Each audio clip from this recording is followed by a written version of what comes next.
Welcome in, everybody. Yeah.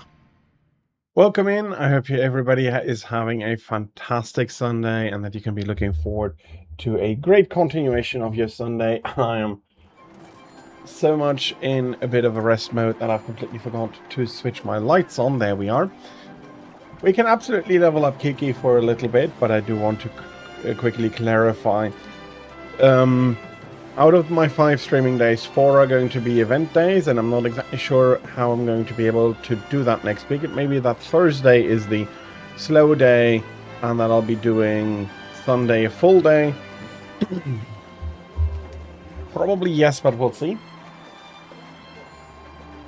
And yeah, we're just going to be doing some hunting today and just take it easy. Having had these long days, it has been pretty fun, but going for a break now is already feeling like really nice. So for Kiki, I will need to open a lobby, a Wicademy lobby. So let me just get to that. If I remember correctly, Kiki is still on the Wicademy.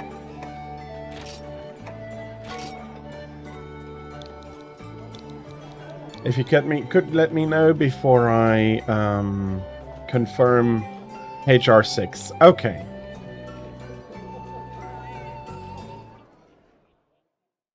Because if Kiki had reached the pub already, it would make more sense to open a pub rather than a hub. Yeah. I may be a little bit more tired silly today than the other days because I'm not trying as hard to keep that back today. I don't have a schedule to focus on or anything, so I'll just be here for some good hunts, some fun, and just a relaxing day overall. Can I remember the password after a minute? Yes, I can.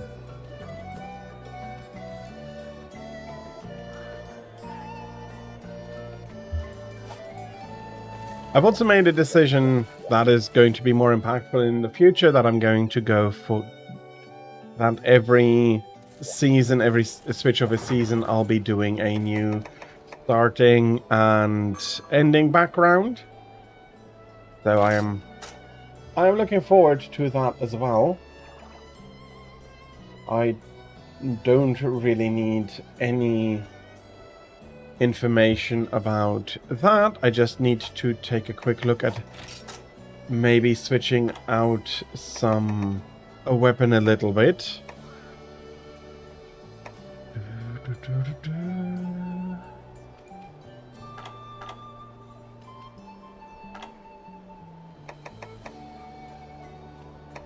Let's start out with the greatsword. Let's start out in the correct style. And I will be switching to another weapon pretty fast here, because this is in my opinion, the more impressive weapon over Atal'Kar's. Atal'Kar looks good, but this really has a great presence. Let me do a quick voucher and just enjoy a meal for health and stamina.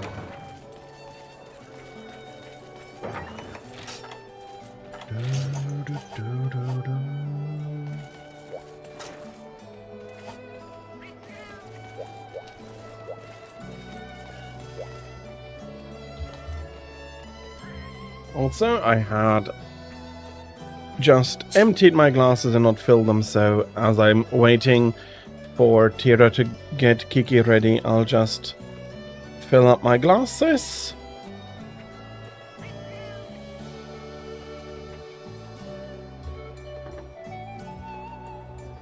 The heat wave so far is not really showing any signs of abating. And yesterday it got up to 41 degrees C. And today the maximum seems to be at a similar point. We really could use some wind and thunderstorms. That is also something that usually with temperatures like this, there'd be a thunderstorm or two, a thunderstorm every 2 to 3 days, just keeping the temperature down. That is also absolutely not happening again at the moment. And while it may surprise quite a few of you, where I live, that is on a more northern latitude than Toronto, for example. Let me have a quick look if I can find maybe another well-known city at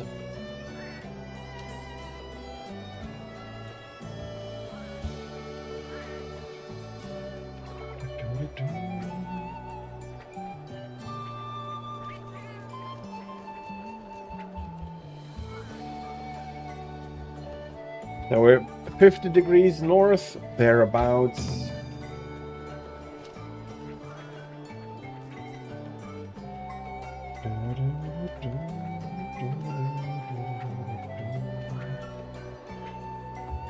Let me accept that. Ooh, Celtus Queen, that is going to be enjoyable.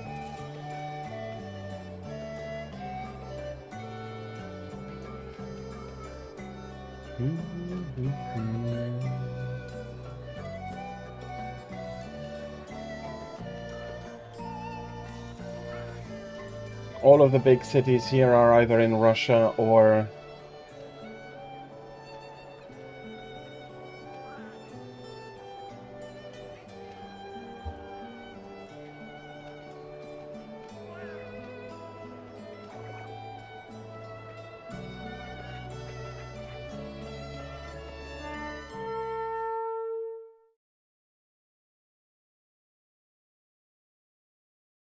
so to give an idea to my US viewers, imagine it would be, it's not, if you go a little bit further north, it's not quite as hot. So let's say, imagine you'd have 83 degrees for 3 weeks in southern Alaska. That's about the circumstances we're finding ourselves in Europe at the moment. So yeah, maybe some US cities do have a lot more experience with warm temperatures, but we're not supposed to be getting that hot up here.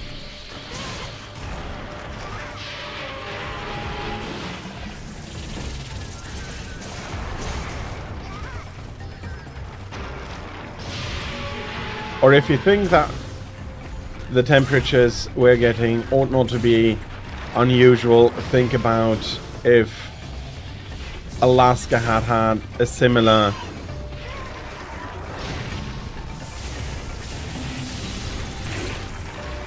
heat wave than Europe is experiencing at the moment. I mean, even Rome is only about the same latitude as Toronto, so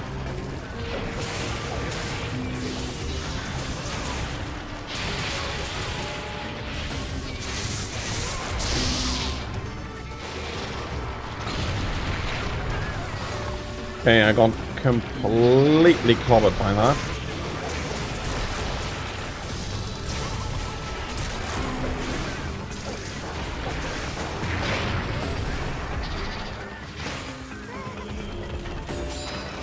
But okay, despite having like the last minute being quite a troubled one, getting hit a lot here.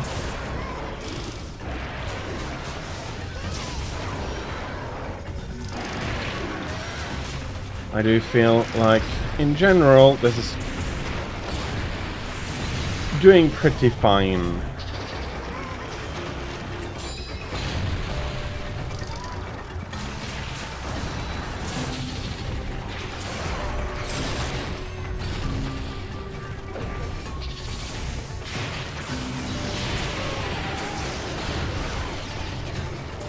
Okay, I don't know if you need the tail broken, for I have not concentrated on that much yet. So if you do want the tail broken, please let me know. I'll try to focus on it. I'm having a Moonbreaker coming soon.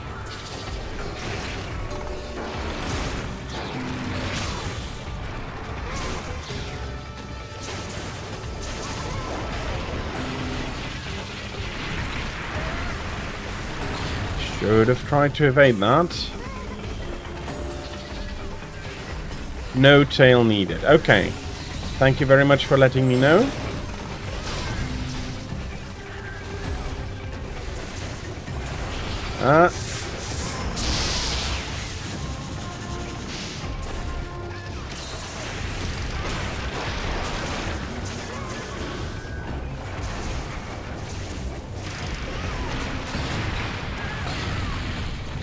And I do need to recover Valor, which should be pretty quick.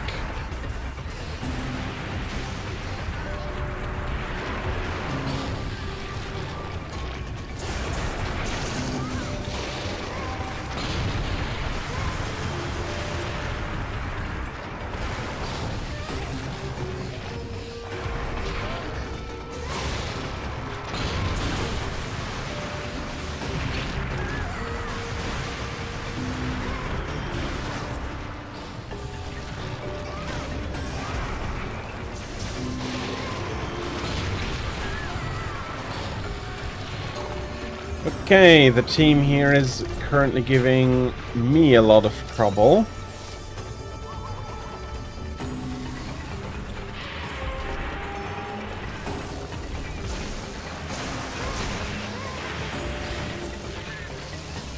And if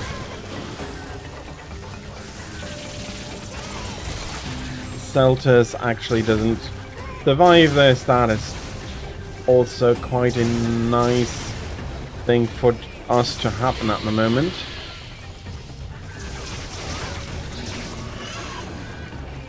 Okay, but unfortunately he is going to be escaping there.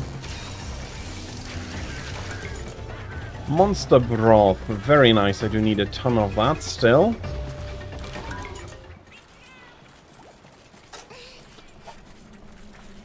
And let us continue the removal, the ecological removal of the queen here.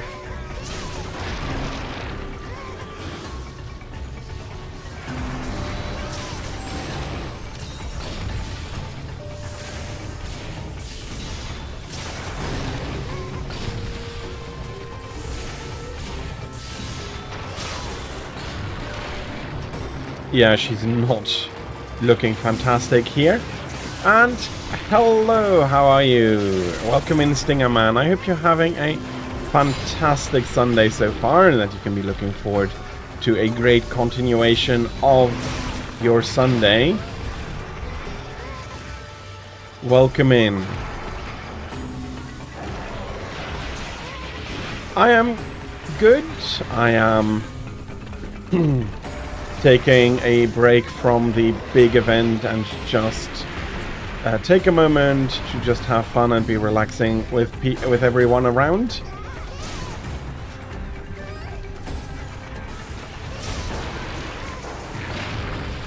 Although I will continue the event tomorrow. The schedule was almost ready and then I thought that I had made a huge mistake by completely missing game on it, and that is why I didn't. Well, it hasn't been published yet, but it's another day I'm looking really forward to, and a lot of interesting things that are going to be coming up.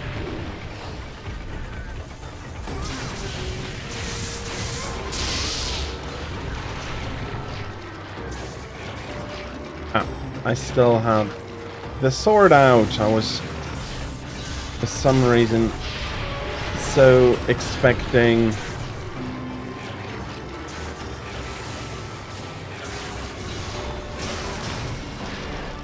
and there we got Seltis Queen down.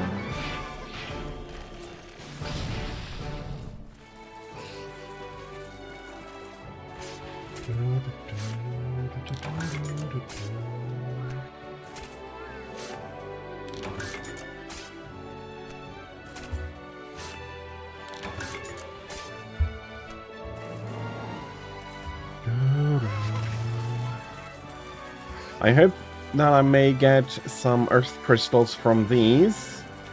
I know we're high rank, but they can still give earth crystals.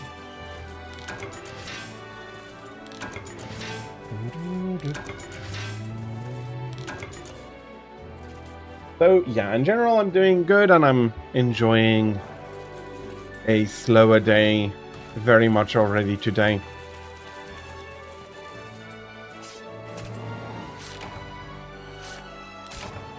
So as for the...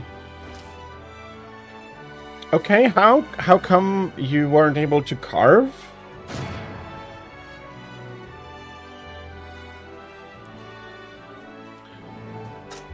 So, as far as I remember, you didn't get sent back to camp, so that... Oh, you were at camp when she died. Oh, I did not notice that. I am sorry, Tira. In which case, yes, absolutely, I can understand you being worried. But I didn't notice. Yeah, I've seen Stinger Man. You've been quite busy.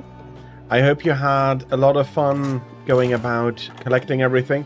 If you're in the vicinity of the bubble, well, the alley of the Australis alley,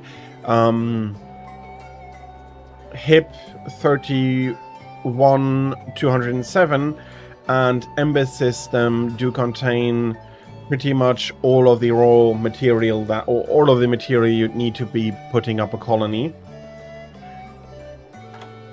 If you're around a little bit, you'll need to check out the systems, and yeah, I don't have a good source for you at that point.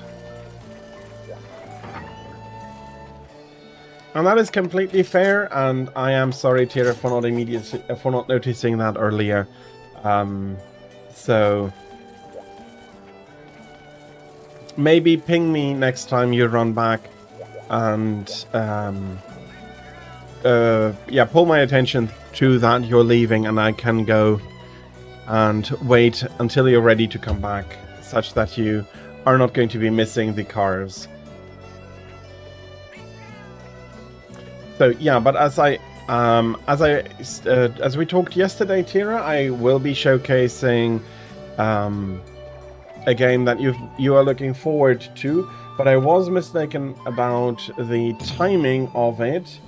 I had when I looked at that forgotten to take a look at the correct timetable.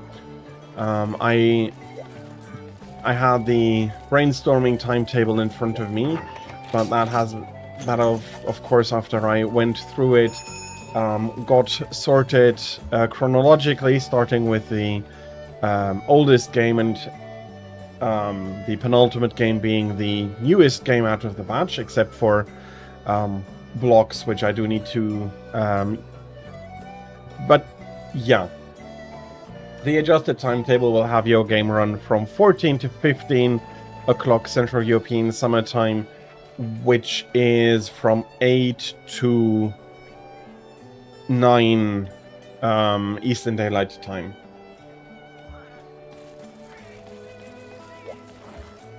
that is where you got most of it, and you'll be done with it sometime today, then very much congratulations on your first system when you finish. And I did see a lot of movements of your fleet carrier. The carriers do make the construction a lot faster than if you had to manually carry everything. Even with a Panther Clipper, you still need a ton of material depending on what you're building.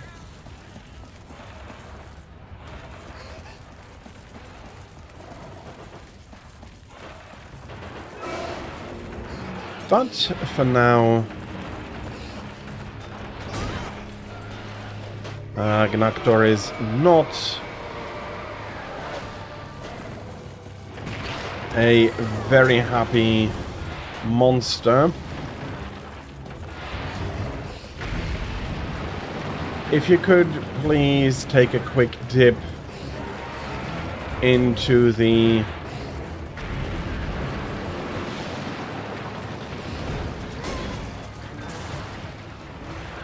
moltenness.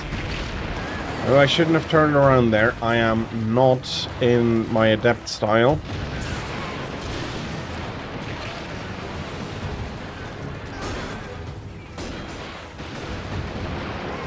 Okay.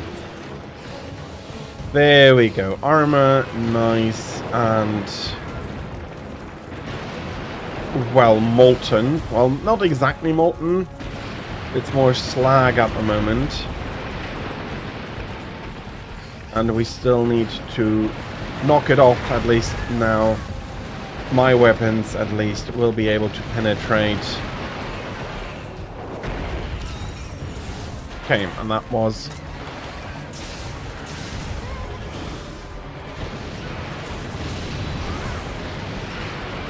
not exactly also the positioning I wanted.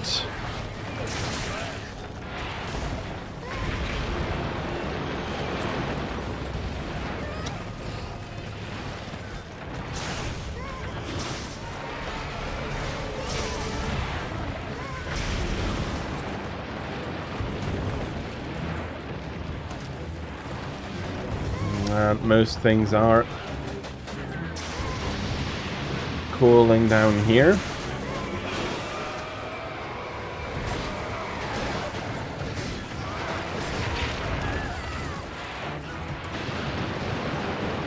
May actually be the first time I've ever fought a Gnactor with a great sword.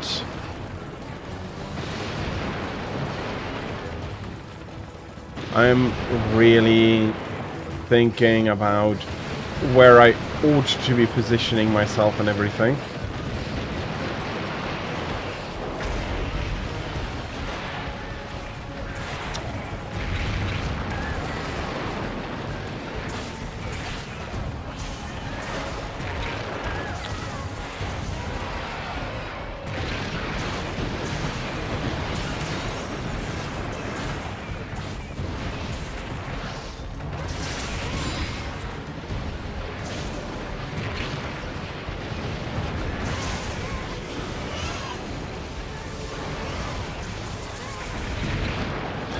I'm in Valor style. I need to remember not everything is solved by a dodge at the moment.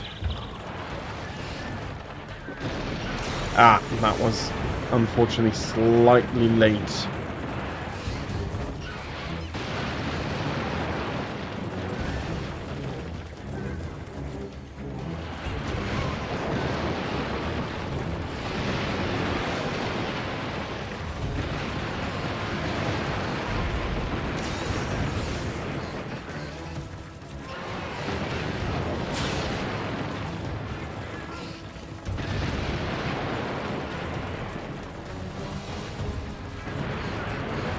Okay, Gnactor is really...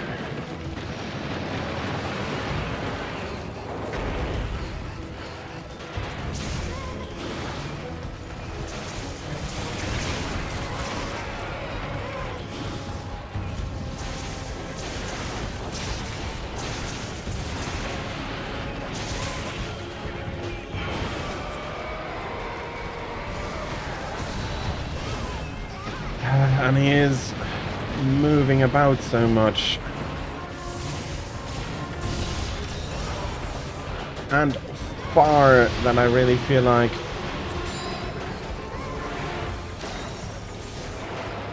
He is very much an annoying one to fight.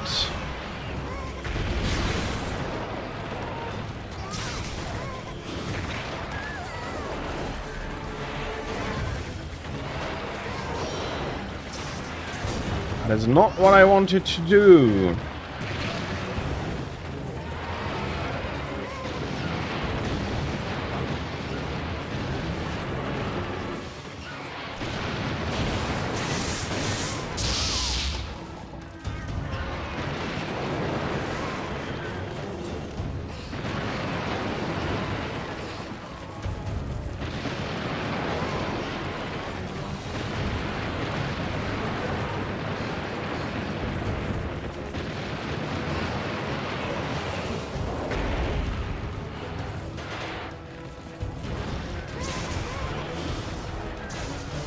Are you?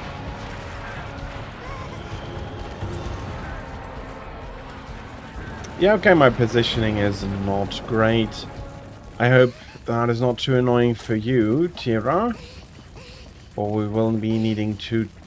he's taking a little bit longer than maybe you thought he would.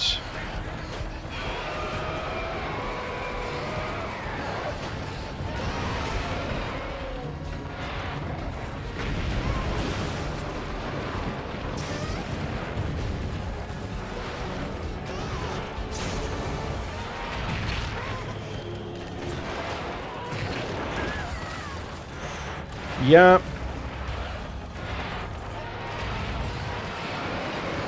No rhythm, no nothing.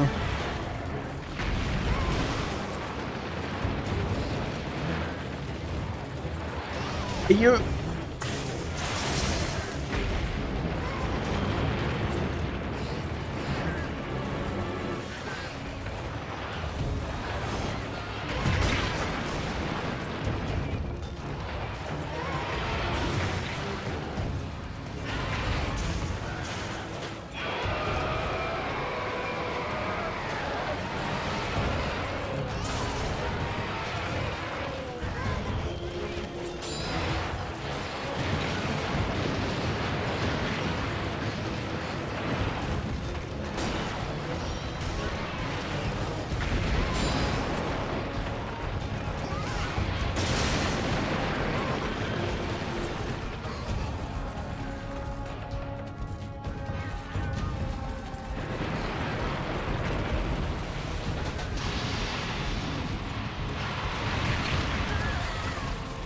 Dang it.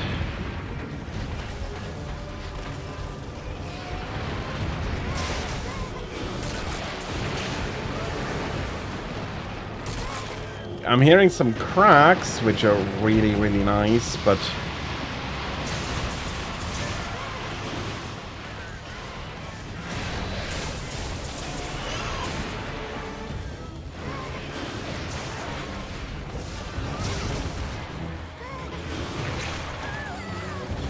Okay, nice mount.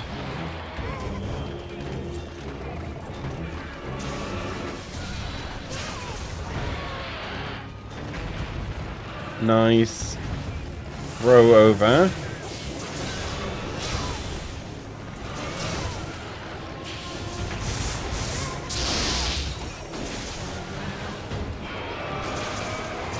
Okay.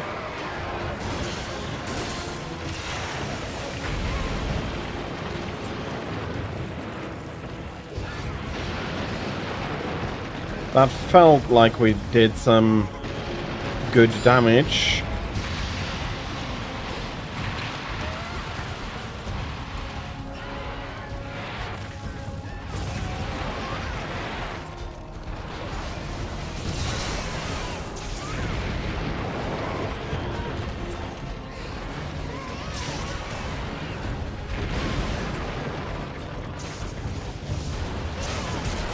Okay.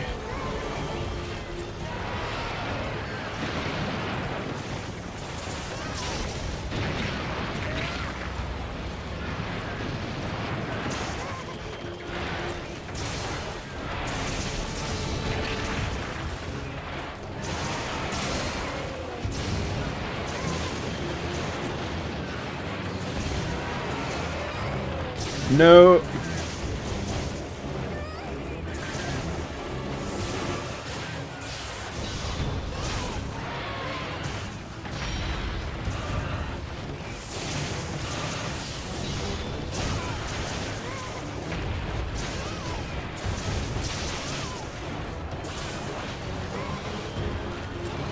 Okay, he is slowly moving out again, so probably going up to the upper area again.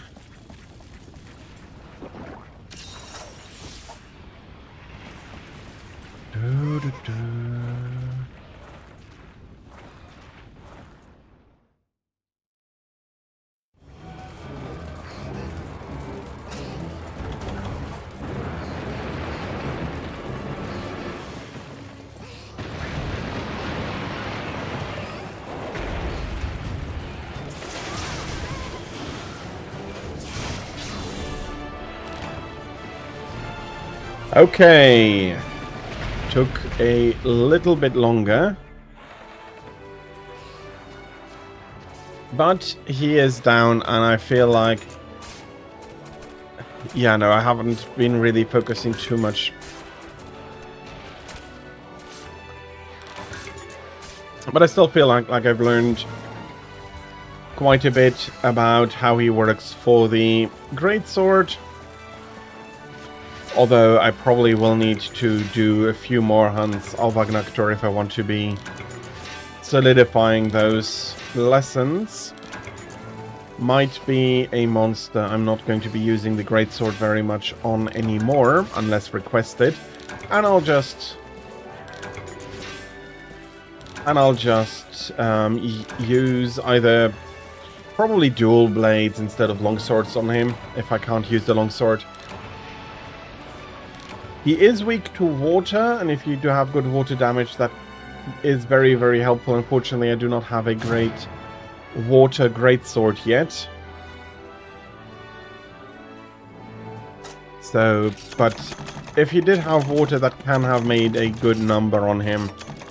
And then allowing me later on to put a bit more damage in as all of the armor pieces cracked off. But then again, while I feel like I've gotten better throughout the quest, I don't feel like I've done a ton.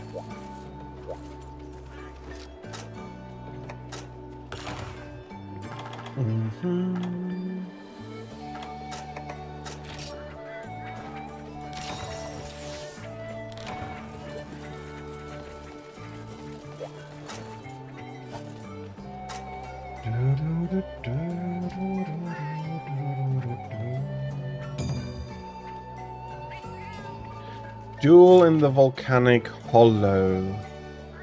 Glavenus is fair for my greatsword, so that shouldn't be a problem to go through this.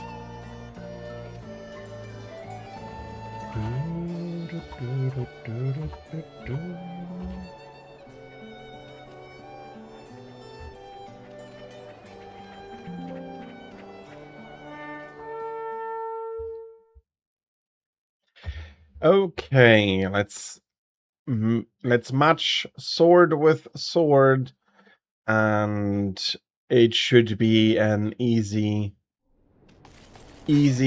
run here.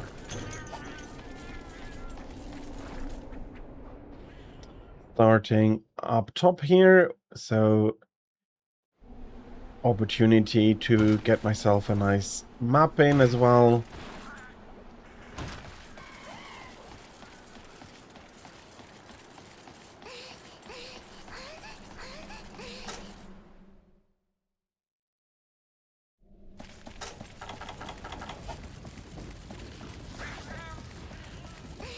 Yeah. Hunters are built quite differently, though. How many people would look at volcanic ash and gas clouds and be like, yeah, I'm running full tilt towards that, because prey is there, and prey makes for fun. And, well, it's hard to say how many hunters think that their job is fun. At least according to my headcanon, my hunter does think that it is a very fun job.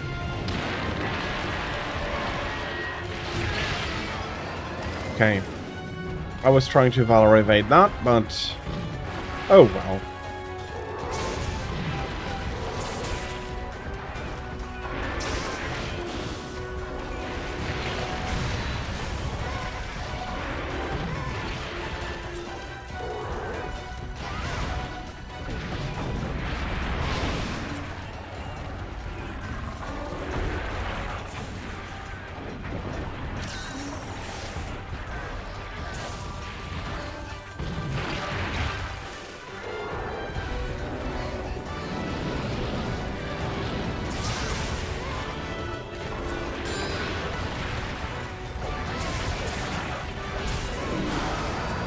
There we go.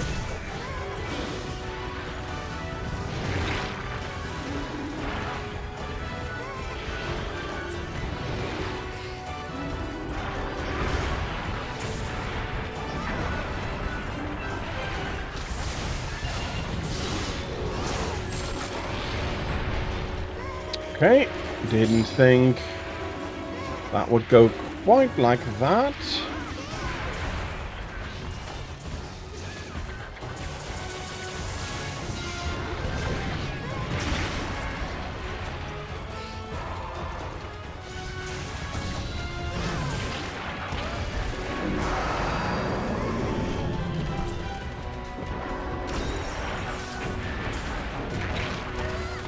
Why the first swipe didn't hit there, I have no idea.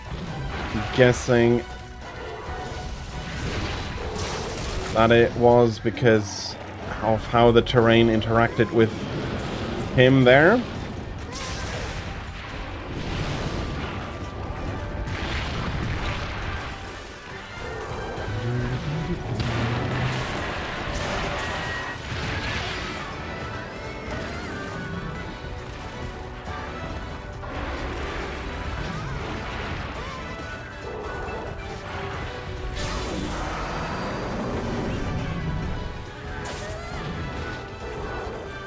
Okay.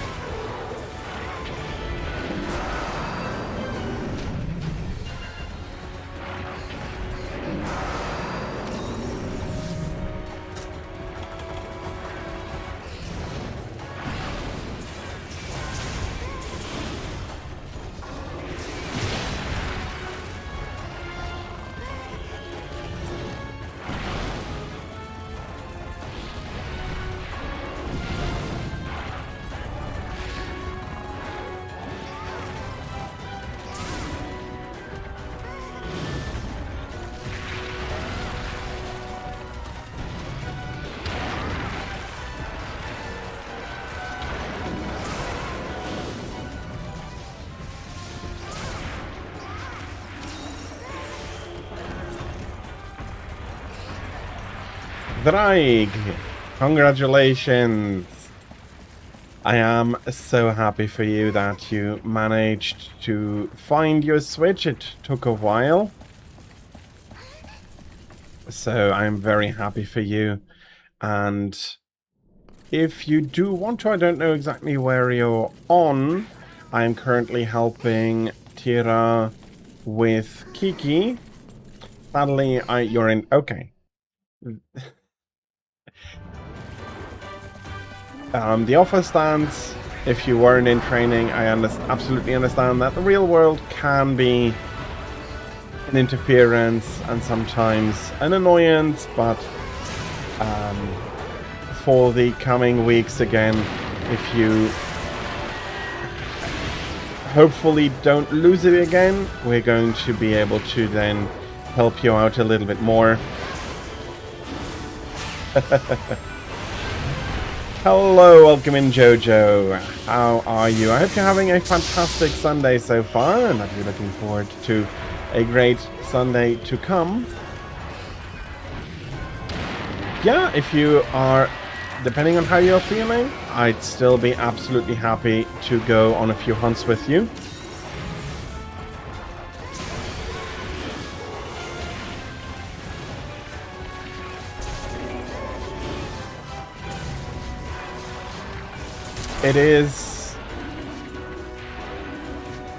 It is not going to be nice as long as that is going on, but I do hope that your and every other's war issues will hopefully go away. Maybe only wishful thinking, but it is not something that anybody should need to live through. I am doing well, thank you very much, Jojo.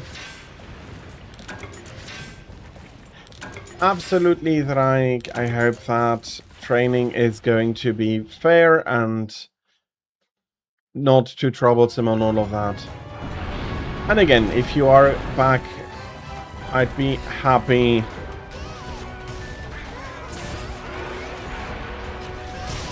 to hunt a little bit with you as well.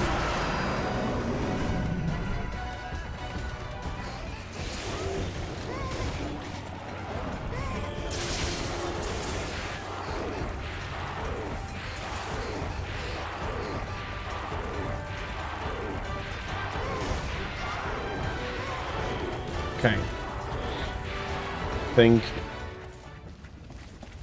well, we could have waited for a little bit for him to fall asleep, but apparently... we're not. That's fine by me.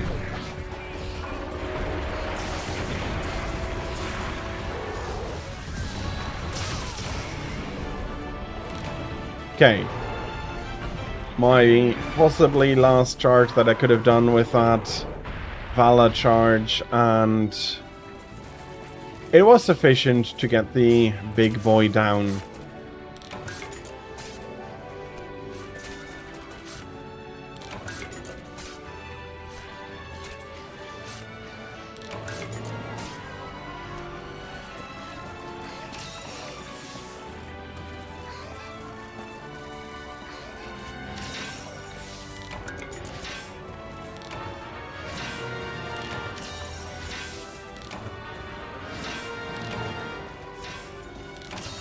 Collecting some ancient shards, collecting some earth crystals. I did have the luck to get a few. And this is all more money for the wallet. Okay, all in all, I felt like that was a good hunt. And we'll be...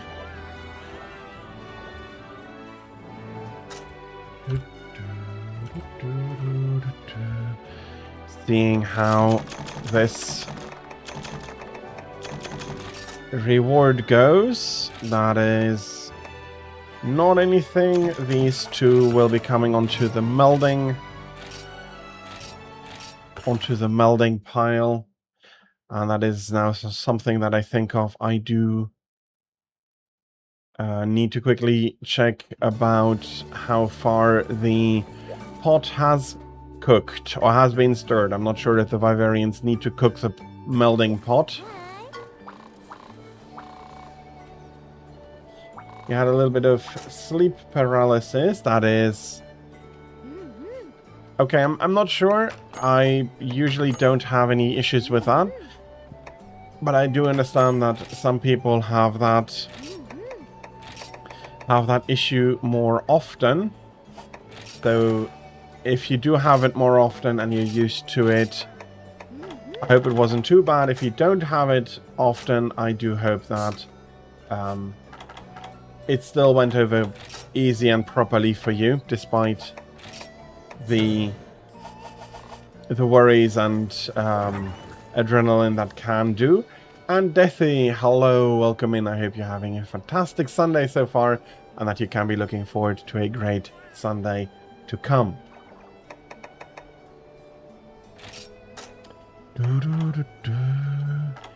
Finally having this page full feels really, really nice. And as you can see, there is... I thought I'd had just emptied that. There is a lot in the melding reserve that has diminished a little bit. And actually quite nicely filling up the weapons pages.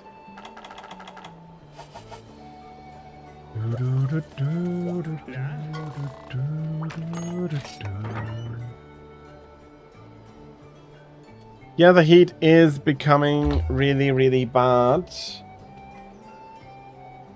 I am having scheduled some thunderstorms, although with how it looks, that is not going to be happening anytime soon around here.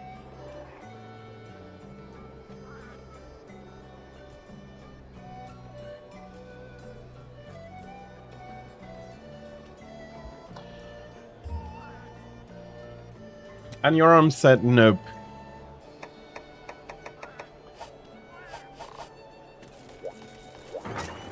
I do hope that if they, or when they finish passing through, that will have a nice drop in temperature. And if you try to scroll through your phone when you woke up and your arm just said, nope, not moving for now. Yeah, that is a manifestation of sleep paralysis. And again, I hope it wasn't too worrisome. I do know that depending on how used to it you are, or a myriad of factors that people can just panic for a while. For whom the gong tolls. Okay, let this be the last great sword hunt for now, and then I'll be switching the weapons to something else, and I'll be taking a look at what I'll be switching it to afterwards, unless, of course, a request comes in.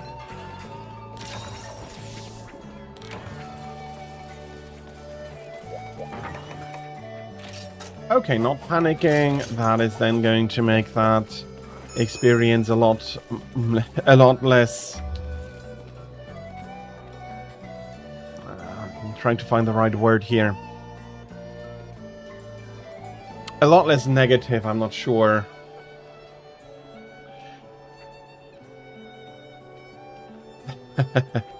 Yeah, that can absolutely work.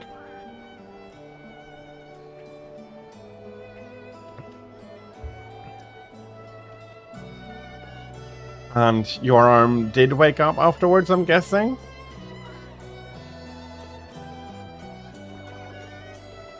Okay, so it did work. And your arm woke up.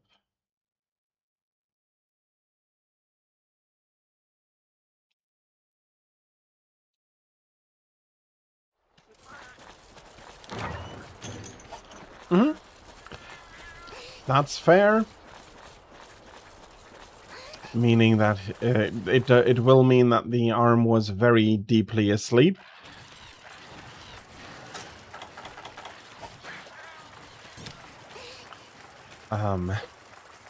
You sometimes see videos where cats come up to their sleeping cats and start panicking because they don't wake up immediately.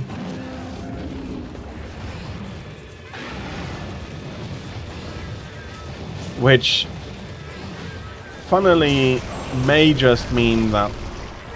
often just meant that the cat was really deeply asleep, which is a sign of really... the cat trusting their owner really a lot there. Usually, cats are... very selective about where they allow themselves to sleep that deeply.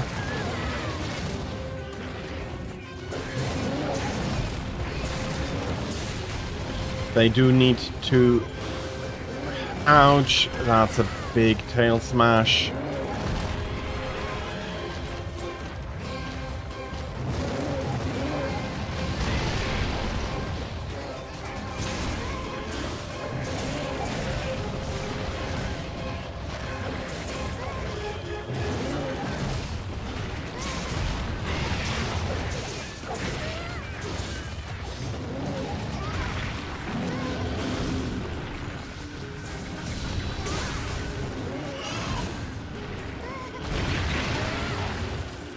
I thought that would have been a Valor evade.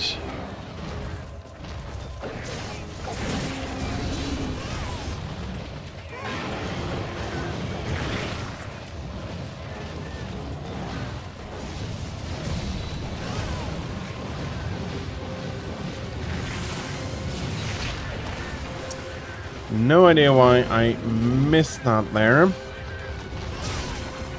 That's a Bullfango less to pester us. Let's get some health around here.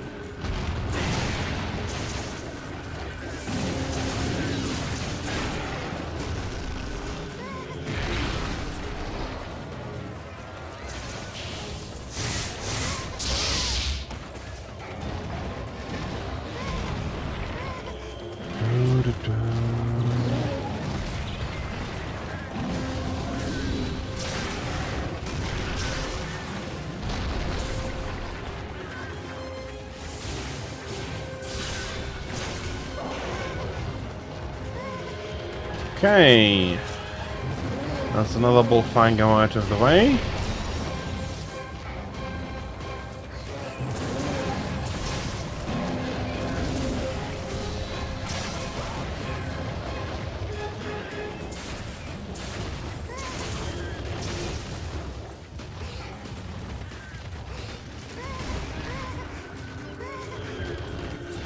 And that is Duramboros moving on. Maybe he's already feeling like he doesn't want maybe too much more of that. Oh, how much more he's getting.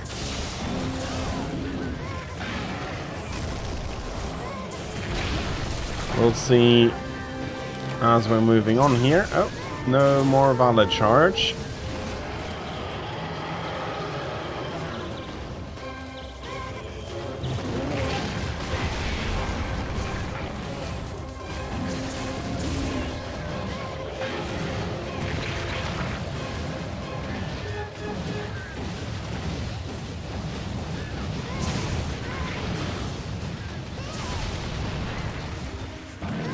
And that was a big swing slide.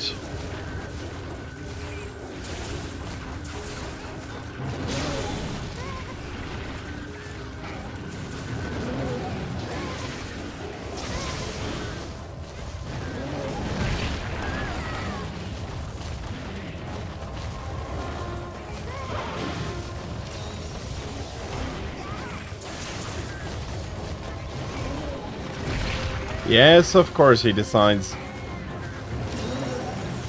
he doesn't want to face me head on anymore.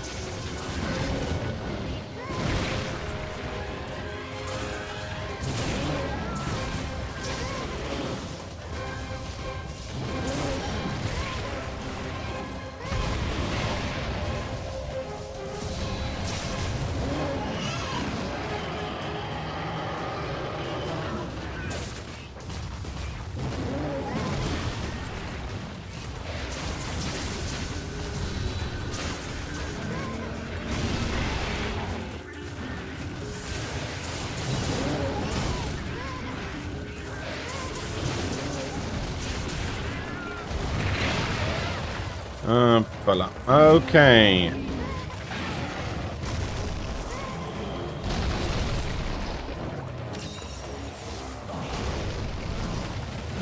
Kiki has mounted Duramboros here.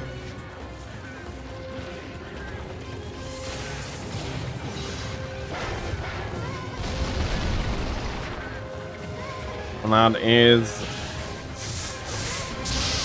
a good throw here.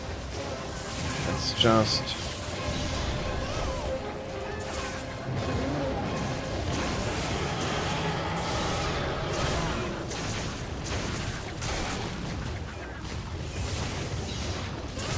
Always a good parting hit on the tail here. Don't think I can get in another, but maybe I can have a welcome hit. Okay, that worked.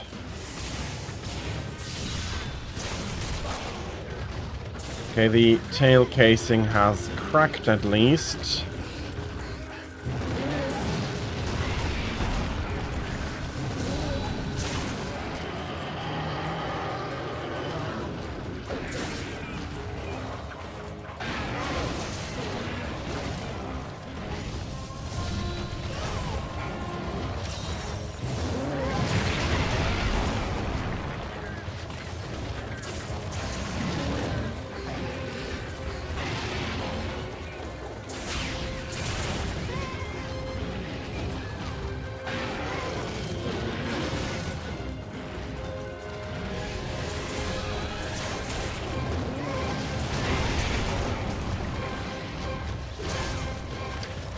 No more Vala. That is going to be a little bit on the annoying side.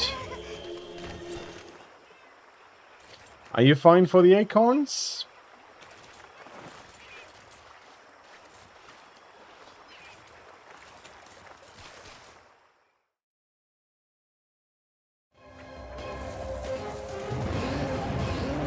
I am guessing.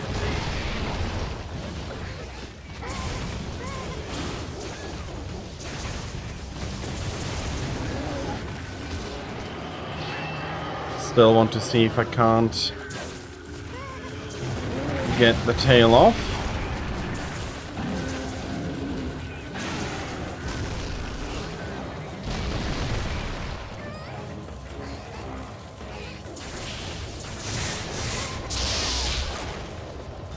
Hey, Moonbreaker did its job there.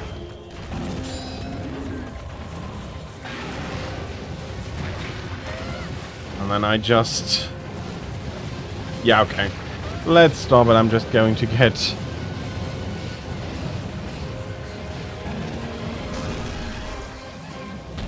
Ooh, that is unfortunate. Okay, no.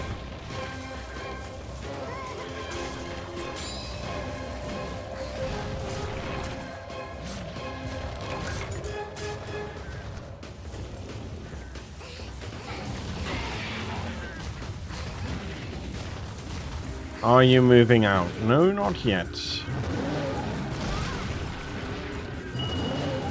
I have noticed. And I see your progress on the map. I'll be waiting until you're almost here, until attacking him again, because depending on what I do risk of just killing him, although Kid is still going ham.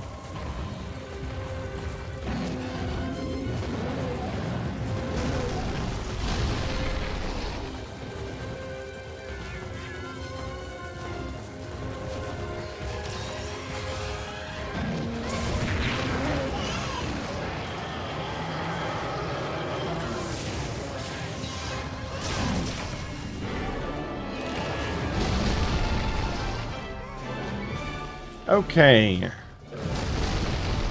For me, felt like a really nice hit there, and you should have plenty of time to take all of the carves, including the tail case carve that is lying over somewhere.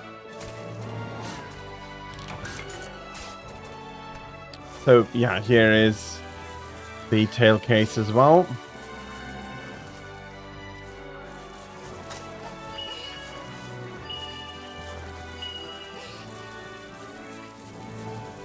Oh, you already got the tail. I didn't notice that. But okay, you already got it, then it's not a carve that needed to happen now. There's no mineral spots along here, so no chance for any earth crystals.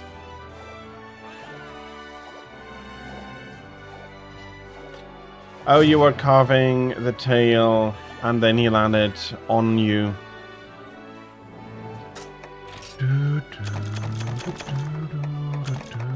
Well, you did get it. You did get the rest of the carves. So overall, it's not too bad.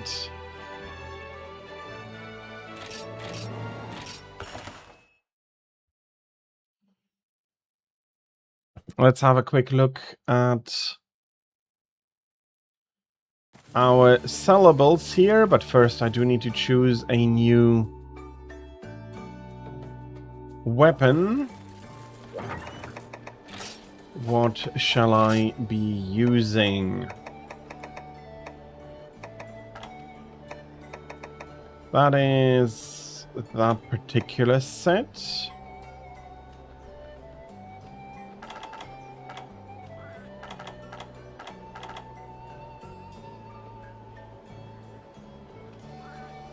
Any Pierce S.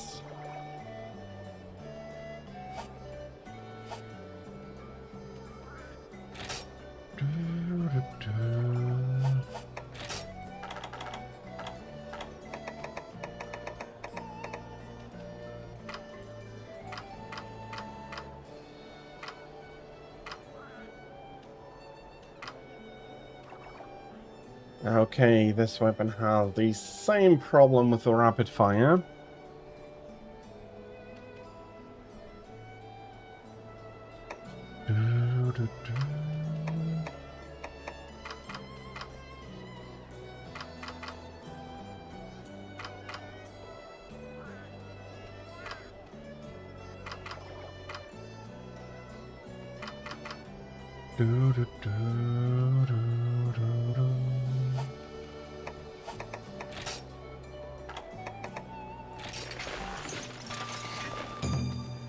One second. I'll be right on my way.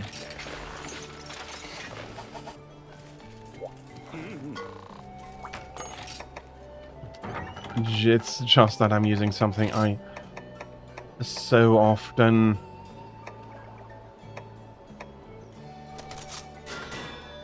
don't take out.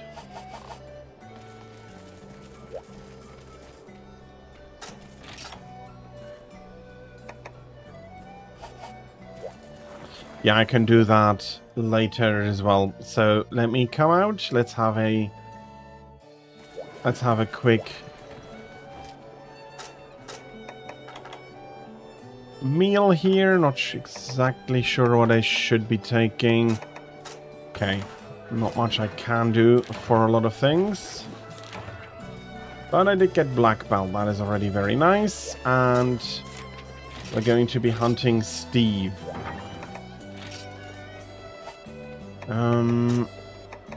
Let's see, I have normal, I have normal 3, Pierce, Pierce, Pierce, crack level 2. I need to see if I can buy any of those, and he is unable to really load. I'd say it's a bowgun that can't load. I can have some clusters as well.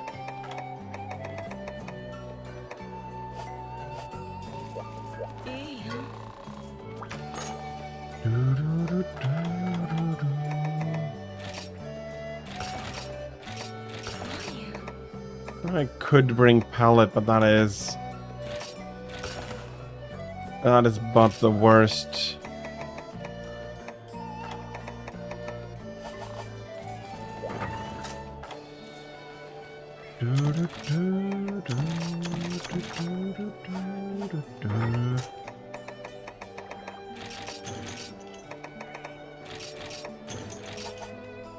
I have some ammunition that is going to be good enough. Ceregios. Whoops.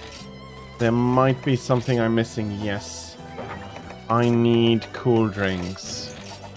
For once, I am not able to just resist any heat I want to.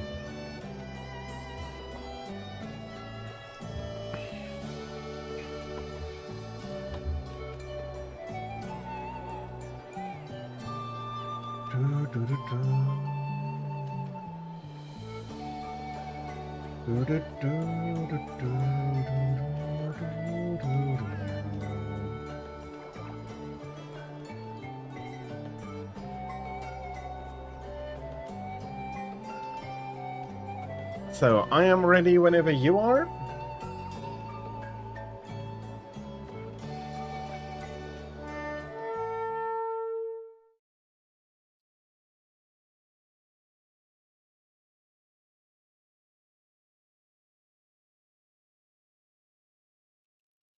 Let's see.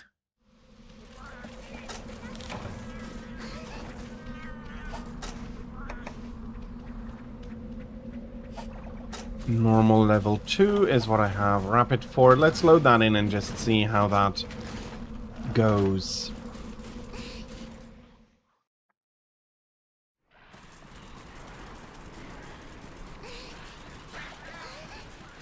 With the base attack of the bowgun, that might actually be quite a bit of damage. But yeah, I do need to have the cool drink, which I usually in any of the Blade Master arm weapons currently I do not need.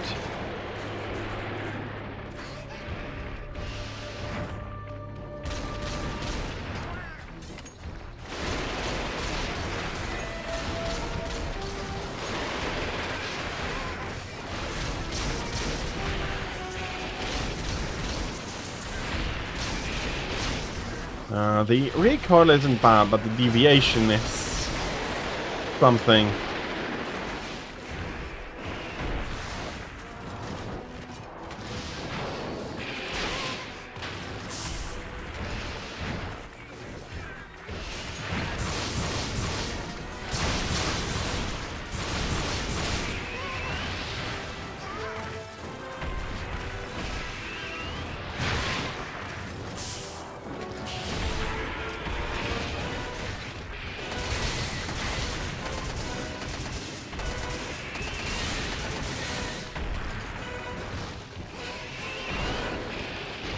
Hey, that was actually really, really nice.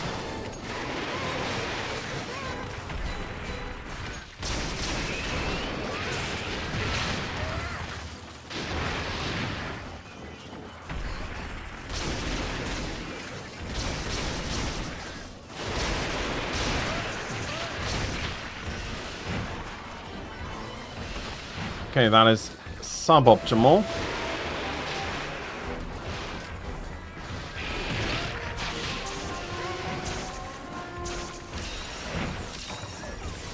And I do currently feel like I'm forgetting that I cannot take the same amount of punishment here.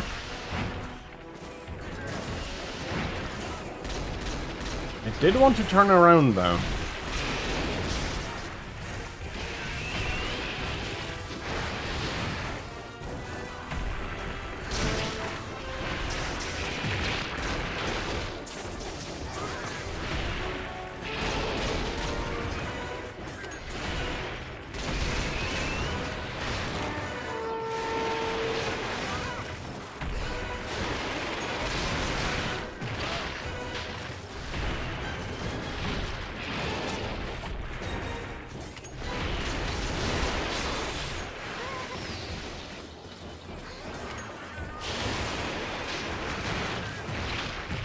Well, that knocked me completely out of it.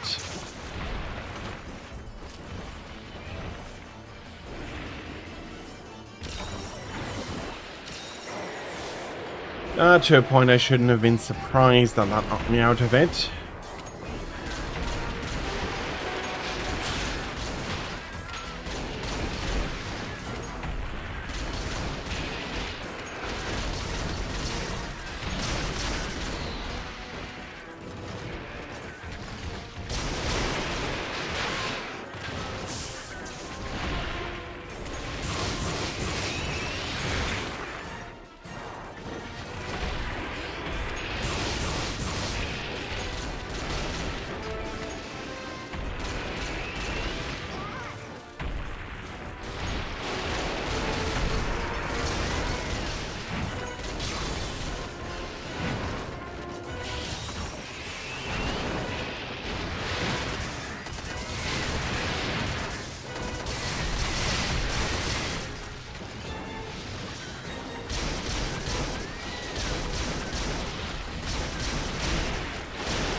There we go. Okay. I thought that should have healed you up as well.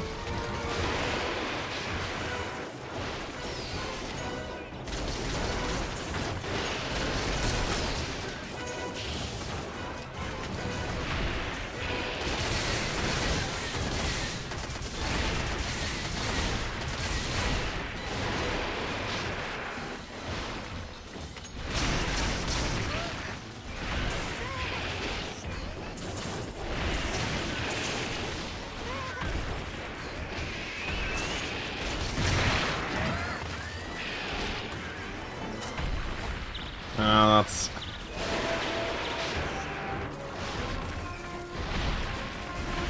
Well, at least we're fighting him close by, so if you do need to replenish your acorns, it's not very far.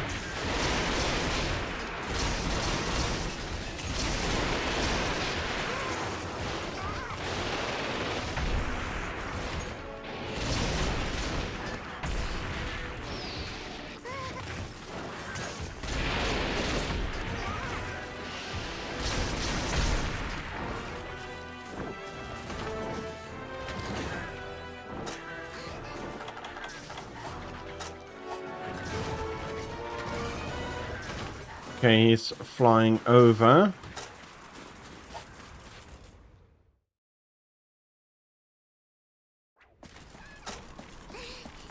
I'll enjoy a quick steak here.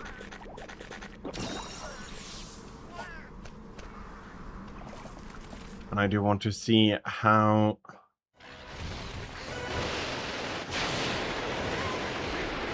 Pierce is...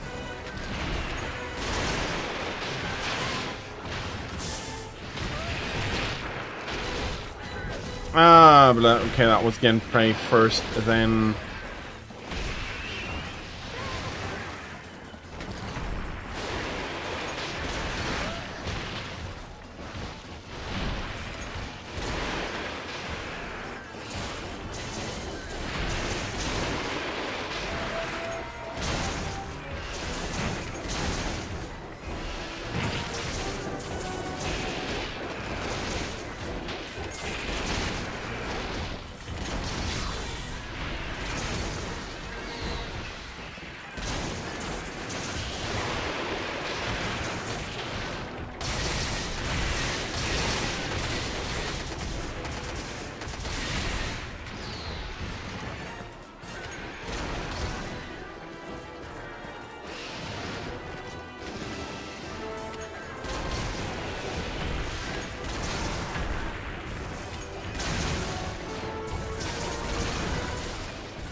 Okay.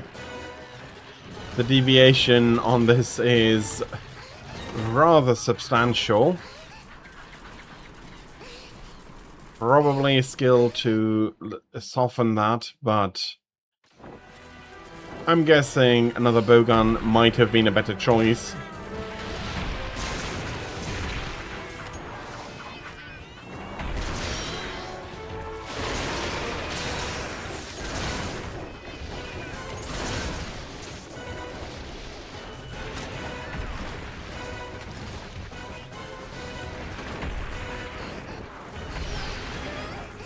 Hey, at least he's...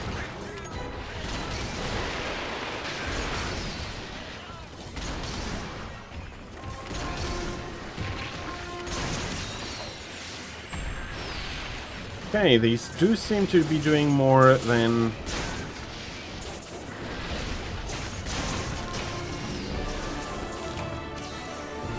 even the rapid fire of the... Even then rapid fire ammunition. Okay, that is something to take account of.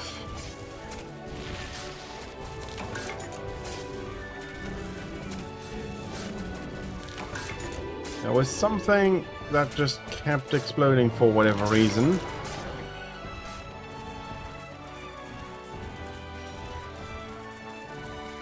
Not exactly sure what that was. And there are some mineral formations here, and I do hope for more earth crystals. Again, to be able to just finish up the armor collection, and no, more the weapon collection than the armor collection.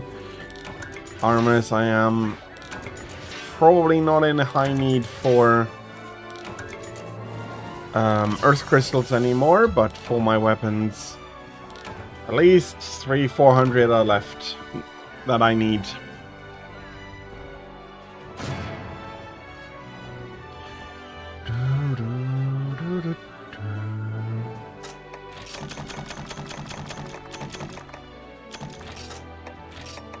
Get some additional rewards, and 2 that I can be putting into storage. Okay, I do feel like bowgun might actually not be unfun, although I do absolutely need to see if I can't find a better one. Probably not very quickly.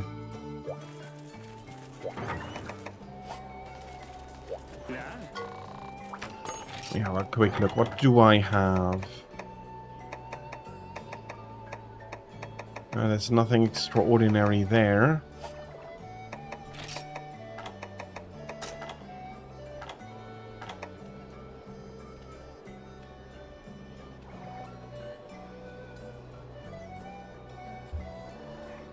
Okay.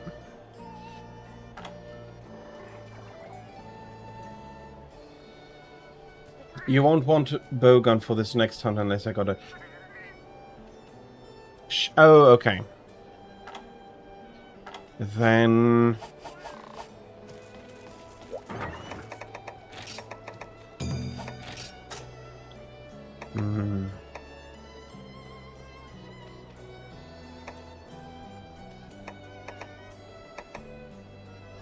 Why not? This should be working out. Having a quick look if I don't have anything of the deviant variety. But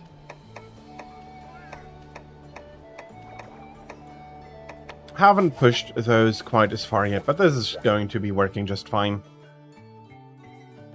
Similar enough to anything else I'm using.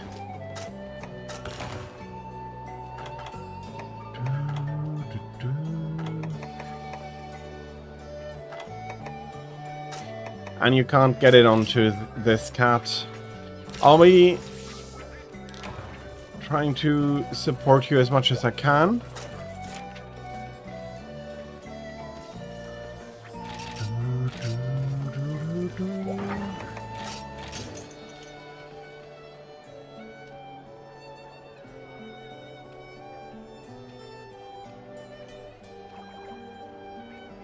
Yeah.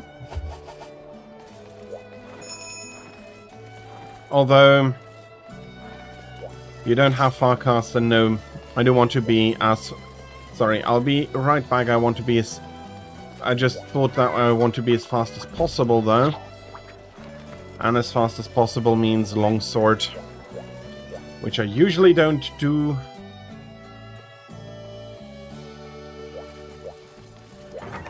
So... Longsword it is. His weakness is fire. If I remember correctly, give me a second.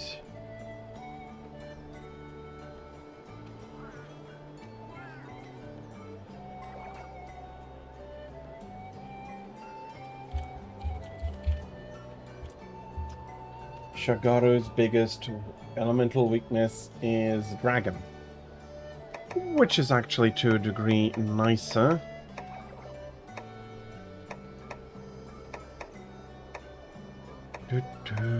Yeah, just the normal one is just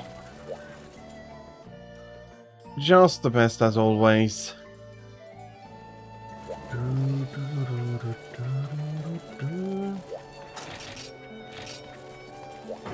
Okay, so I'll definitely be using Dust of Lives as well. But yeah, you cannot leave and go back to camp if there is even a bed at camp. I'm not sure. Some of the Firecast only camps don't have a bed you can sleep in.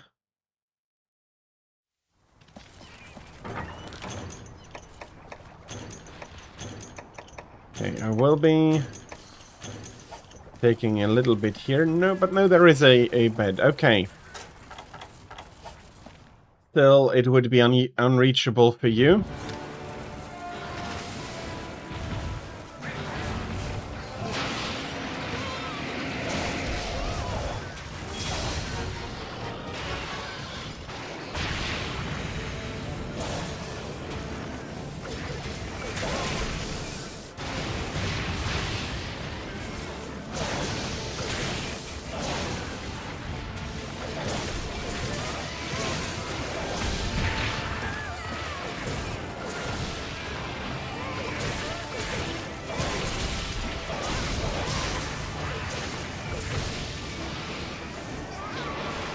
Slightly bad timing on that there.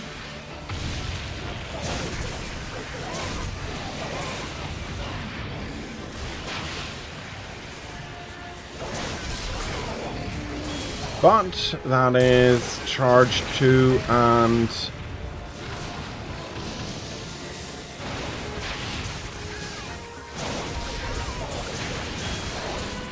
that is last charge level.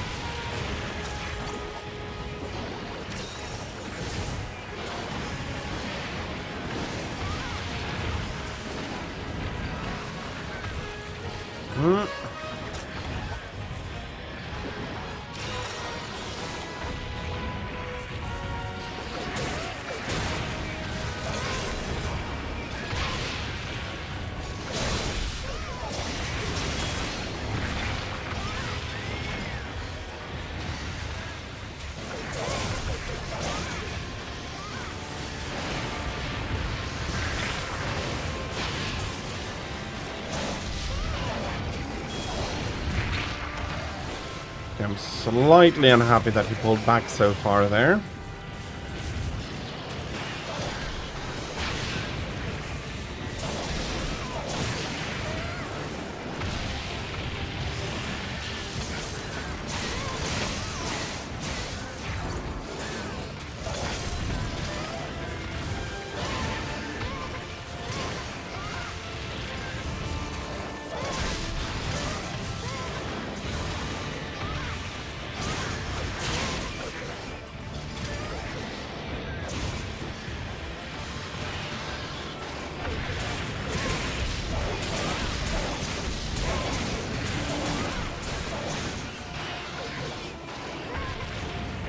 Actually, that is enough damage for a life powder here.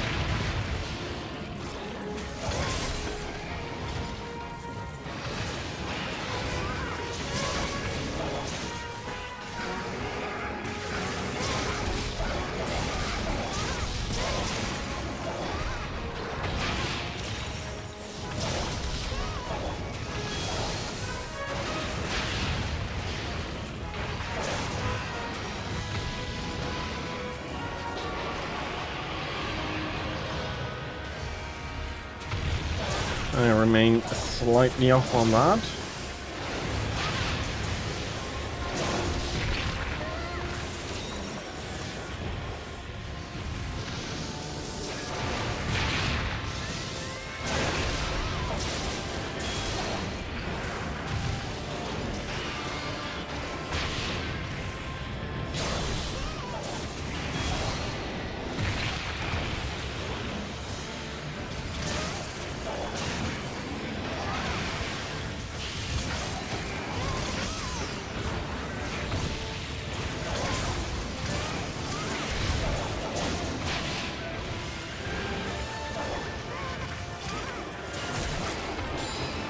Okay, nicely gotten the tail there.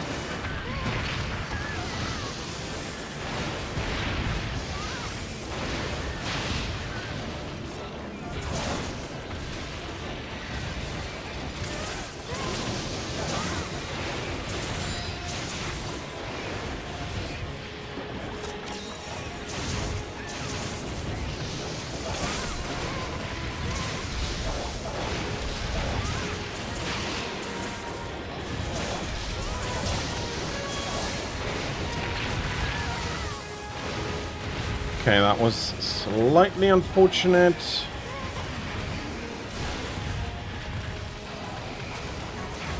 But not any major issue here.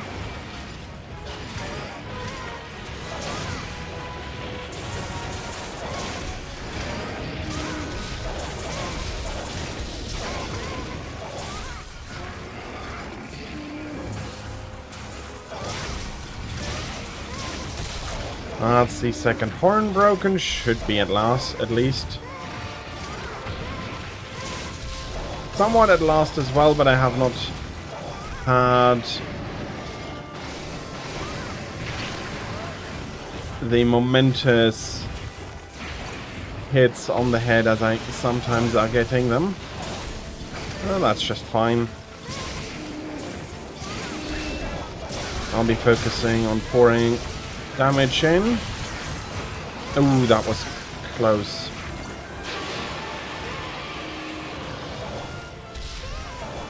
Hey! Third time's the charm. I did get him when he came falling out down.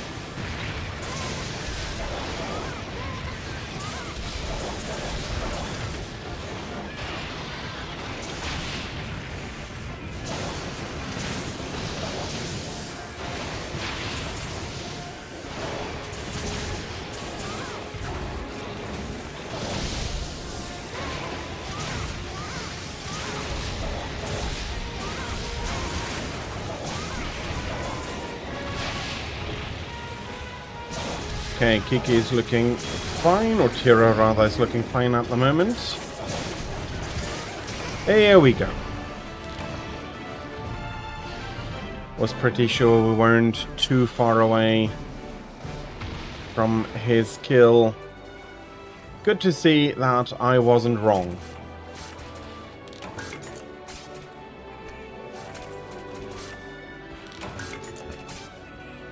If I may ask, Tira, how many of the acorns did you need in the end?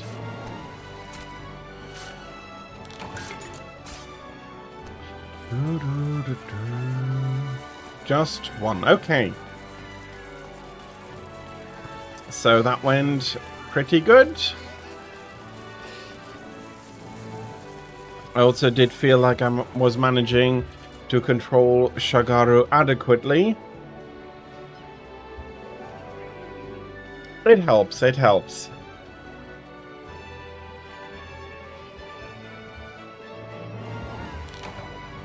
But yeah, we managed to break basically everything still, so this was a good quest.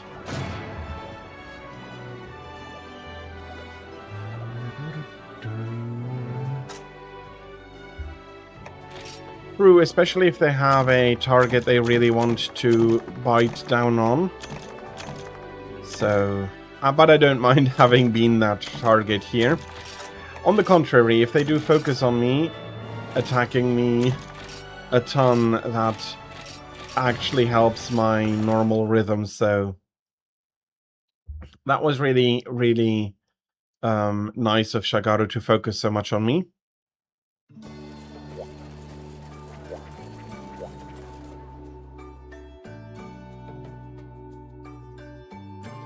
Still nothing where I could or... Yeah, indeed. So if you let me know what is coming up next, I can see if maybe I can use if I can use a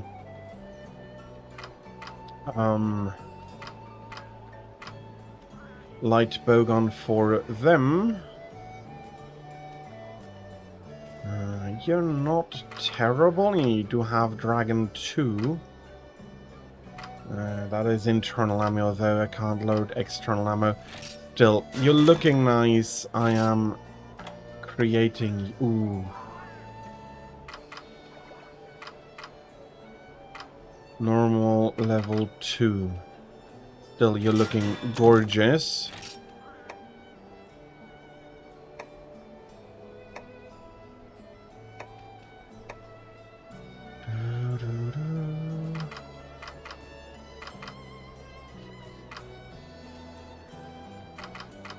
My internal is also my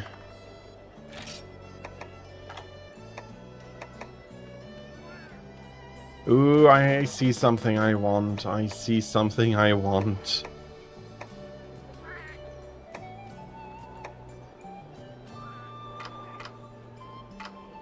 Shooting all the elements, also very nice.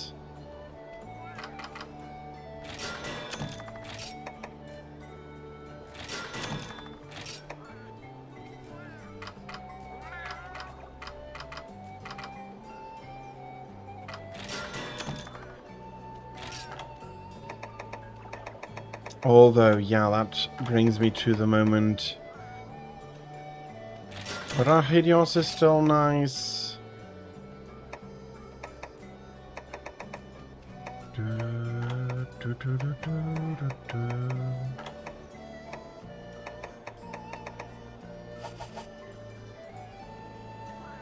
Rathian and Astalos duo.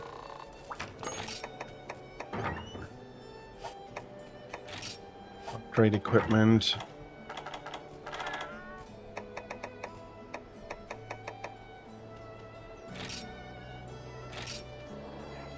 Okay, give me a second.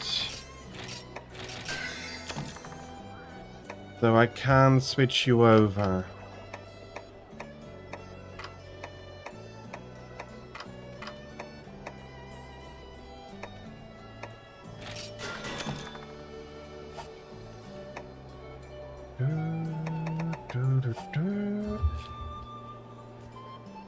Give me a second. I do want to have a look if a bowgun I'm thinking of is actually in the game.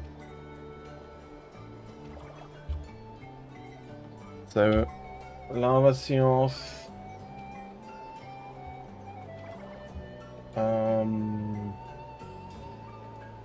Item list, weapon list. Light bowgun, level 5. If that is at all similar to what I had, it's a nice gun.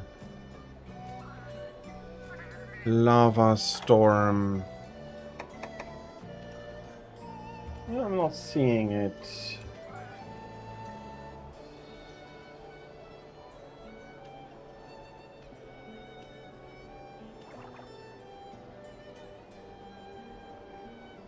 But yeah, it is similar enough to what I am used to. Probably have to upgrade from something, and that is the Desert Storm.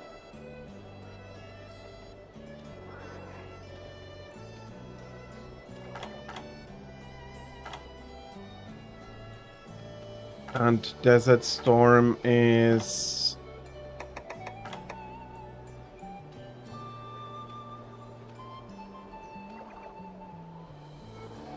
It's Cephalos. It is a rarity 4. Desert Storm. Okay, I can go through that directly. And again, thank you. Okay, I can do Lava Storm immediately. How high can I upgrade you?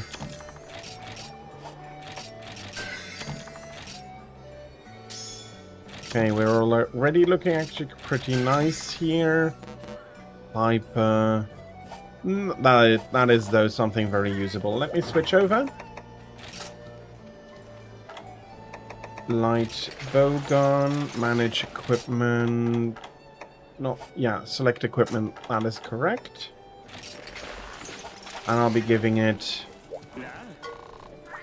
the last upgrades that it needs. The barrel and the zoom. There we go. At one point I will need to take a look at the Hyper Lavasioth scales, but for now this is a very good weapon.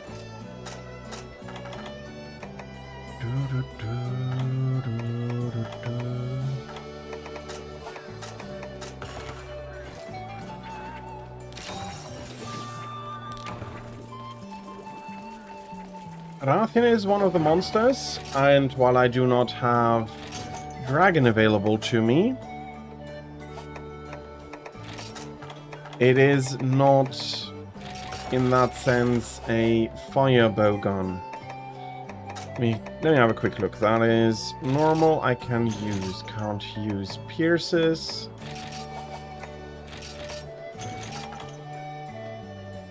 Okay. We'll need to sort through stuff later, but for now this is much faster. Need to fill you up. I'm not going to be doing any pellets. I will be bringing water. I will be bringing freeze. And I will be bringing thunder, all of which are usable to me. That is... And I did have a check that it is still correct. The nice thing about him, about his bowgun, that... Can't use, can use...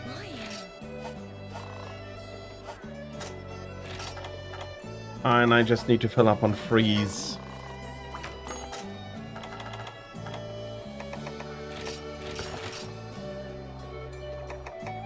I can shoot poison and para too, so I have a lot more space than I used to, so why not?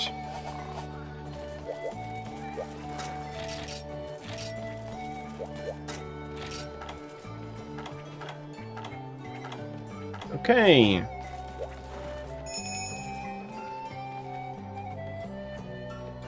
The rapid fire should be one of the pierces, if I am not mistaken.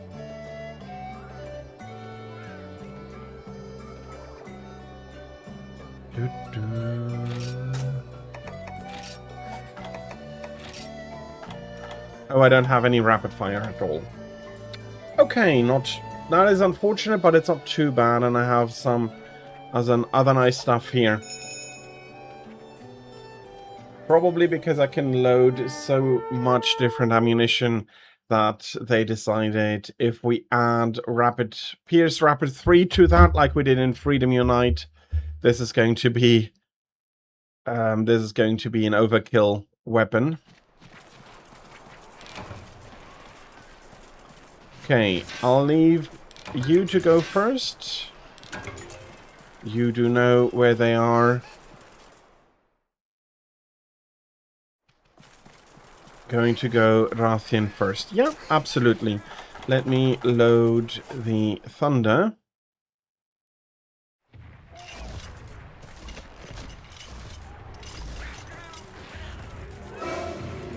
Which I did bring for her.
It is a good Palico, immediately playing what I needed after getting face full of tail there.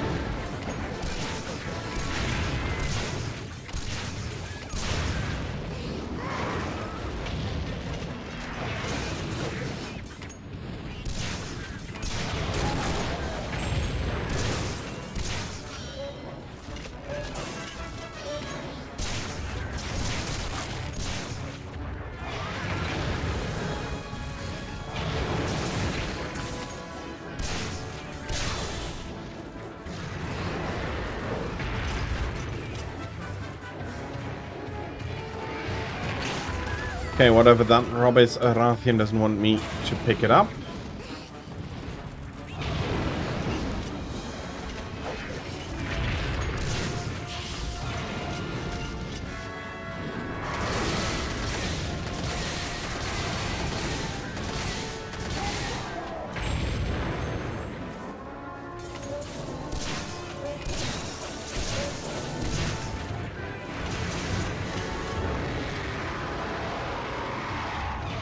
Okay, I could have had my blue reload there, but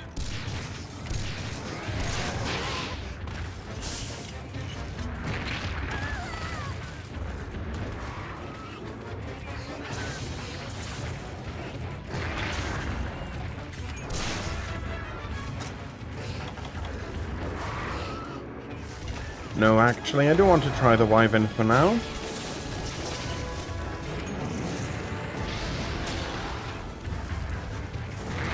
Okay, that is not exactly what I was expecting.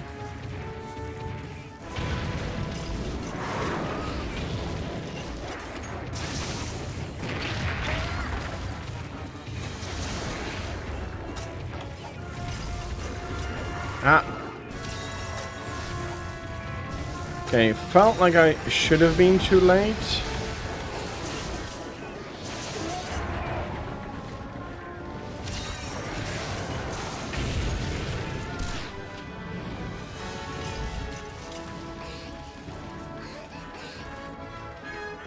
Okay. Could have been more efficient with another weapon, but this didn't feel like I was useless. Huh?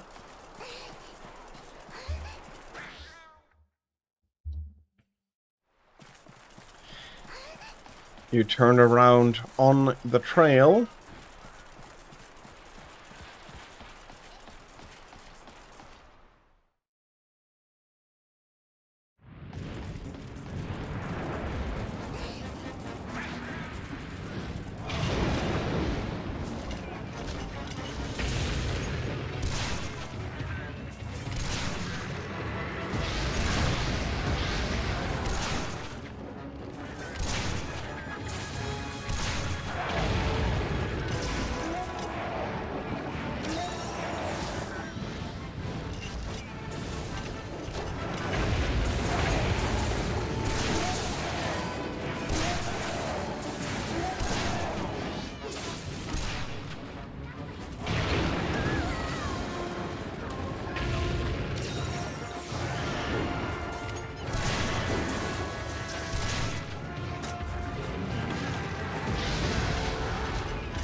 Okay.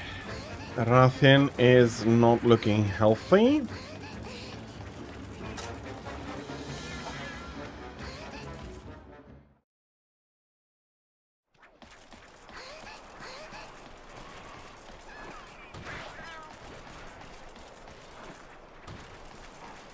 And she may immediately be going for the upper one.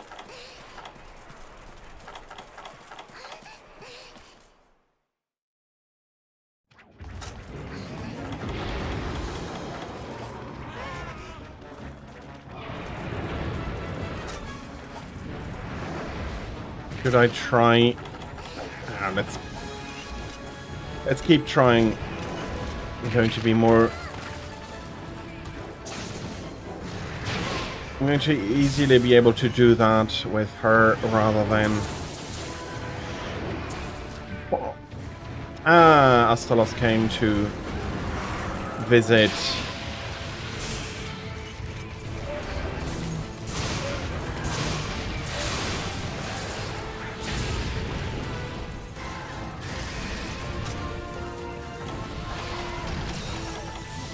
Okay, we're going to continue chasing after Rathian. Are we? Okay, you're already on your way to there.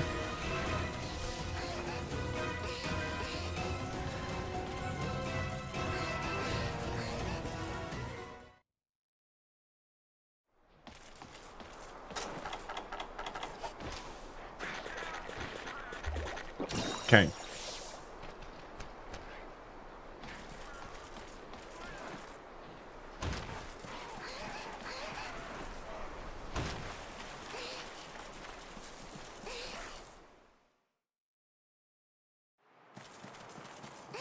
Rathian is not yet down.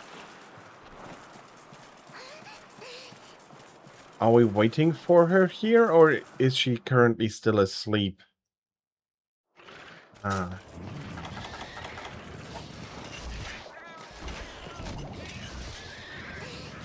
I am ready. Do you want me to wake her up?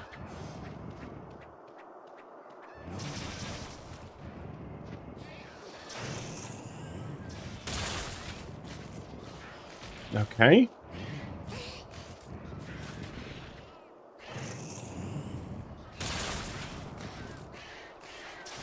That didn't do what I expected it to do.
Okay.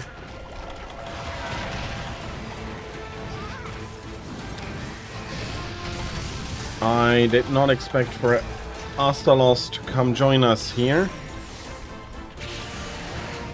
Let's heal you up a little bit.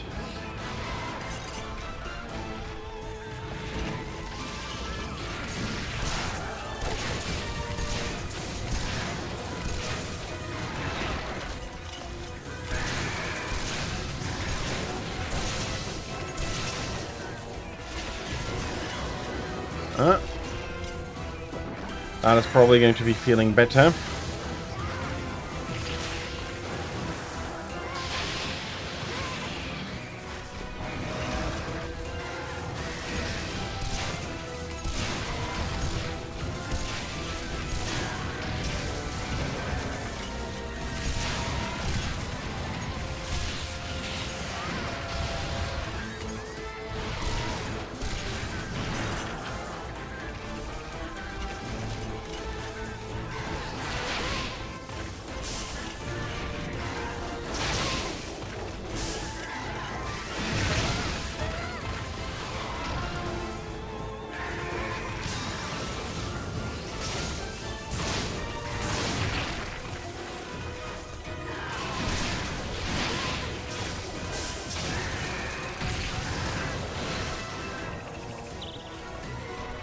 Okay, a little trouble.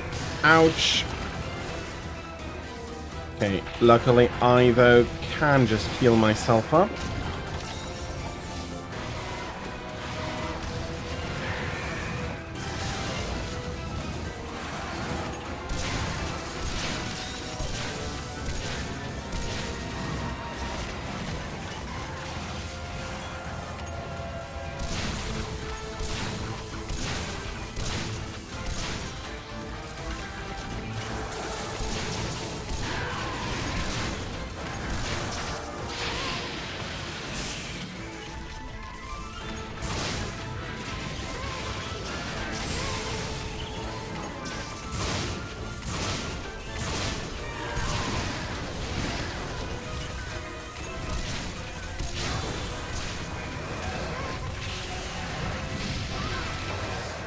Okay, I'll keep working on him.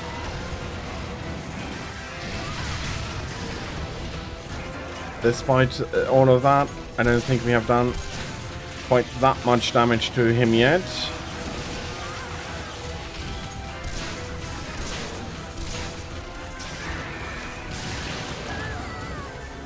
And the bastard is kicking me off.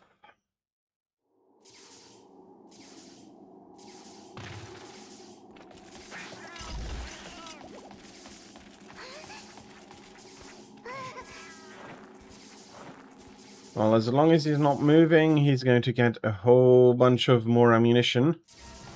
No, he is moving out.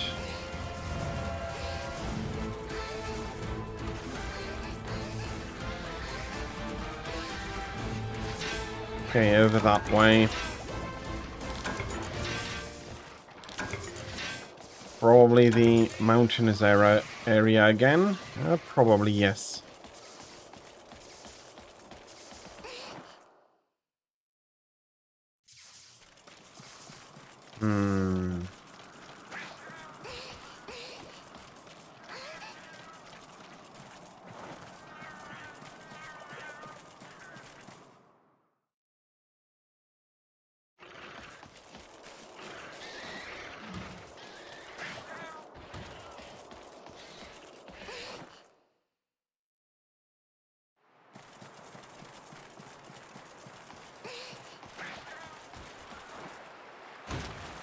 Okay, not wrong, but he flew quite a bit further than I thought he would.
Mark, hello there. How are you? Welcome in.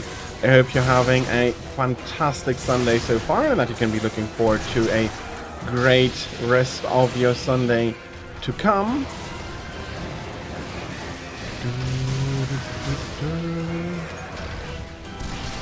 Oh, I see.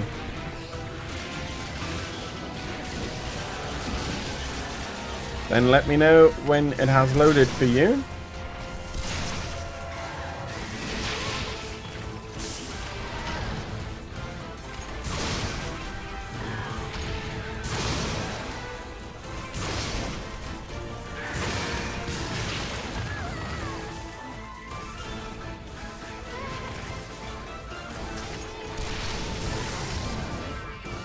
Okay.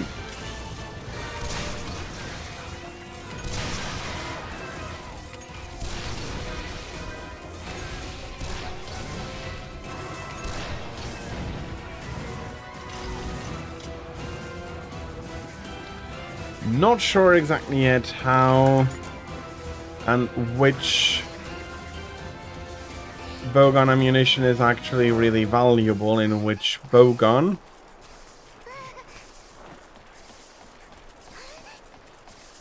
Okay, so he seems to have gone this way.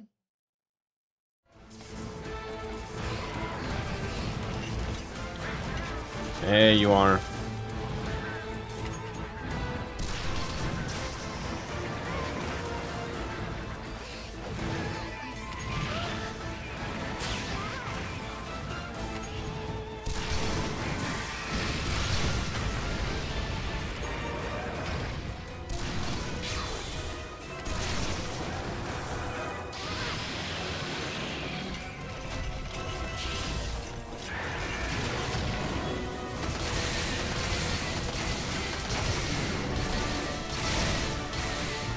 There we go. And Mark, I expect that the stream has loaded for you now, so welcome in. I hope you're having a fantastic Sunday so far, and that you can be looking forward to a great Sunday for you to come.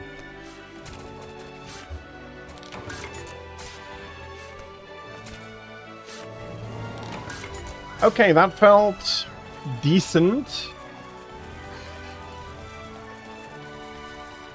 I am not sure how much of that quicker end for Astalos compared to Rathian has to do with the big Pierce ammunition that I was shooting about.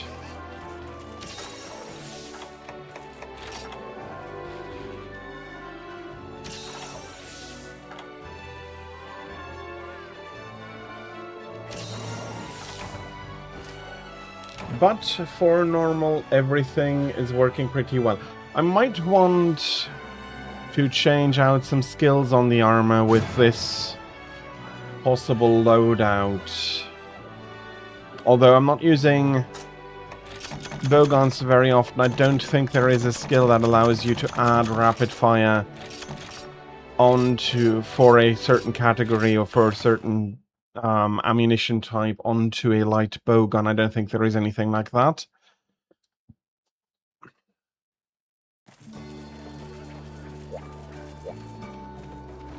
And congratulations on the rank up, Tira, for Kiki.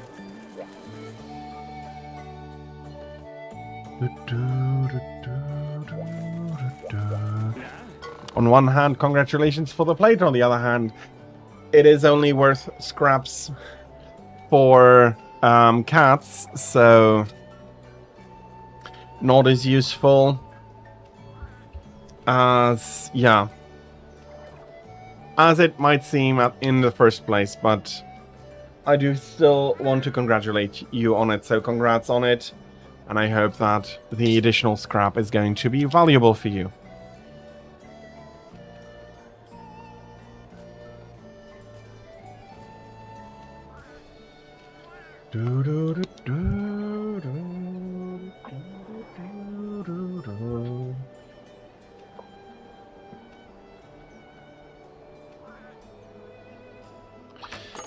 Decorations.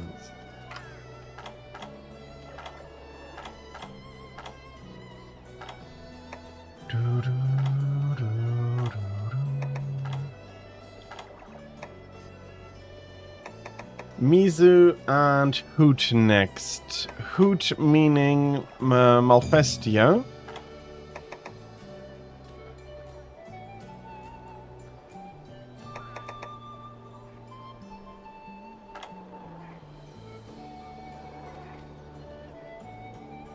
Okay, if you do allow me, I'm quickly wanting to check something. Okay, that is not the interesting thing. What does Pierce Up do? Twitch works now. Finally, Twitch. Mark, welcome in.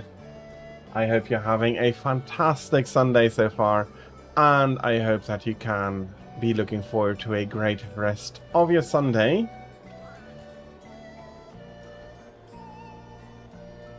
Yeah, I do remember that, so that is not an issue with the weapon currently. Just increases their power. A new weapon in world. Congratulations on that. I need... I have only double slots available.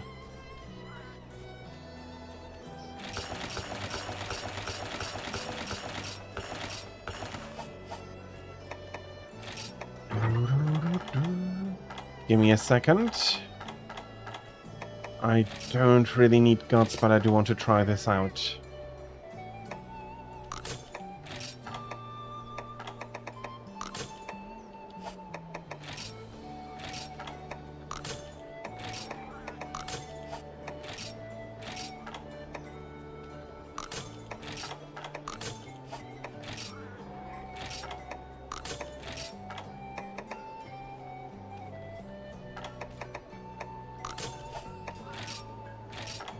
Nope, that's not what I wanted to see. That's what I wanted to do. Okay, there we are.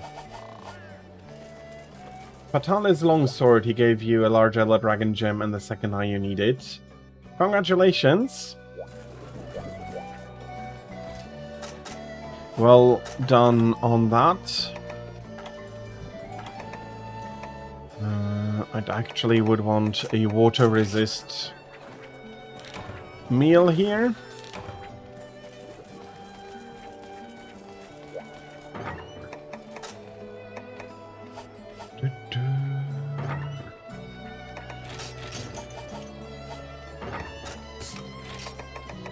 And that means that at one point I will need to go through that.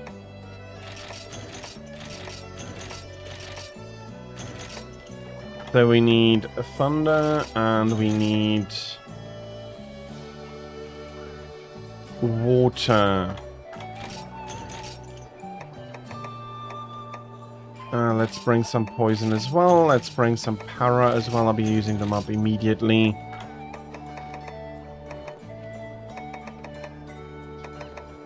Okay, and I'm just going to be buying up full stacks of what I'm bringing.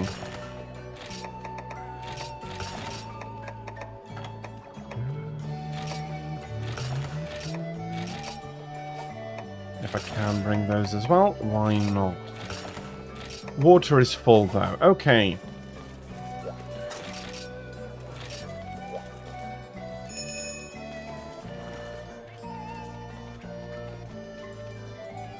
Yesterday was your perfect... Indeed, you had quite a lot of luck in Mario Party there. And Tira, if you have negate para, you will not be paralyzed, and that does allow you to get away for after that nasty tail poke.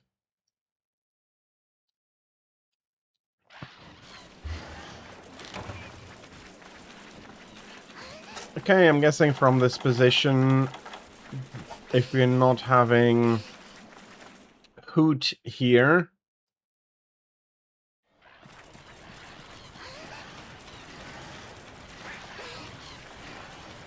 okay, you going this way? I'm guessing... No. Going this way. I'm guessing this is Hoot. Let me load some poison shells for him. Well, we did all do our best.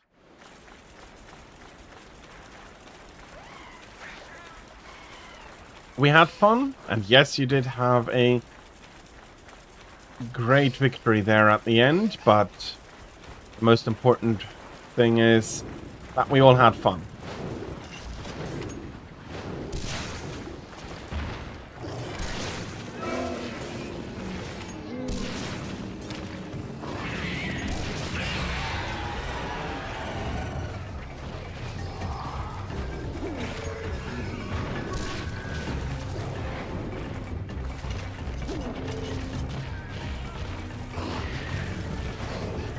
Well, if you do let me know, I can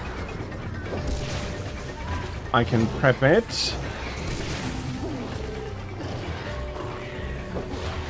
So either next Thursday or next Sunday is going to be my next play, where I'll next be playing Monster Hunter, and I'll let you know, of course, and then we can start out in World. And I'll be helping you out there a little bit if you want to. Yeah, the poison is pushing me back far.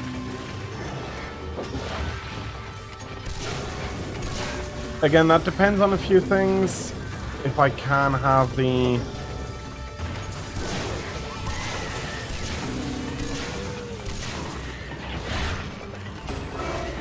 Now we're having music coming in.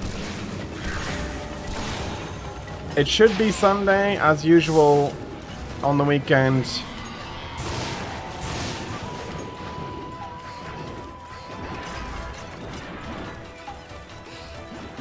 But it may unfortunately come in later. Kiki, do you want to take Mizui on immediately, or do you want to chase after the... Okay, you're chasing after the owl.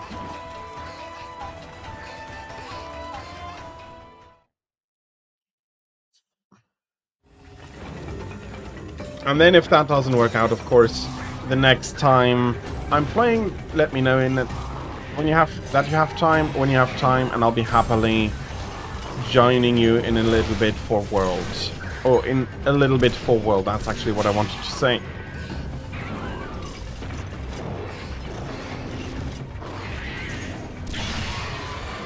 I thought I stood far enough outside of its range there that I wouldn't be smacked by that screen. Someone in the office possessed by Malfestio.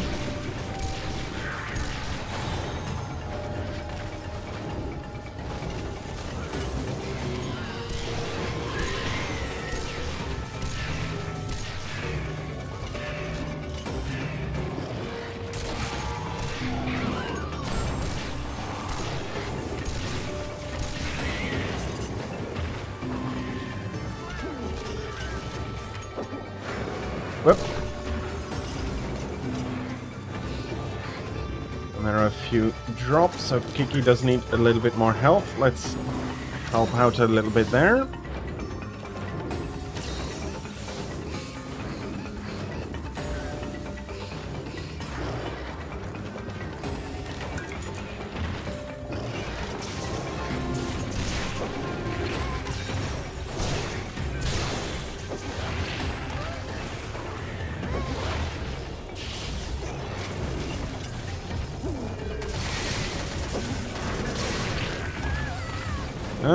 You were holding nicely still there at the beginning.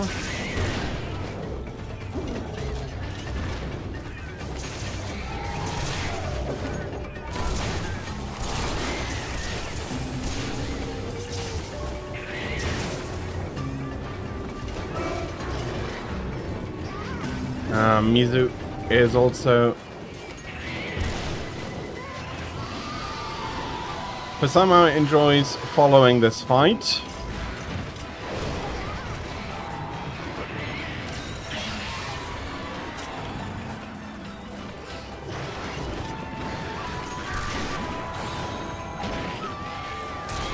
Oh, that was unfortunate. Come on, thank you.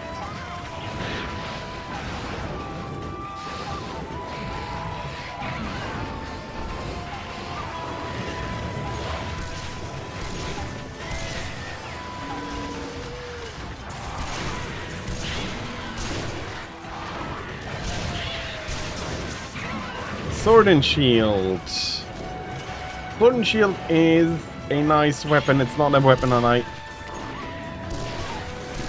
play a ton of.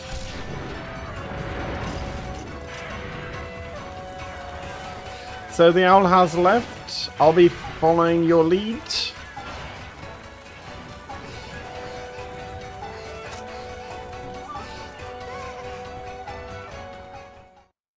Oh, sorry, I didn't immediately realize you wanted me to use Sword and Shield next. Yeah, absolutely, I can do that.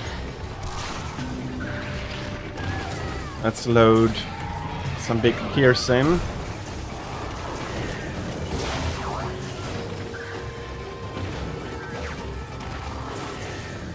Although...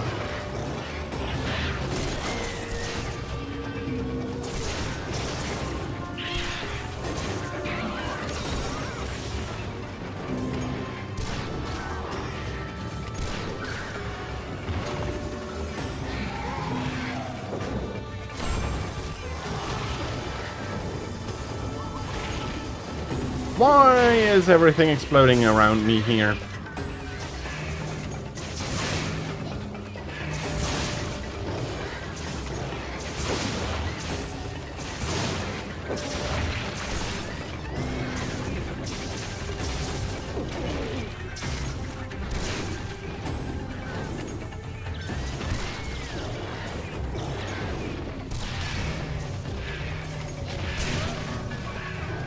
And then I'm getting buggered by Khonshu's.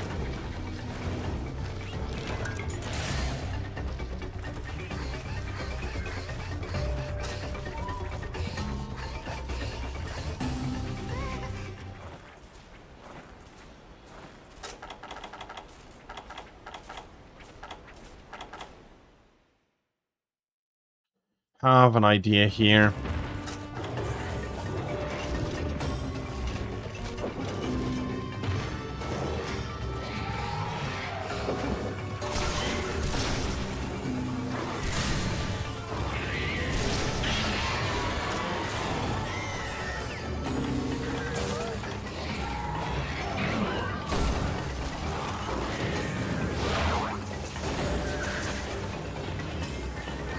my timing is always slightly off at the moment because of the distance that I'm not used to have.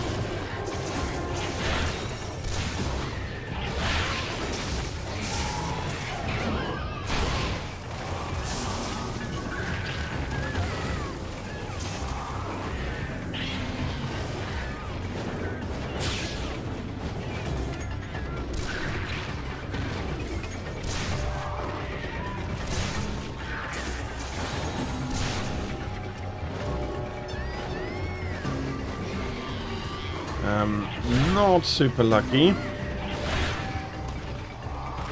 We're going to try and fight Stygian.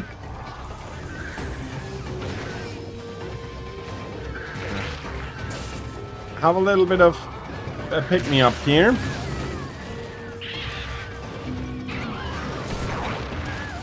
Oh, bloody hell.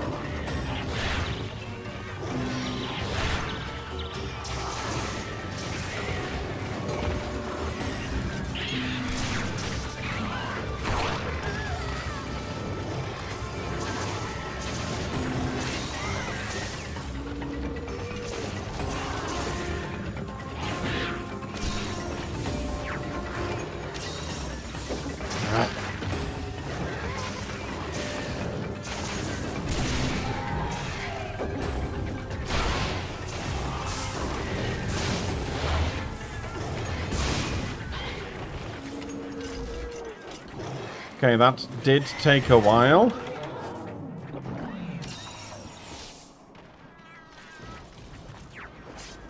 Why though, if I may ask, would it depend on what part he spawned from? Isn't Stygian... Again, I haven't played that in a long time and I've never really sat down to really understand all of the minutiae of the mechanics. If I needed or wanted some Stygian stuff, I just go and hunt it. Oh, you want to level the areas. Okay, yeah.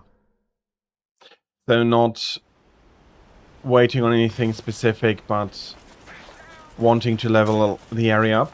You're going to go fetch... Yeah, you're going to fetch new acorns. That's what I thought. What area is Mizu in? Approximately that I can... So that is leveling up the wrong area then.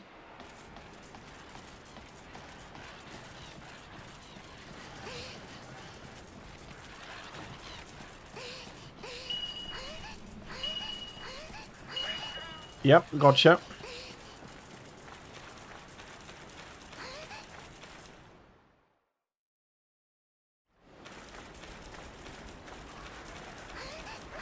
Thank you for the ping, Tira.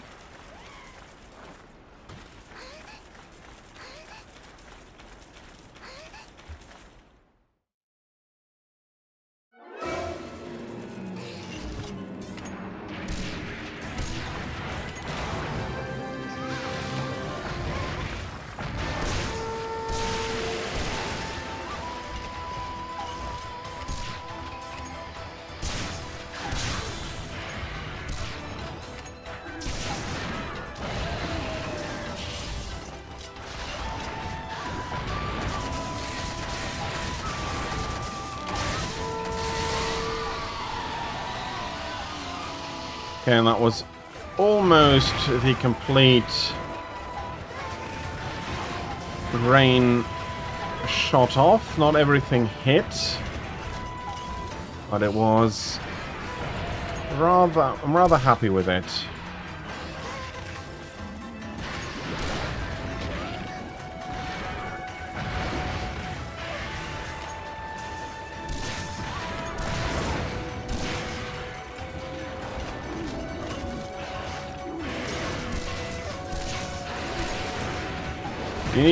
You still need to level Coral and Rotten, okay.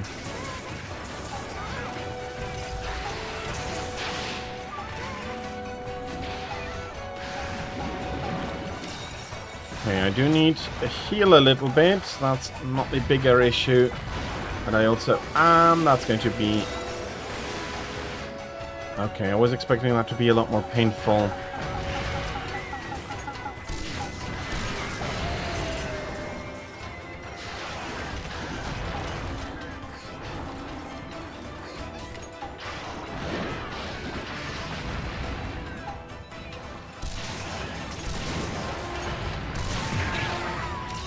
Oh, you... And the bastard turned about there.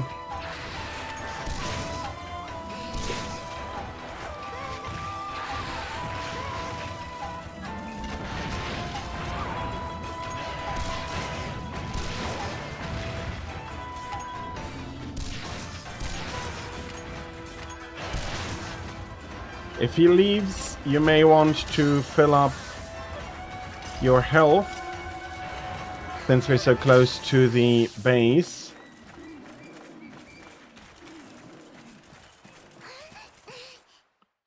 And I have used, unfortunately, many of the powders already.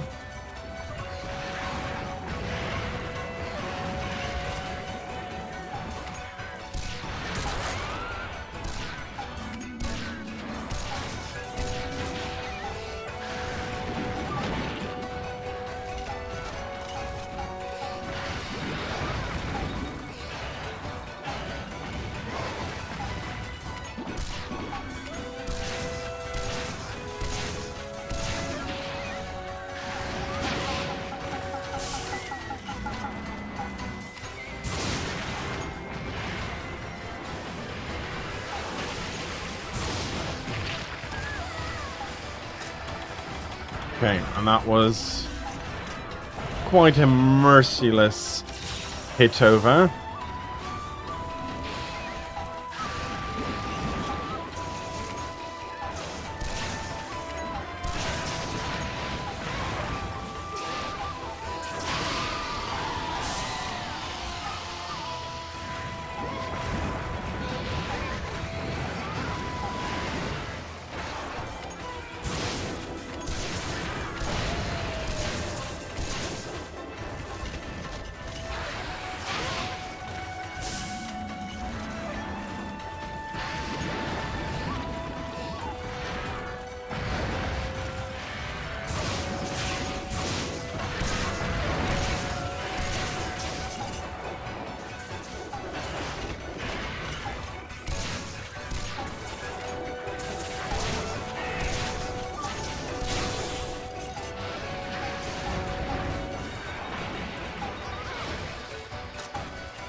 Okay, I'm probably not going to be able to para him.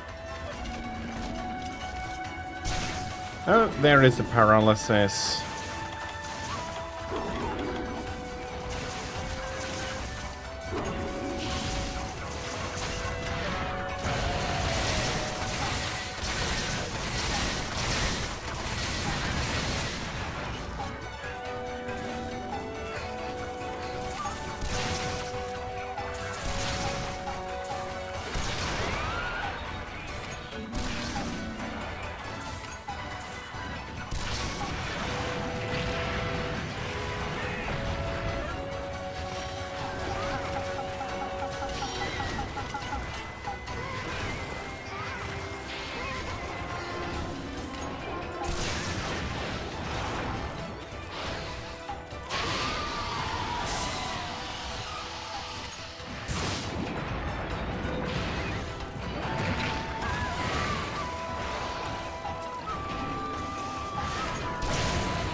How did I get hit there? I did think I had evaded that.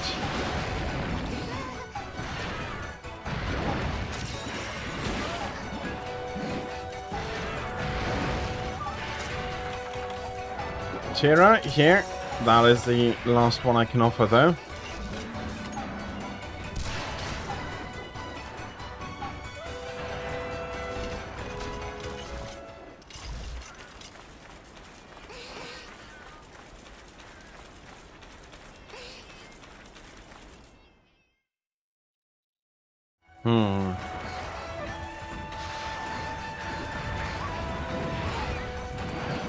Yeah, and has a lot more range than I thought as well.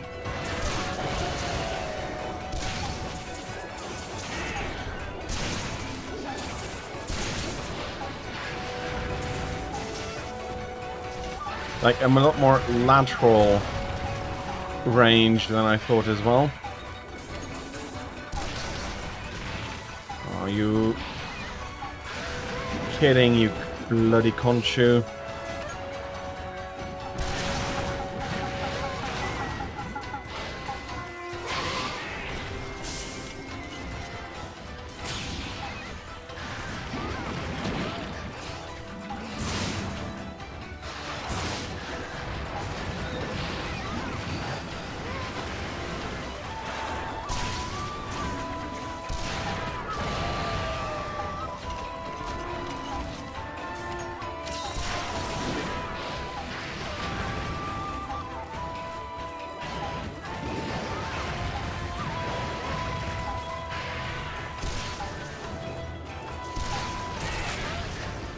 That wasn't a bad break.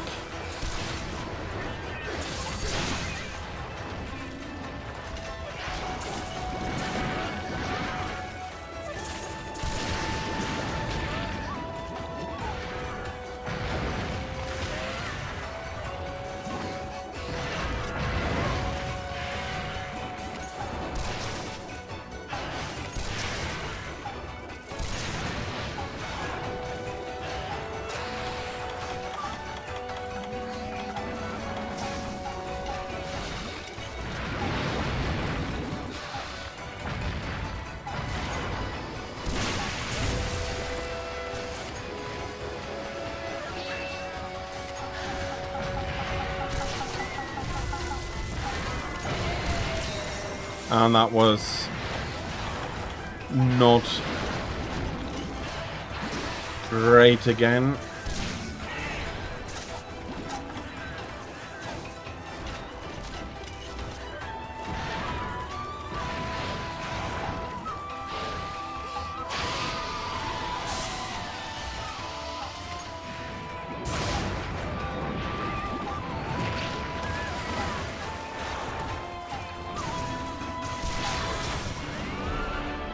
Okay, that did take a while, even for two monsters.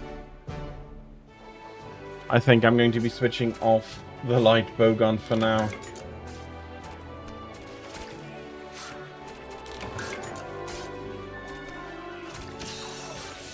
I'm seriously not unhappy with it, but at the same time, I'm not good enough with light bowgun. And I do need to use Sword and Shield next. Thank you for the reminder. But I can also see it here still, so yeah. Wanting to switch off and needing to switch off aligning for this one.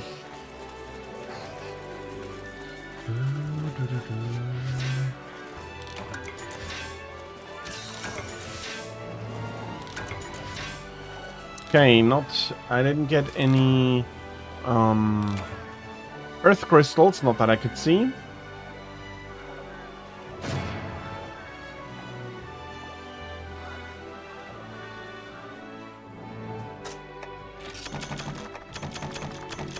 And then I'm immediately hiding my, or her face again rather. That is one I can put onto the pile. Latte has explosive rolls, so yeah, I was before there were explosions constantly going off, and I was okay. That's not coming from me.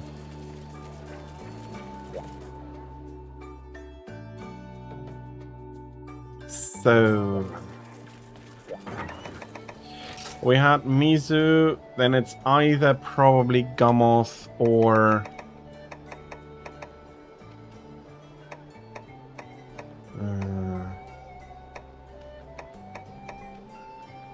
Gamoth and something else, or Glavin. No, we did have Glavinus, but Glavinus and something else maybe as well.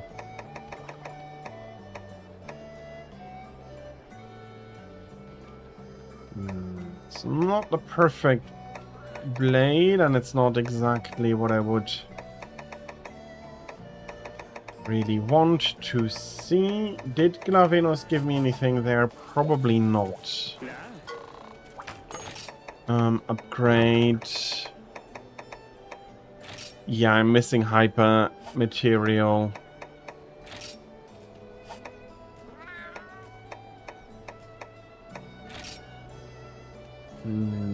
I do want to complete this rather quickly.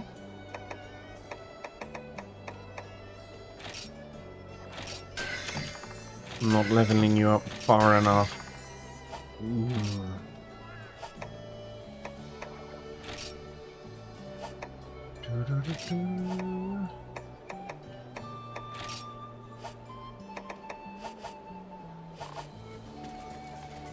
So, style, sword and shield. Which one? I will be taking exactly, I think, despite not being able to boost its sharpness any further, I'll be taking this one.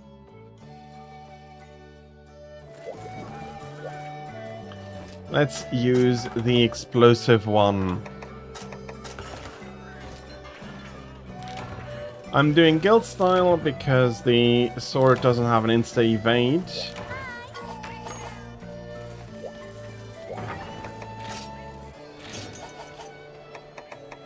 Okay, and I do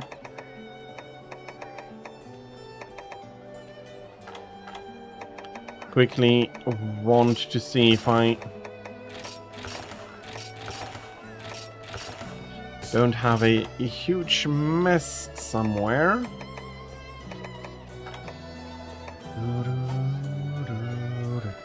It does have the insta-evade.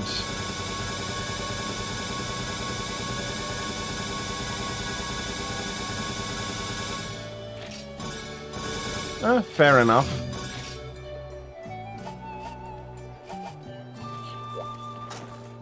Fair enough, I'll still be going for the guild style.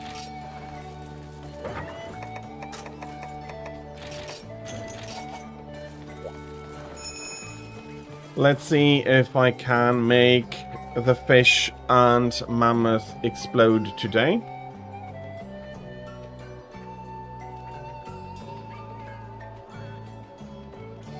SNES Evade is also capable of mounds. Well, now I've learned that I don't know very much about the sword and shield at all, which is fine. I'll be learning more about those quirks, or at least for me they feel like quirks.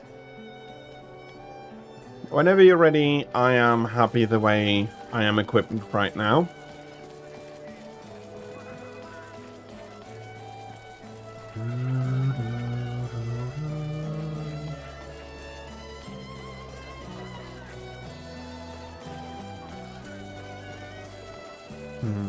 Are they?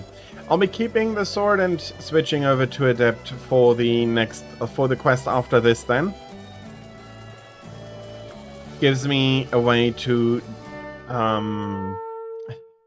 compare between the two.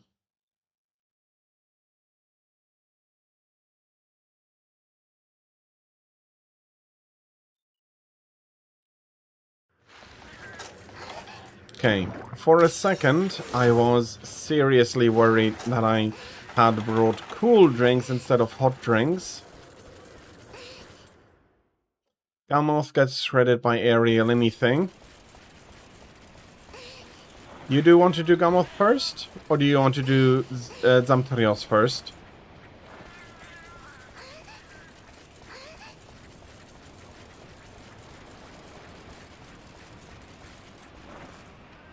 Shark first. Okay.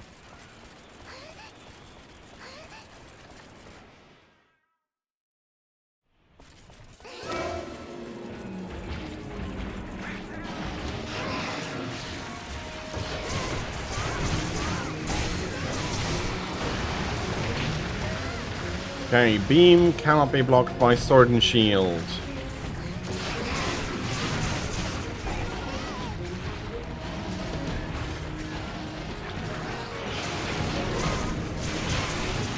Oh, I completely forgot to bring any oils.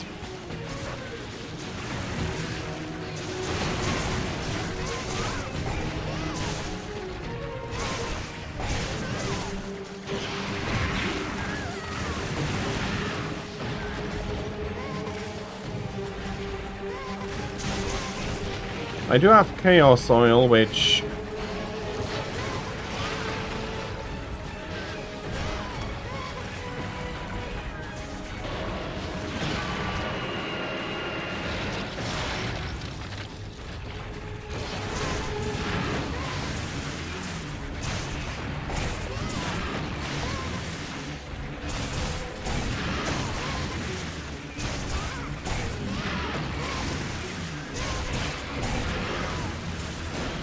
For some reason I feel like I'm not seeing a lot of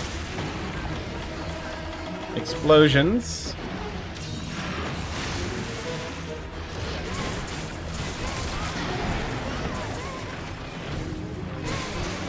I see some of the clouds, but I'm not...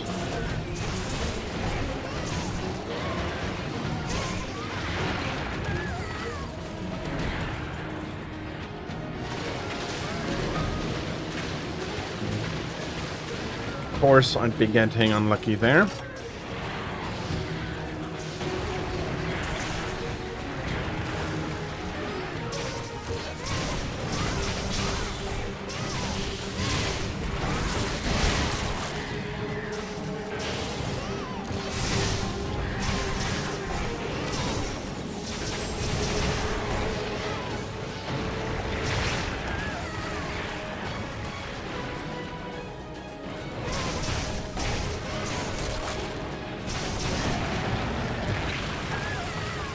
Okay, that I can't block either.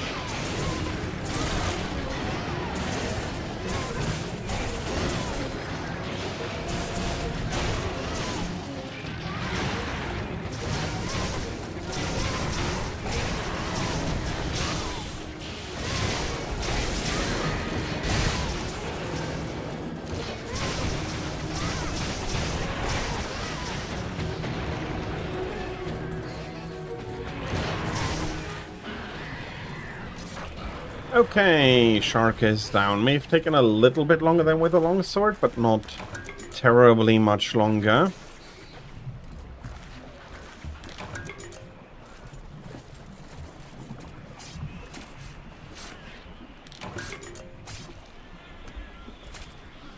Luckily, I feel like I have Chaos Oil. Or one of these... Well, I'm not sure if I couldn't double boost it by still having another oil. Again, I did completely forget about that.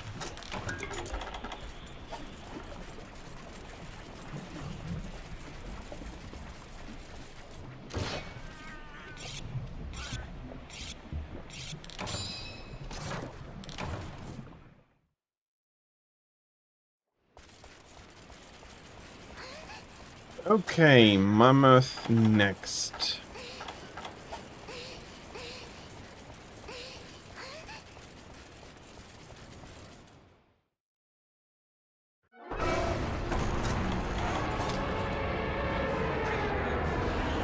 Okay, let's mix some pink in with that snow.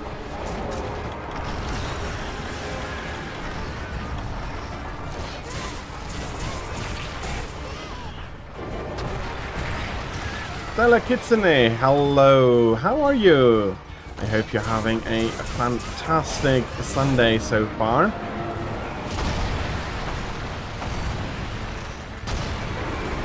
And that you can be looking forward to a great continuation of your Sunday. Good to hear. I did see your Plesioth illustration in Discord. Looking nice.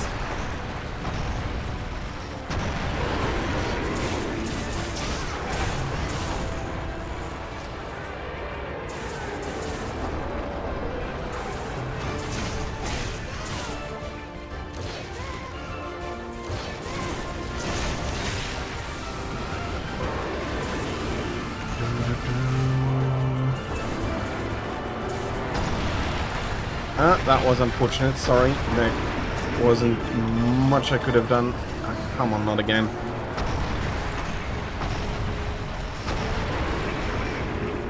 Double length Earthquake. Ooh, Mosswine. I'd be interested to see that when it's done. Are you going for the...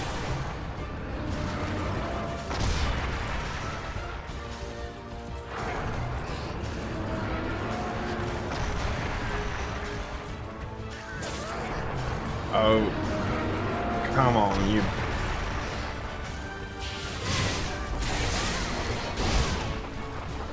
Okay, that was a miss of the downwards swing. That is quite unfortunate. You're going the orc route. Oh, I see, I see. Yeah, I see how that gets the representation.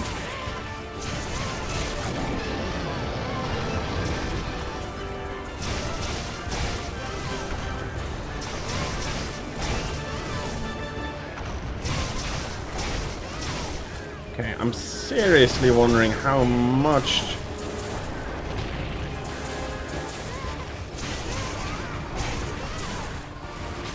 would at least Gammoth need to trigger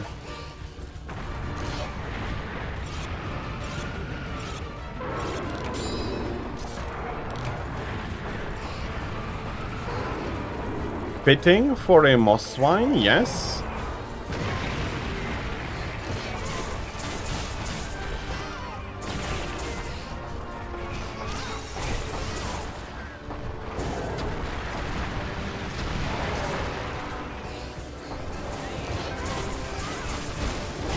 Ah, there we have finally an explosion.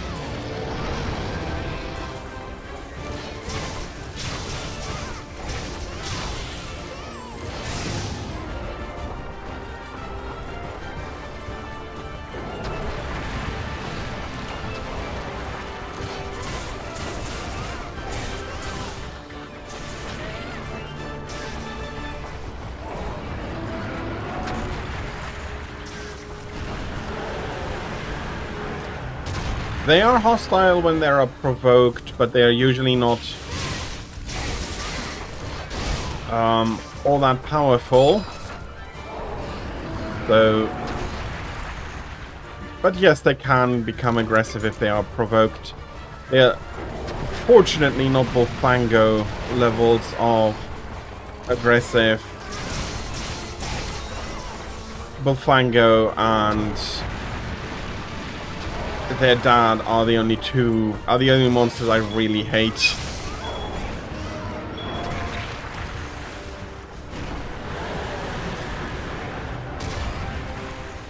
Okay. Not complaining about that kicking me out. I'll be having another hot drink.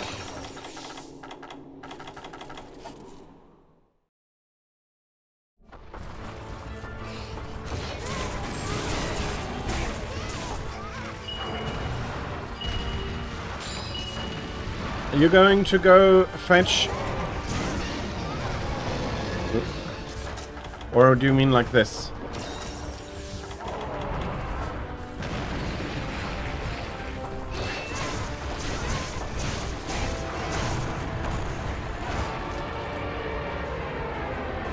Ah. Because of the trap. Yeah, sorry.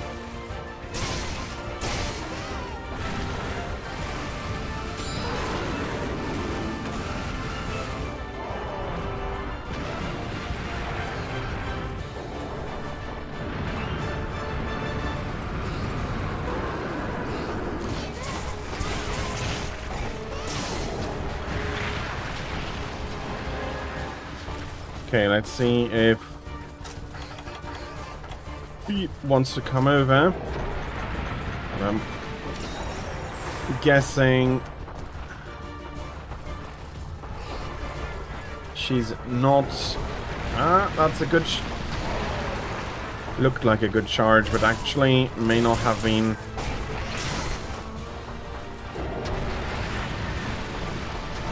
Okay, she can fall into the trap then.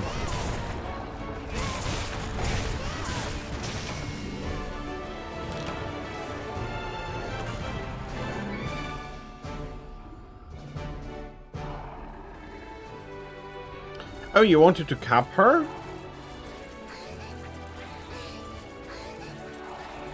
Yeah, I'm surprised you capped her. Okay. I hope it wouldn't have been bad if I killed her. Yeah, the event, there's that event quest in World where indeed you fight a rather large moss swine, if I remember correctly.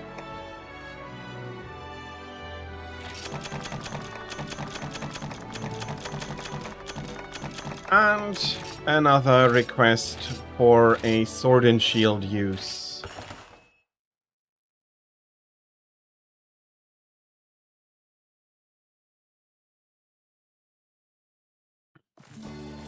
So I'll be keeping with it.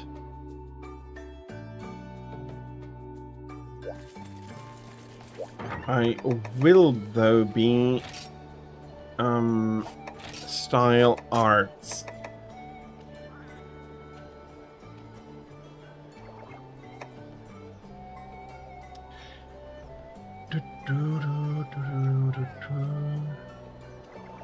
Just perfect timing. You did okay. So it wouldn't have been bad had I killed her. But that timing then indeed worked out really, really nicely.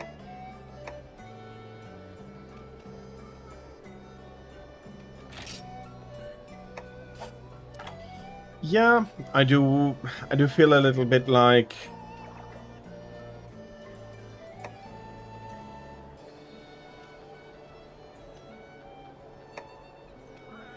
I'm not exactly.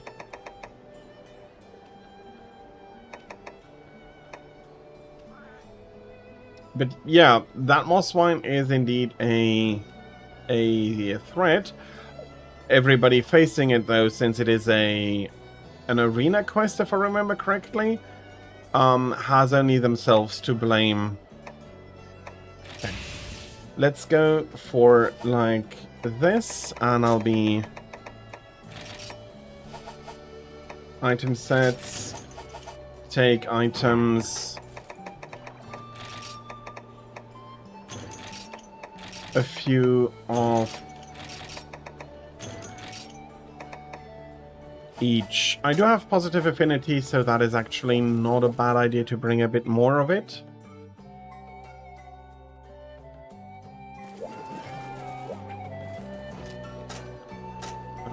A voucher, or I'll be forgetting to be using them.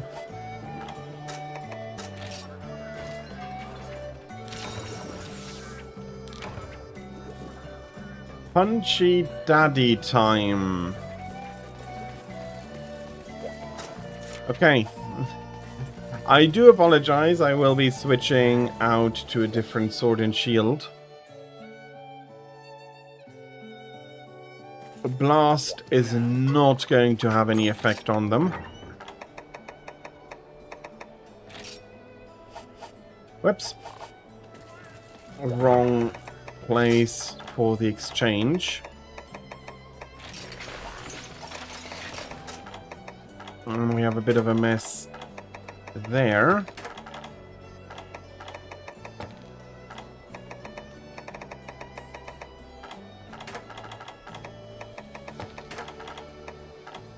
Okay.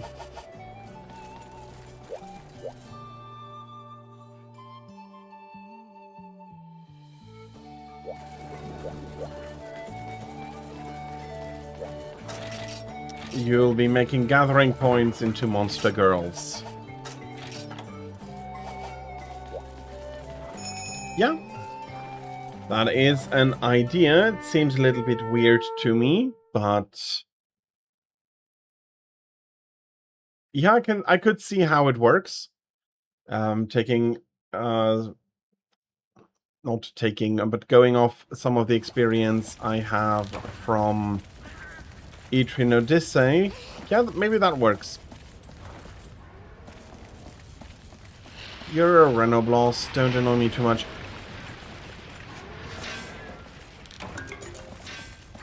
And I just remembered where he is. I do need to go around a little bit.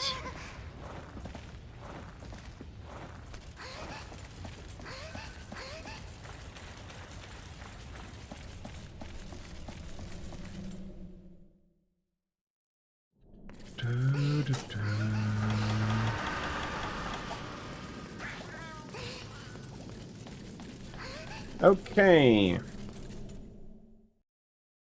Gathering points, ore, herbs, honey, mushrooms, and bone gathering points.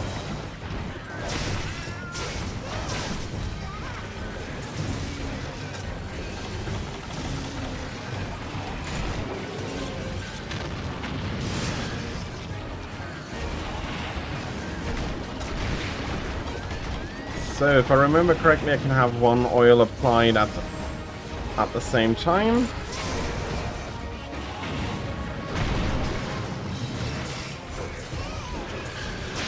Ooh, I can evade.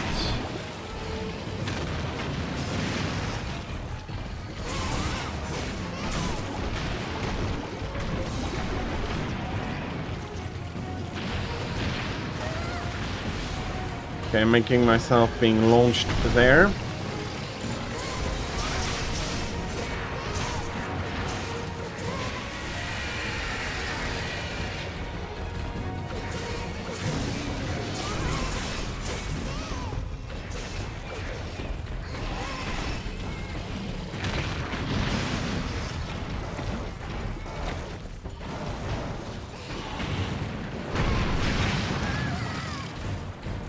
Okay, the small range is catching me a little bit off guard.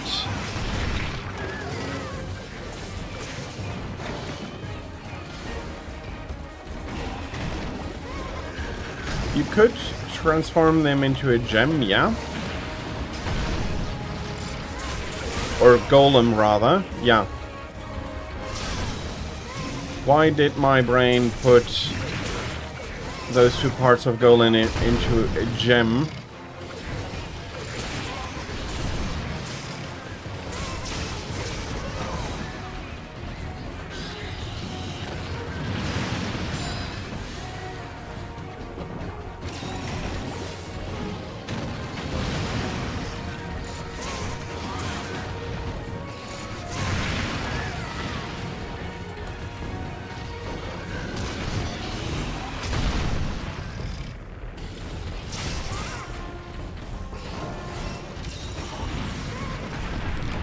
Ooh.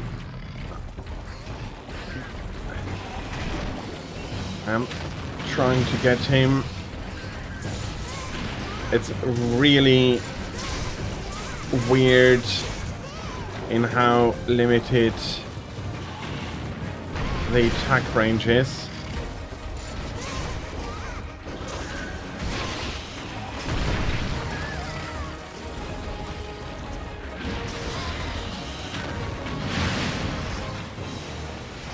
Ooh.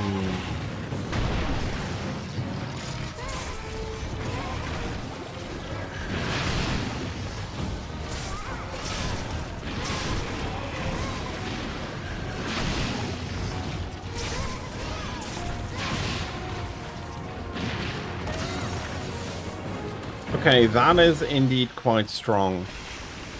Why haven't I been using that from the beginning? Adept can indeed mount very well. Let's use the stamina ups. I'm getting kicked off here.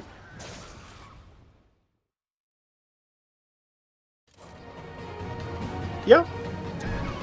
Those types of projects aren't really finished quickly, so... And redesigning and redesigning and redesigning things are not unusual.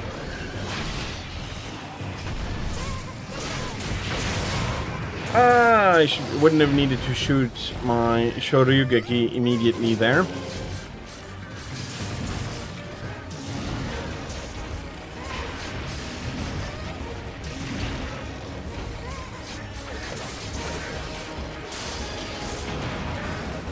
Okay, that's... Hades Progenios down for the first time.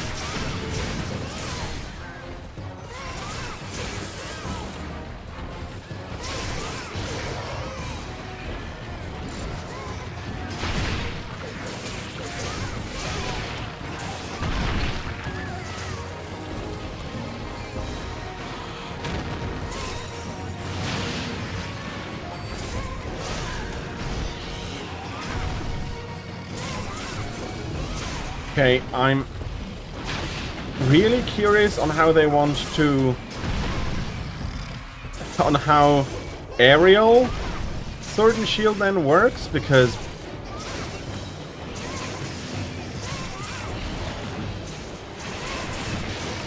bloody hell, Adept can get a ton of mounting points in.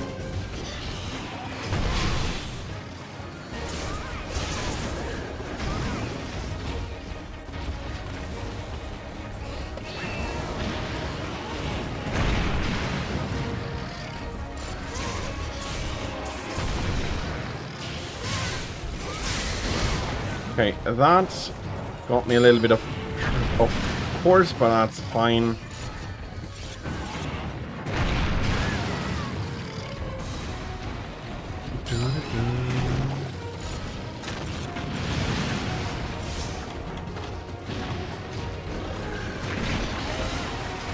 Oh, I had the weapon drawn.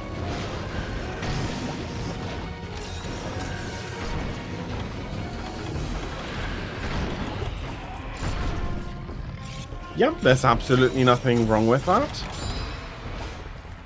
Any game played needs to be enjoyed by the player, and no matter what that reason is, it is a reason. As long as you're having fun, and that is, as always, that is the most important thing, that you can enjoy a game.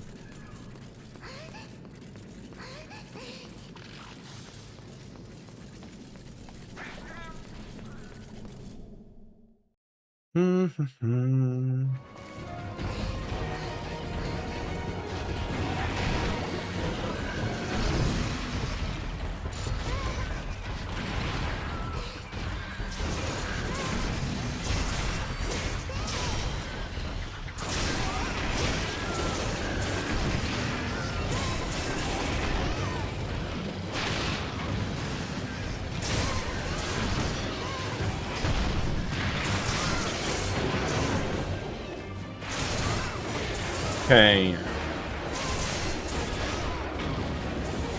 That was not bad. There comes the tail, also very nice.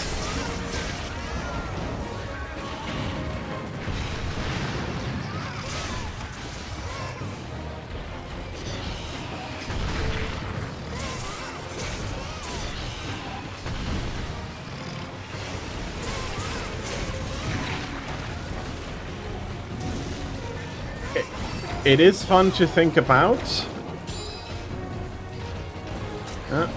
Kiki might want or need a little bit of a pick-me-up. There we go.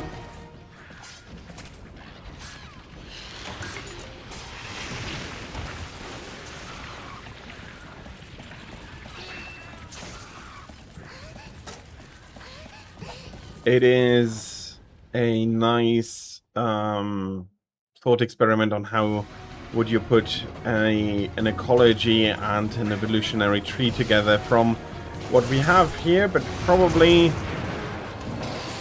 less tree and more web-like, since we do need to remember that they are in the end created by Capcom, and that doesn't usually work quite the same as it does in nature.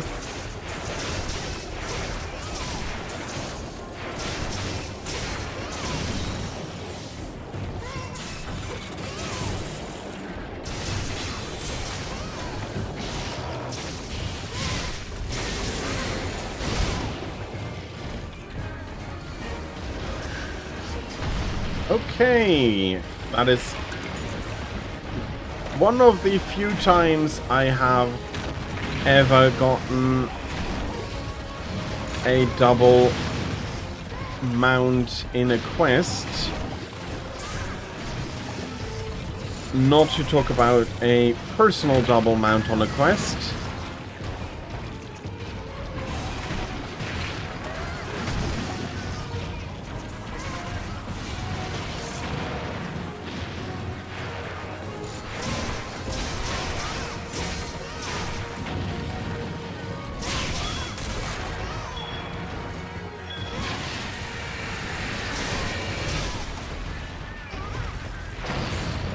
Okay, and that is another captured monster.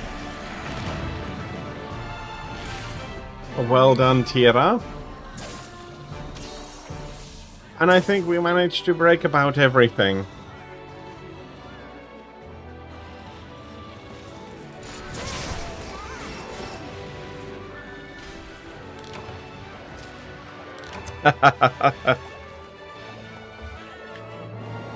Showing a little bit of a mean streak. False Teeth, created to fight other monsters in territory dispute.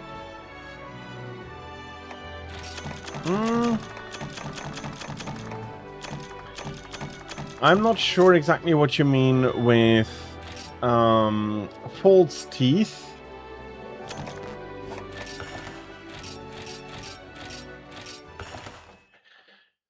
I'm not exactly sure what you mean with that, Stella. Yeah, because I know that some of the monsters have the mouth form that indicates that the outer shell might be teeth as well.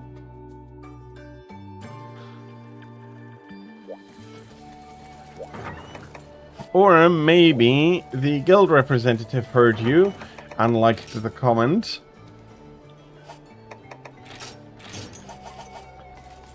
But again, congratulations on your gem. And again, I do understand that the cats do not use them directly, but ooh, there's a bit of handicraft in here, but I don't think either is good enough. I'll just quickly go through here. That is handicraft plus 4.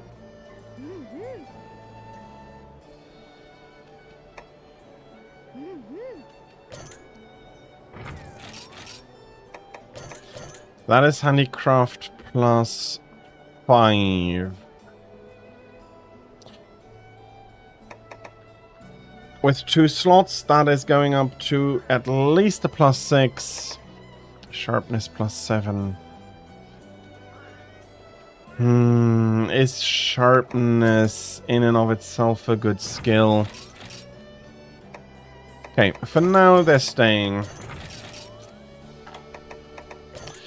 Bomb boost. Bomb boost is not anything I really need to worry about. That is sharpness plus 5 and the sheath. Meh.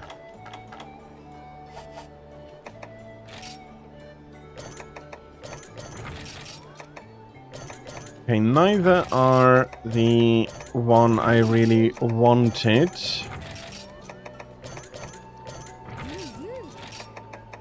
Water resistance, I already have a good one.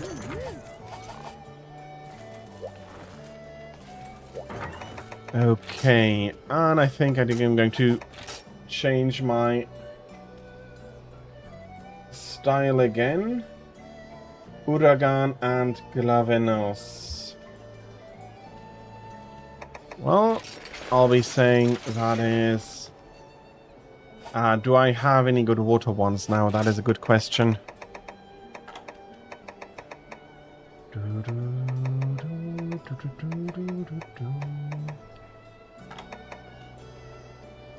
Not perfect, but more than good enough. And dung bombs, as you said. There we go.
So I do know that some of the earlier birds had proper maws with teeth, because I was thinking a little bit as I was choosing my weapon here, and Tira is waiting on me. Sorry, very much sorry about that.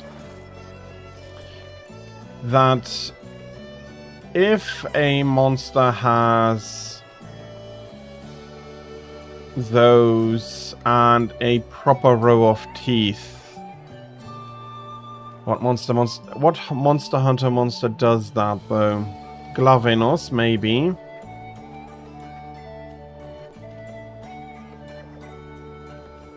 Okay, I'll be redoing the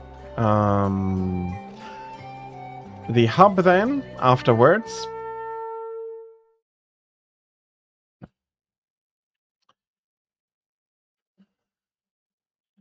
So yeah, if they are sharp, they absolutely would provide a nice amount of cutting force. So a little bit in the sense of a double row of teeth.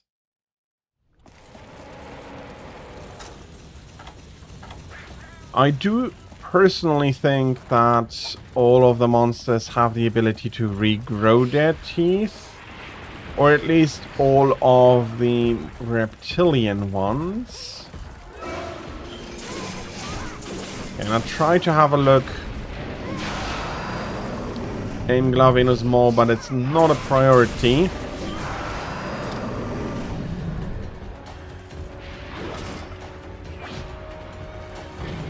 Oh yeah. That absolutely gives a good reason for the outer ones. You do not want to use your normal teeth for that, even if they do regrow.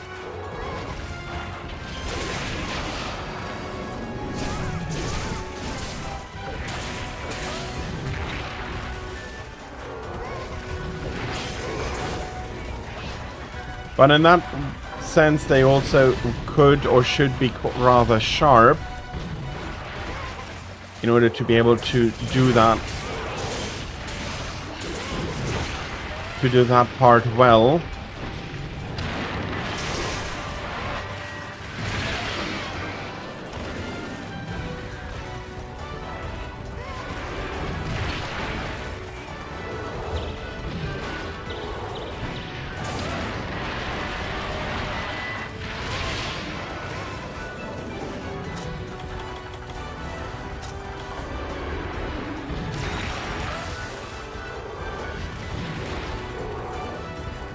It has that indent. I'm not exactly sure if that is a tail indent or not.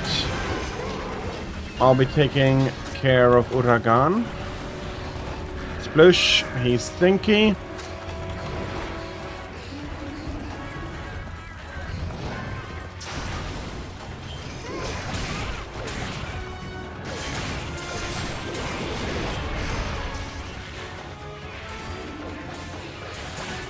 So you have that indent there, that I am though not sure if that is indeed a tail indent or a tooth indent, now that the tail is cracked.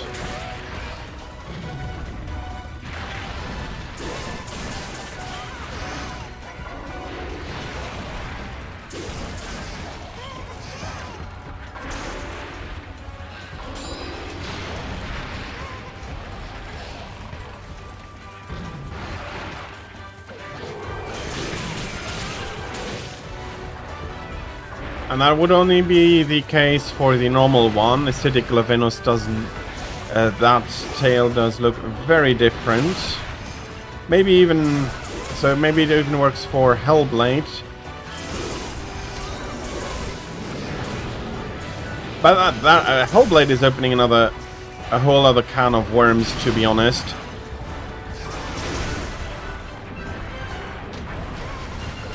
Oh, that's not exactly the angle I wanted to jump off in.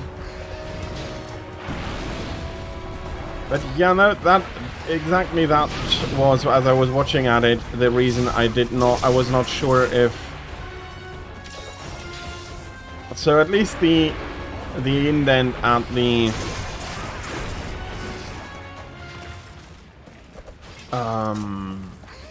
root of the tail, or at the base of the tail maybe rather, that is probably not from biting down on it. From how that looked, because he is gripping the tail much further out than that.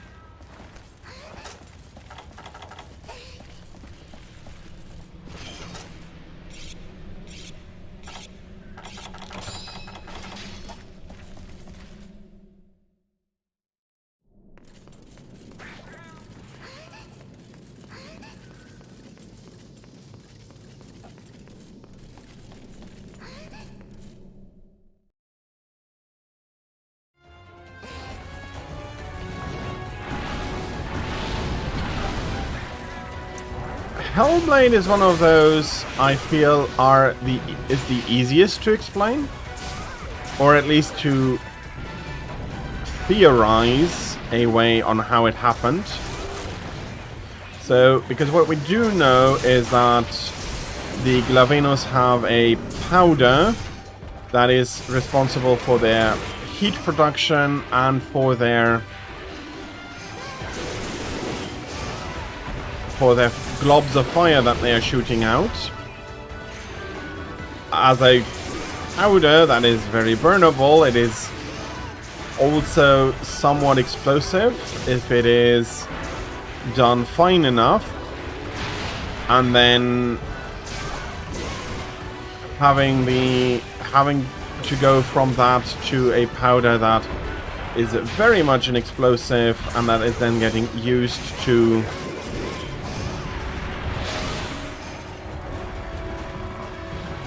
coat your tail in an explosive layer.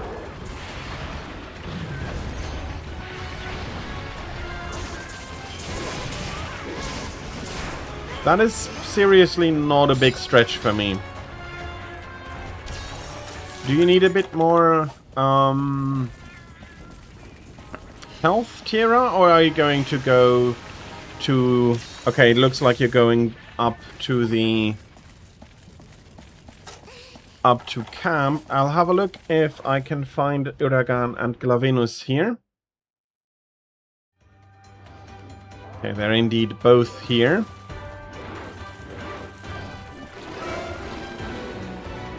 Okay. Let's paint you. Let's paint you.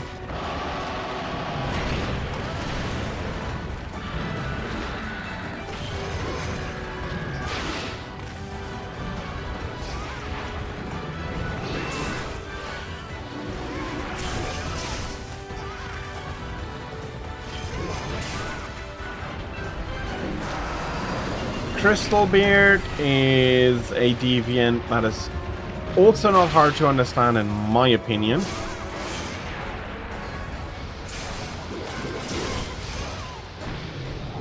Okay, Glavenus is almost down.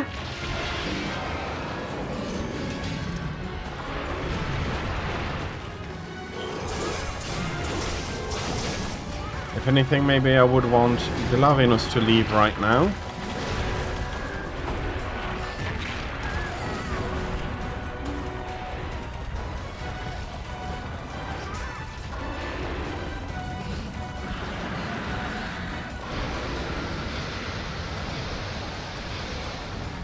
Yeah, that makes actually a lot of sense.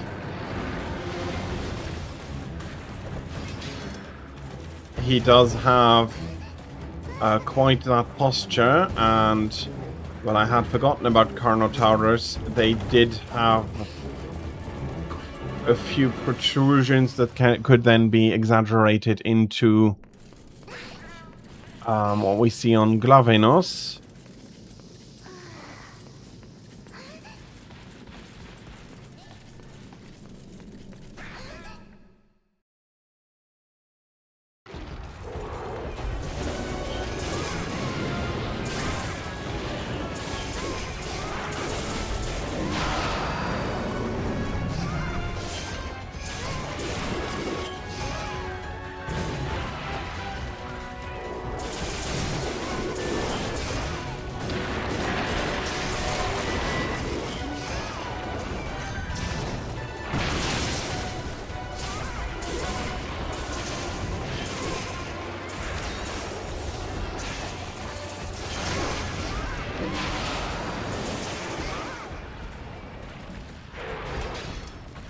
And that is Glavenus taking a back seat.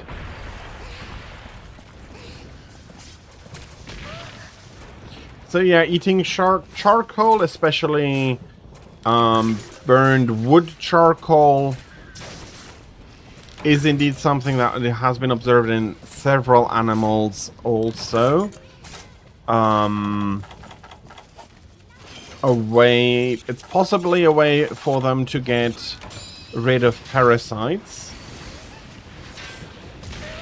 So whether the charcoal was present and eaten, or whether that is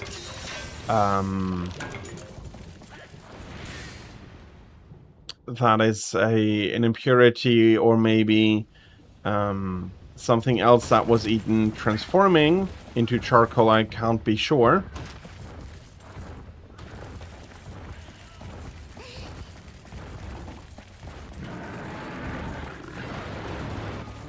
So Glavenus having a hollow tail.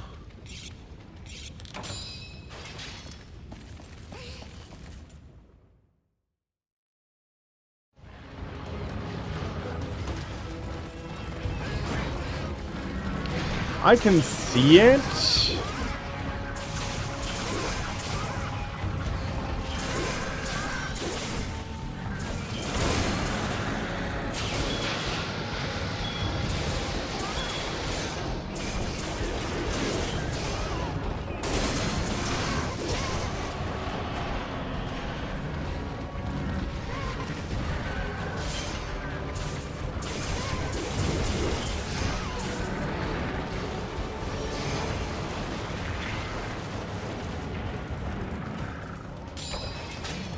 I can see why it could happen.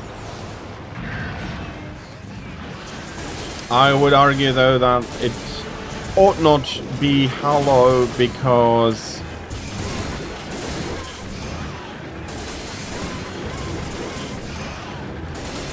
the forces that the tail endures during some of the exercises would shatter a hollow tail.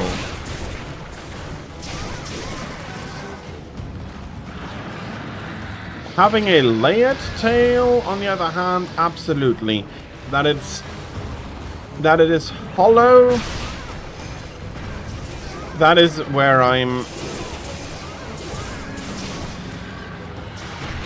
where I think it is not as likely.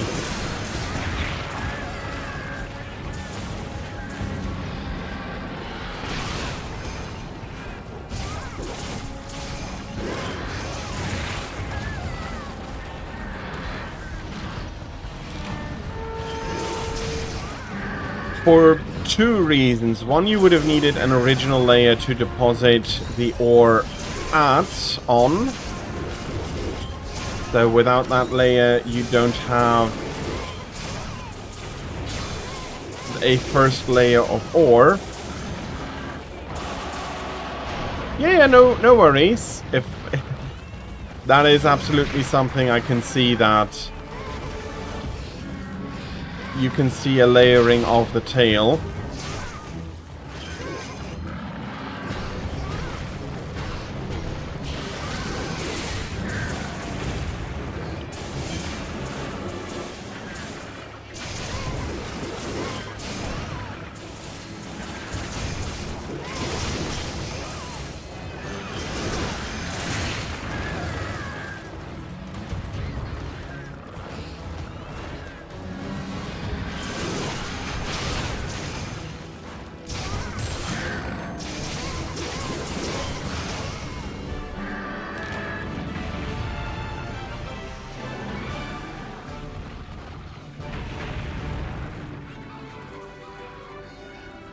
Yeah, and from there, Hellblade Glavenus either being a normal Glavenus whose powder became maybe that powder becomes more explosive over time,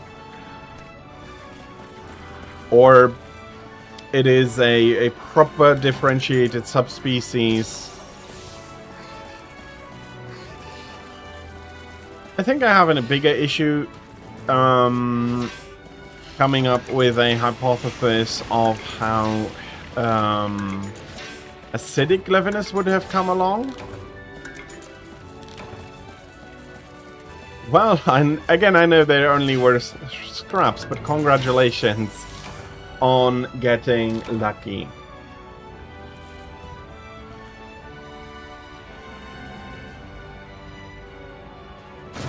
Two plates Glavenus and a ruby from Uragan. They have been kind to you here.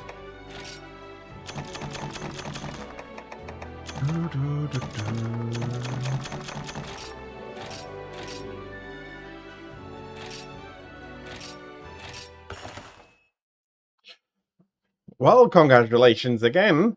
Again, I do understand it's worth only scraps, but I hope you can do something with a ton of scraps.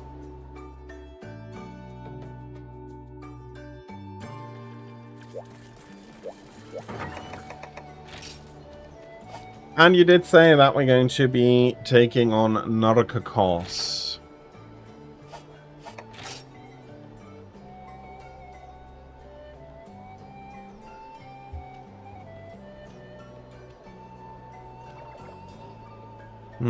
That would be a green tint over the tail, though.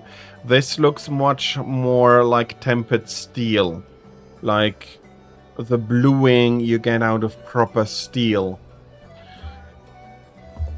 So maybe with the age we have a malachite, dragonite, carbolite ore getting layered over the tail. Carco boy, indeed. And I am thinking a little bit about what I should be bringing, but I do think I will just go... I will just go with what I am familiar with and to bring a longsword. Yeah, acidic. I really have no idea how that would happen.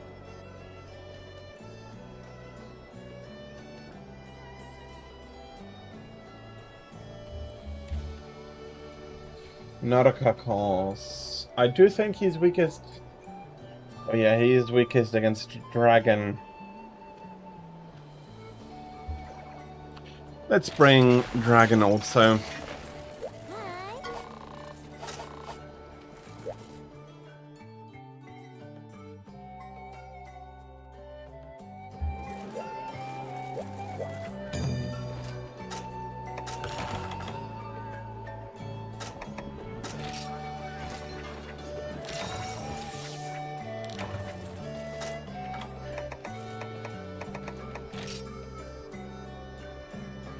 Oh. Okay, I thought that I had seen that, but I am down to only 2 million zenny. That's not a lot.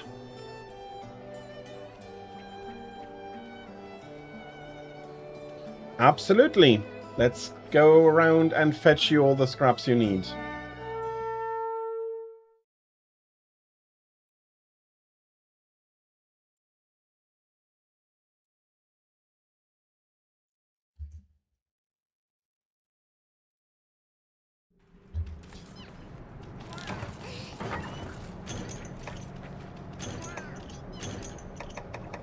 Oh. Bullfango. Oh, well, I am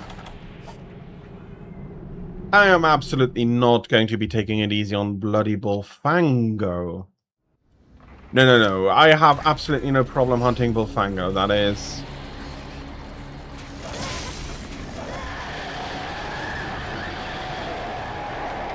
that is no problem.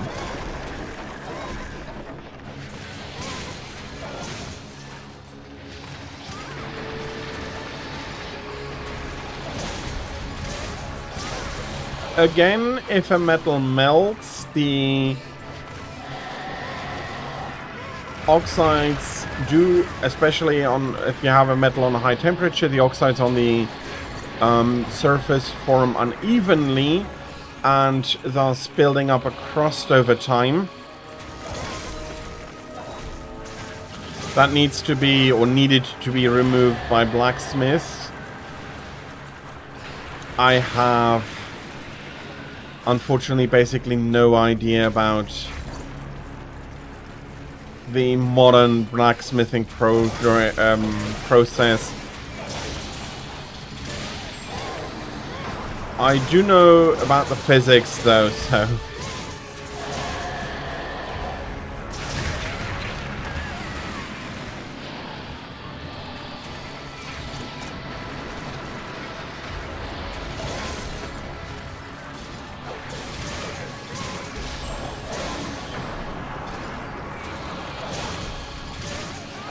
And since that would be an oxide layer in steel as well, I don't see any issue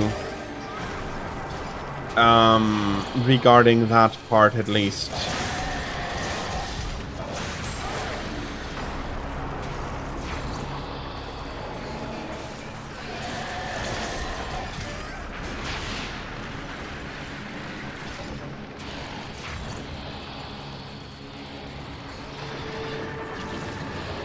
Also, a lot of weapons do require constant maintenance, part of which is a sharpening process, so that also does involve quite a bit of grinding. So depositing a layer that then is hot and oxidizing unevenly, getting scraped off into a hard layer, and then from the ores that have been consumed, repeating that. I don't think that there's any...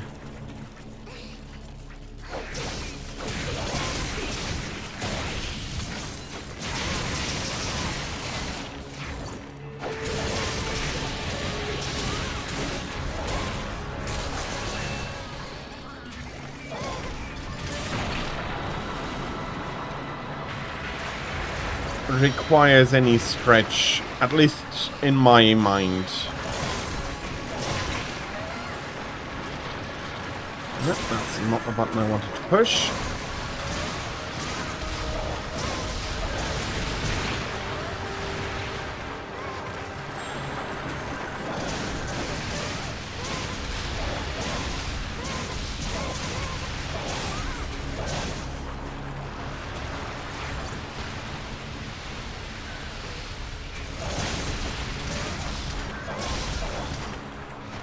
If you give me a second, I'll give you a little bit of healing here.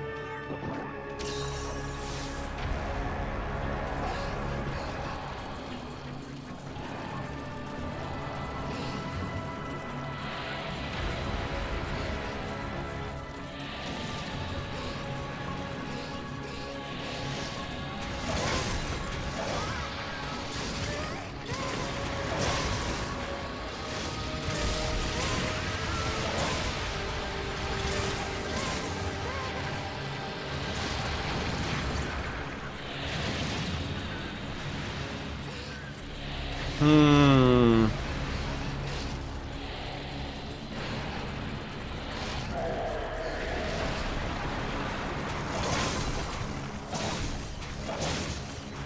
It probably would be like that. The problem is that the story games are not exactly clear on details there, but one of the things we can be absolutely certain about is that no monster will have the size and strength that is shown by the monsters as soon as you're taking them out. So if they have a growth accelerator or something like that is unknown to me. But without anything, or maybe a lot of time is passing, but without at least a few years growth, the eggs can in no way have such a large size already, since we do know about the size of the eggs.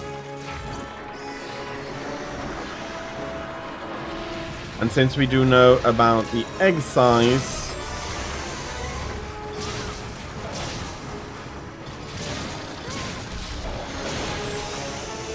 we are also having an idea on what the limits of the monster can be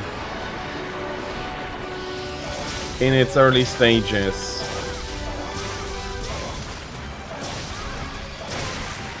But I would absolutely guess that a baby Glavenus probably has a smaller tail with a smaller but flat tail that is then quite immediately from the moment that the small monster is going to be able to be coated for the mamas, bringing the first ores to her baby, that is going to happen. I don't see a big issue there, to be honest. Yeah, it is probably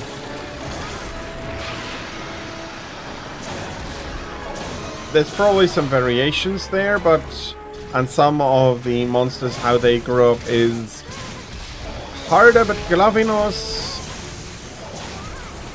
would start with a smaller tail and then as a baby start layering it. You need to learn how to do that correctly, and so starting early with some bad layers that get improved afterwards. No, I don't think that is a big problem.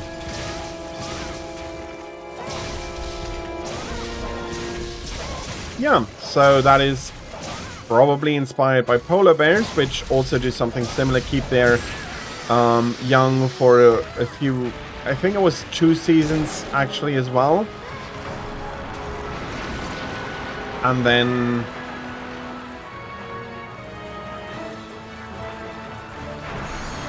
yeah, absolutely. And all of the low rank Barioth would then be young Barioth that have recently left their parents. If in any way we want to have some real world parity to some ideas, then that is, I think, how, for example, that is going to be working. I am, and I was blue. I couldn't just see the water properly.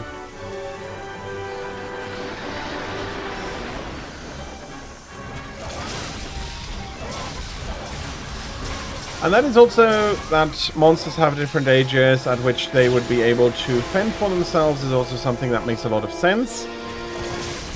Especially depending on the final size of the monster.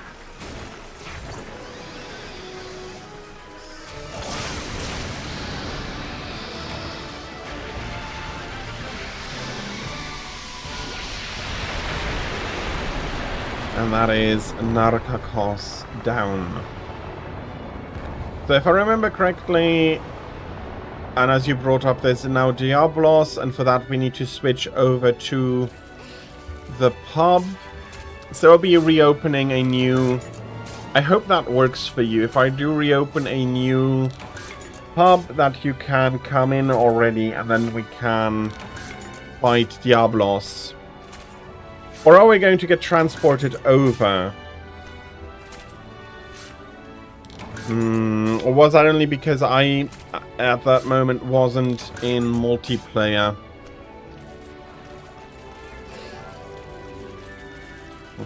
Well, we'll see. I don't think it's going to be a big issue. So we'll be opening the pub hub, and then you can jump in as soon as you're ready.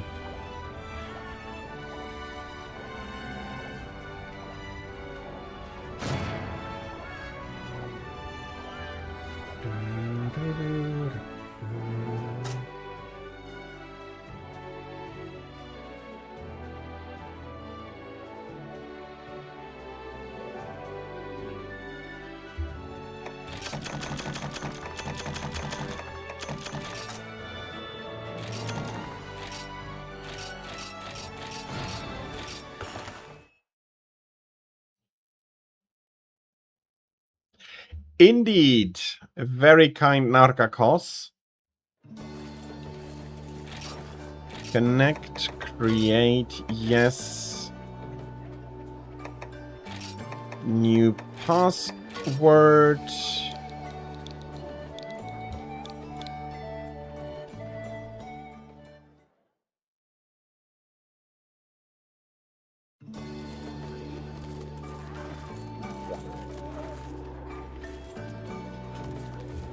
Yeah, that happens. Sometimes there are different ways to proceed and resulting in quite different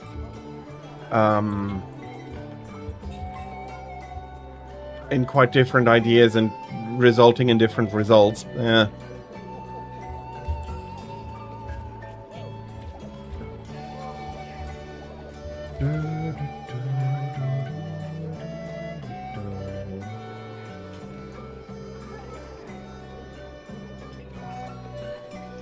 That is interesting. That is interesting, and while physically, biologically, as we know biology, it may not make sense, but in Monster Hunter it absolutely may make sense, especially since we can disregard some of the ways that they are creating cold rather than transferring heat. It may be that, or rather, maybe, let me put it this way, may it not be that, for example, Ligiana, who is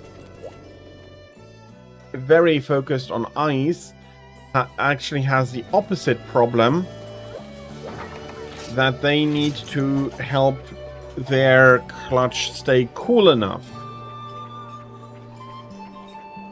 The feathers, very much, if you do need to keep a clutch warm, are the best way to do so. But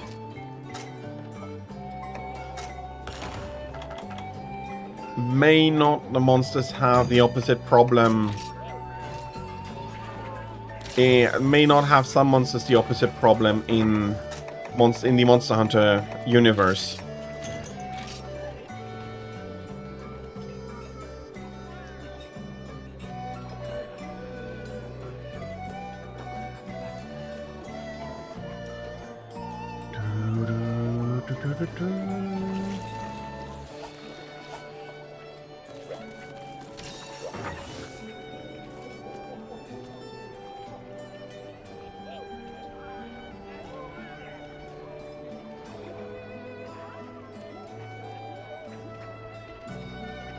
Is there an easy farm?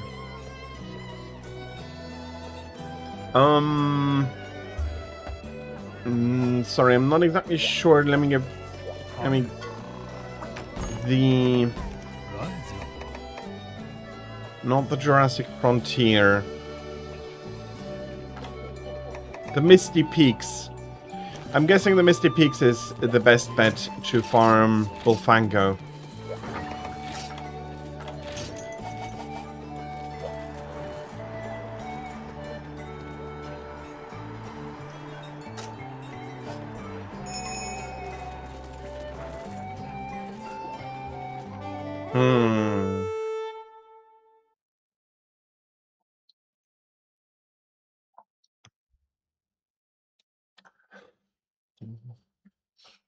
Nesting in an environment that is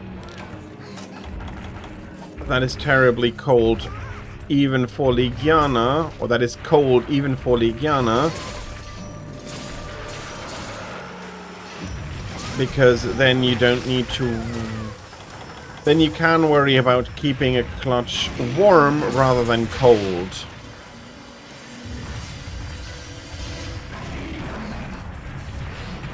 Despite it being,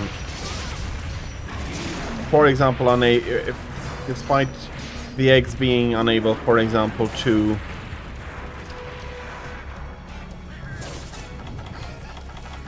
I put these sonic bombs away. I am sorry, Tira. It is going to be a little bit harder than I was planning to do it. Yeah, that is indeed an idea.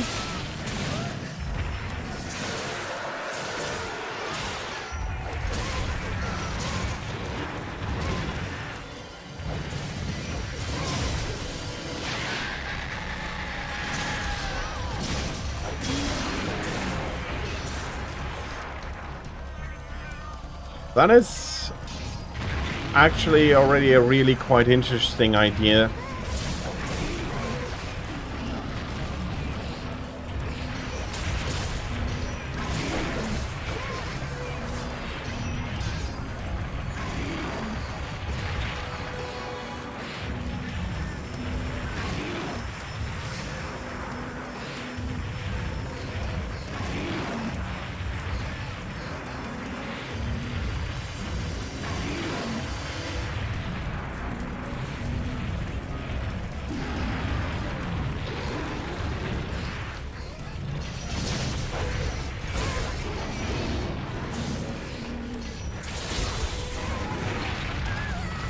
Oops, sorry, Tira. You took a lot more damage there than I thought. After you have the acorn, let me give you a little bit of a boost.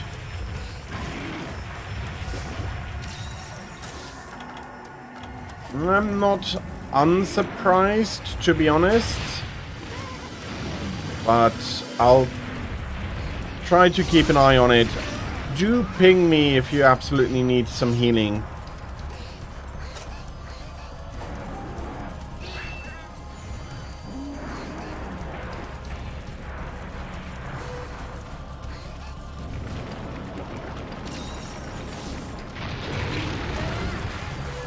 Okay, I thought you wanted to move.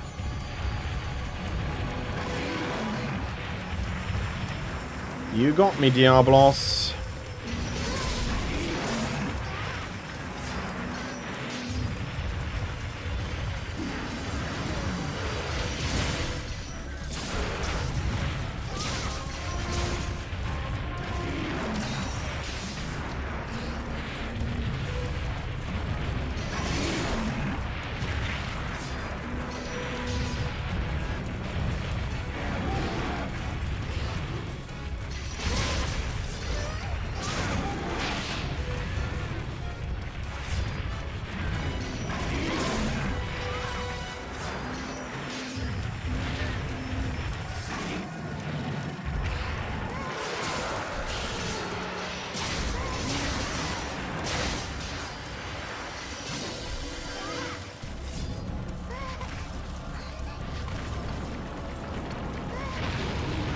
You're not getting me another time.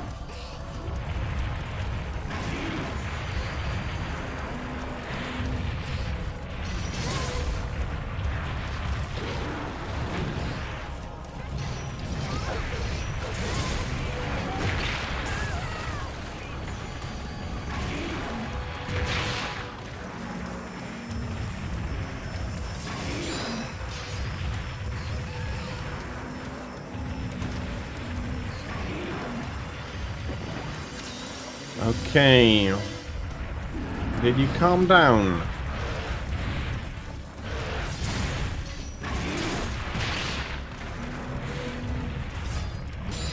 Not yet calmed down.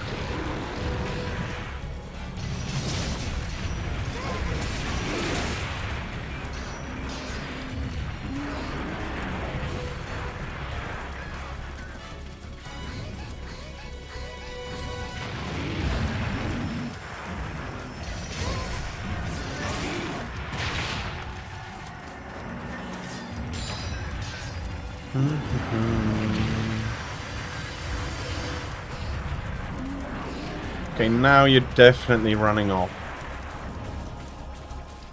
Baby Barioth has fur covering where adult backplates should be.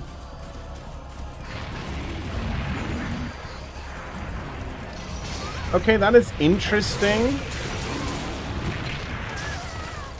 Are the Barioth backplates fused hair or hair-like structures? Not everything that looks like hair is true hair. There are differences. But for our discussion, hair is good enough.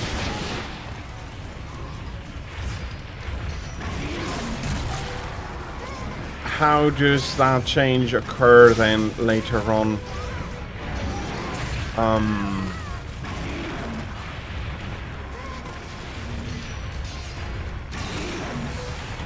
I'll give you another boost here, Kiki, or Tira rather.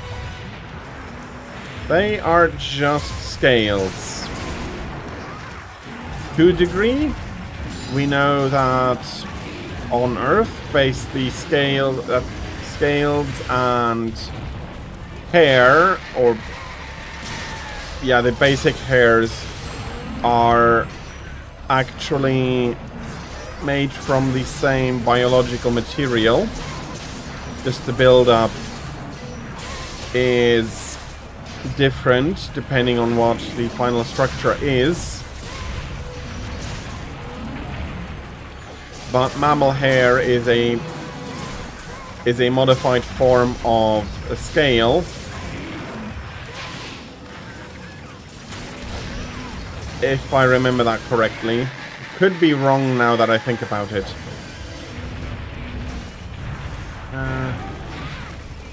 No, though. Although, it's improbable, though. Our ancient ancestors needed more insulation because they were becoming warm-blooded, or endothermic rather. That then required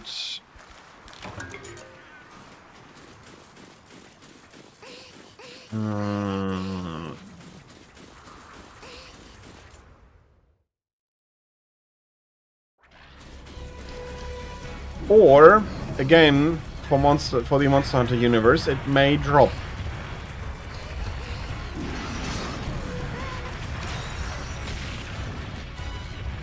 Maybe it is a drop in temperature, allowing them better to survive those cold environments. Weird as it may sound, if they had a high body temperature, they would probably be having a power that internally is based on ice, and not on ice, on a heat, so they would be rather spitting fireballs than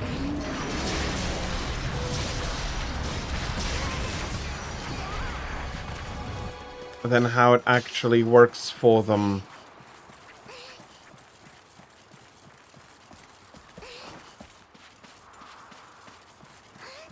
Although I have no confirmation, that it's pure speculation.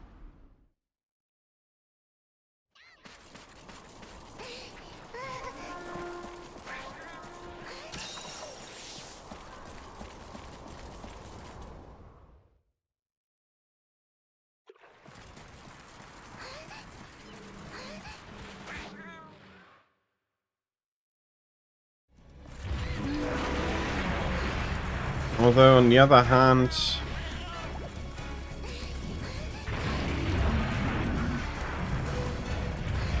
few ice monsters are showing anything that would hint at them trying to reject as much heat. No, you wouldn't want to just reject heat. If anything, you would want to still regulate your body temperature. Even if you have a cold one, and you can create heat out of nothing. That is the biggest...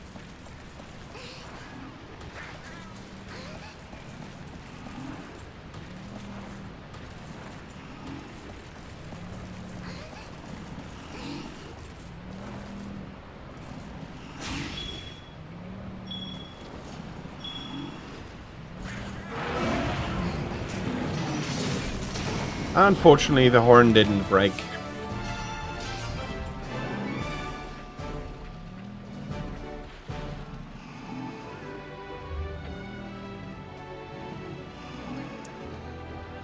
But yeah, there is...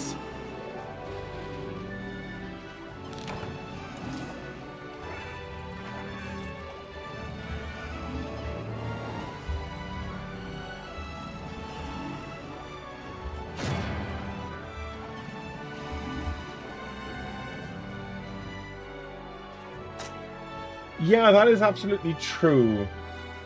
Their movement is sufficient to generate heat.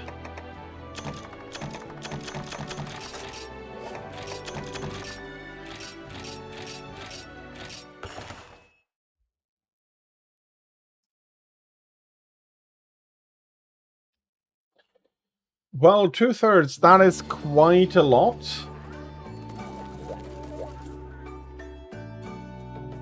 But we managed to get through it well, so yeah. May not have felt very comfortable fighting him, but we managed to go through and beat him.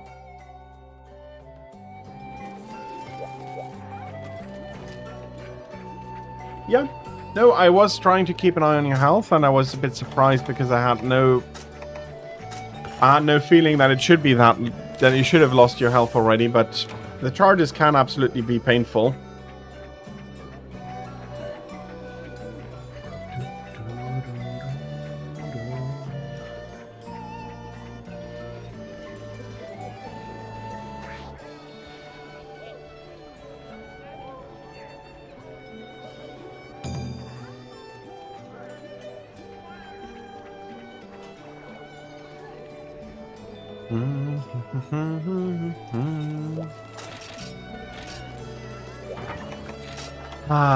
I get to kill some Bullfango.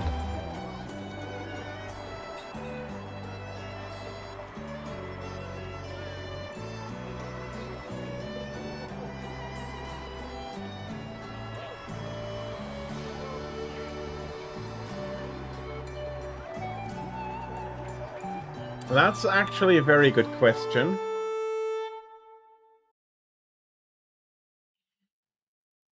Maybe there is something in that we don't know. Or maybe it is due to the difference in strength.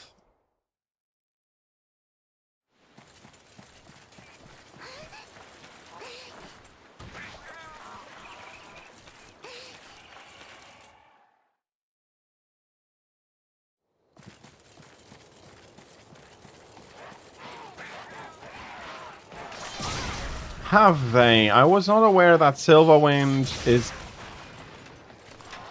in its basis. Okay.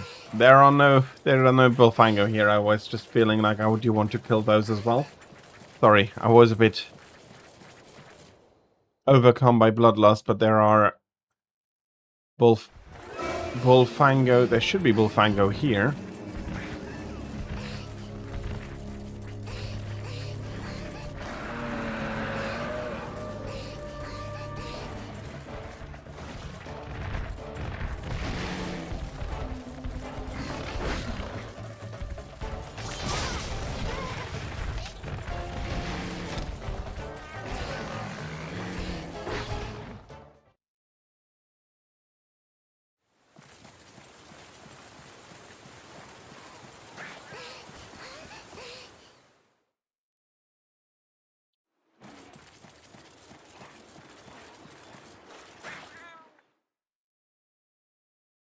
Ah, found some here.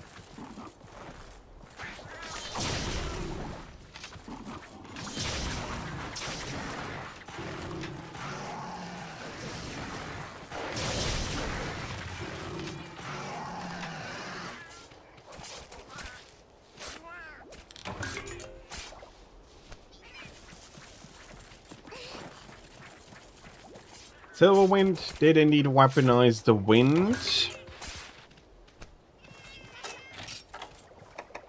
That's not something I can share. If I got one, I would have wanted to give it to you, but that's not possible. We need to wait a little bit, I think, to for them to respawn.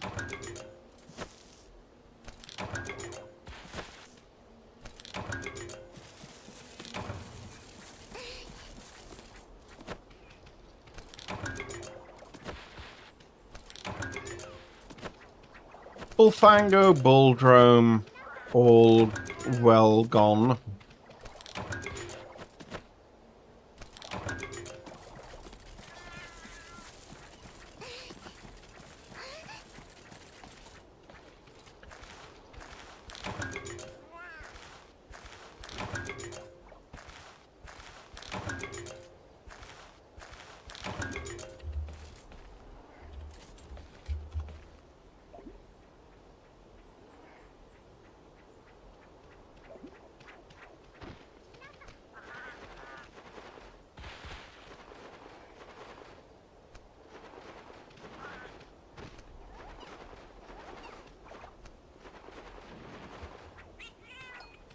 Maybe that does make him a deviant, rather than something else. But then again, that would bring up the question if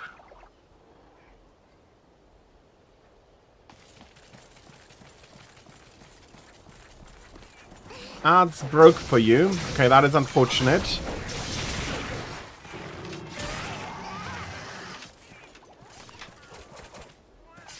That is unfortunate indeed. If you got a thick fur.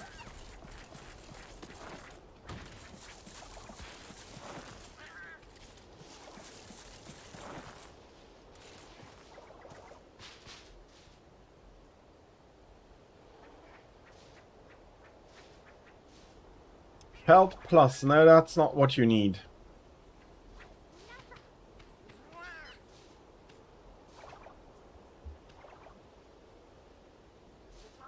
I am not sure how that distinction is being made between a variant or a deviant. It may be as simple that the guild decided on this is that a larger group of variants came up immediately and they felt like, okay, these are... Maybe they have something in common, I don't know, and called them deviants, and then it stuck.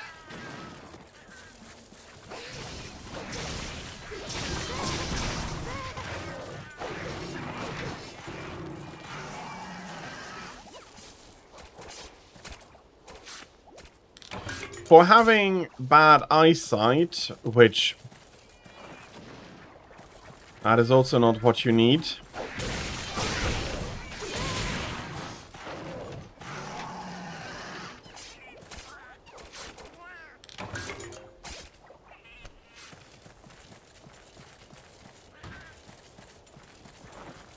Oh, they really don't want to give you what you require.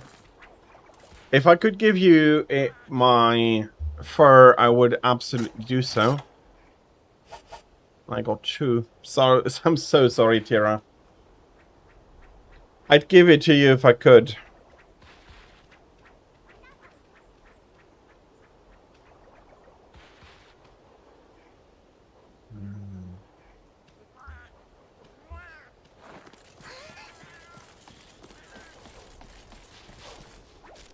Well, in general, may it be or may it not be that way.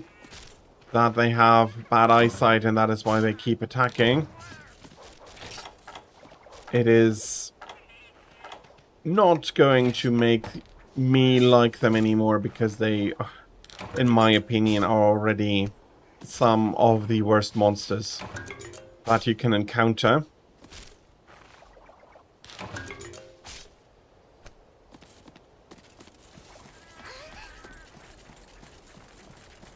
Yeah, how do you trick the RNG into giving into it giving you what you need?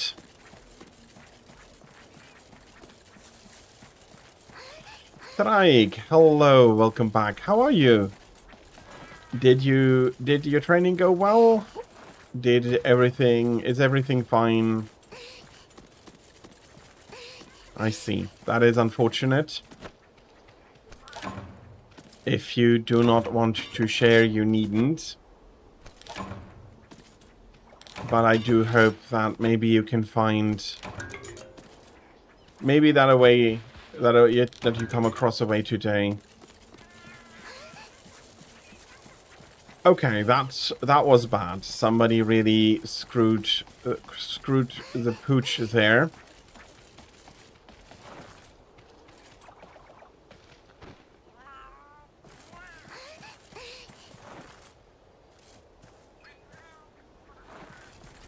And of course they're not spawning anymore.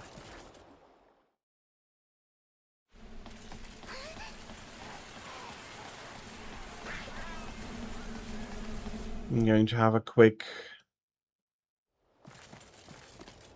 Okay, that wasn't sufficient. They probably haven't switched places with anything else.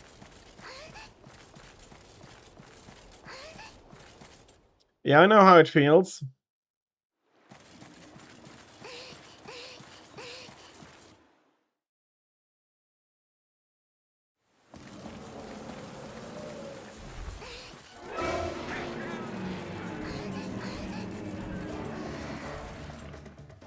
I know how it feels. Sometimes the game really refuses to give you anything.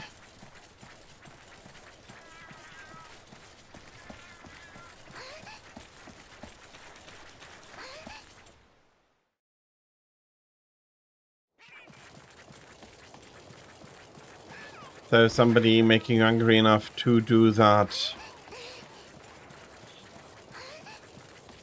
Yeah, that's screwed up, and I also absolutely understand that your mood is gone and all of those things. So yeah, do take it easy.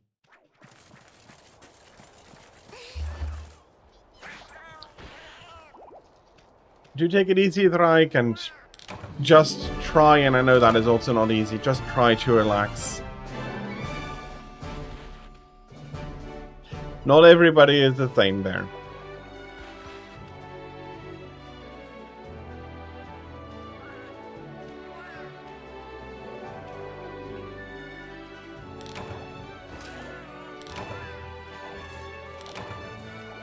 Okay, that is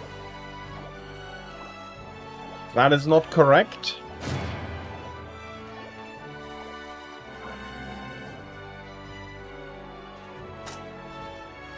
That is absolutely not correct. Liking or disliking should not influence the shift somebody gets.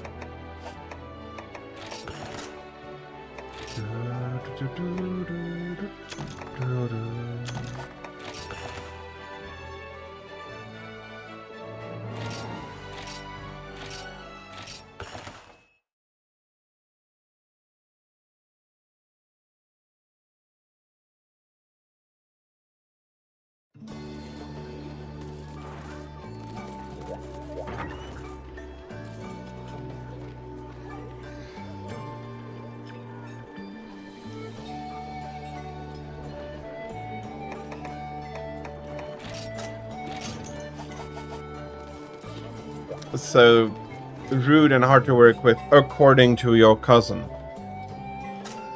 Yeah.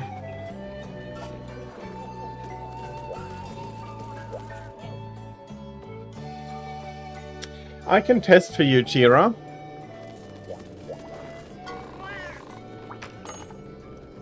Trade for scraps straight from list.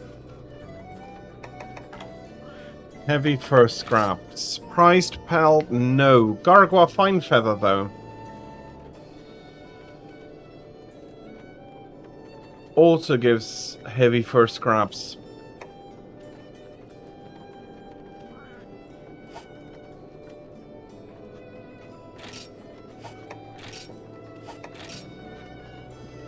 Priced pelt is not necessarily nice and easy quick to get. But the Gargwa, if I remember, there's a gaggle of them in the beginning of the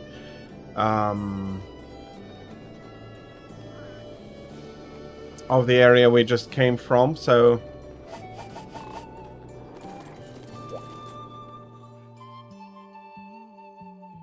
I'd agree with that. On the other hand, the question is,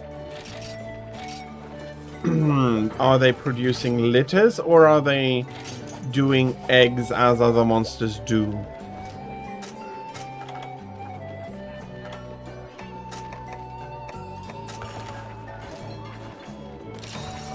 Again, I'm not sure, but I feel like we have had bulldrome eggs before, at least.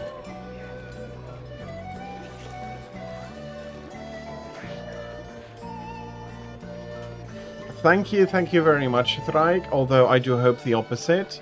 I do hope that you can find some good part for your day still, despite what happened. Again, I know that it is not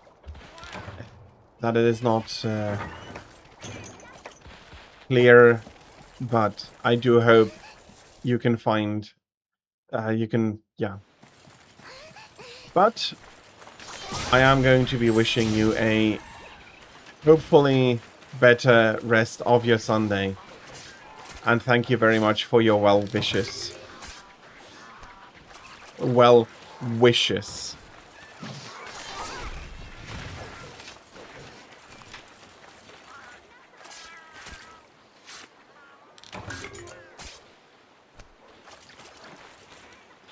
Oh, you have 2 cards out of the Gargwa.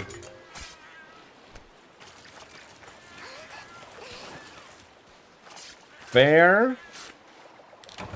But while they look boar-like and they look like animals, are they? Mammals, sorry. Are they really true mammals? That is 3 heavy fur scrap at least.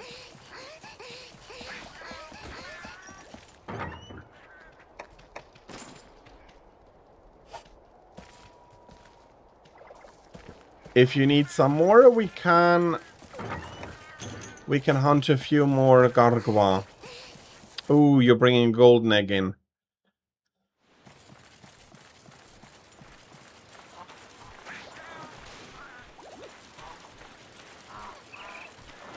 You need at least 4, okay. When you have deposited the egg...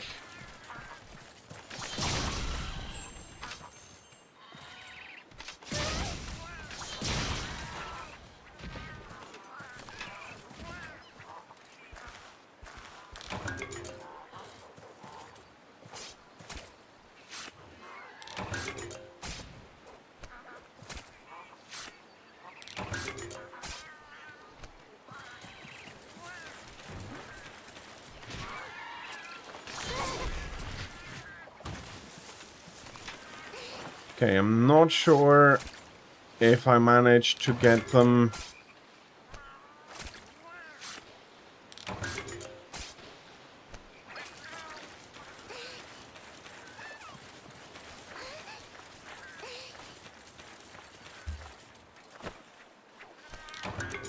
Yeah, one was always running away on my screen as well.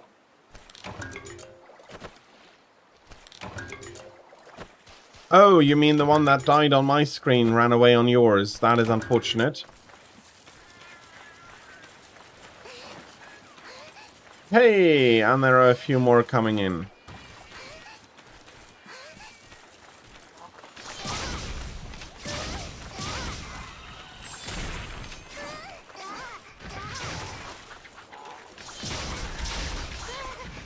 Okay, both should be down.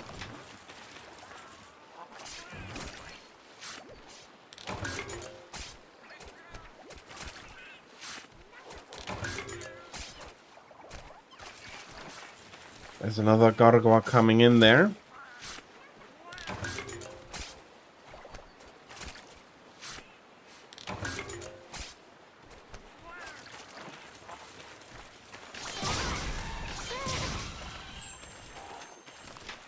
Okay, I'm really trying to think, though. In the story games, can you... are there Bulldrome eggs in the story games?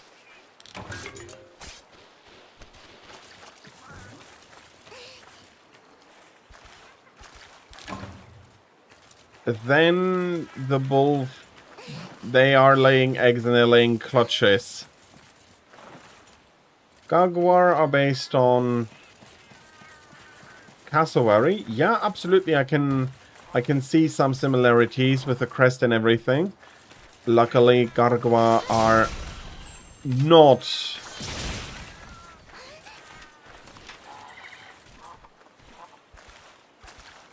of the same aggressiveness standard.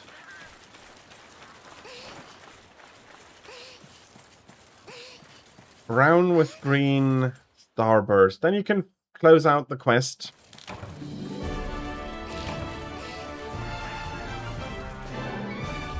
Okay, so we do know that they are laying eggs.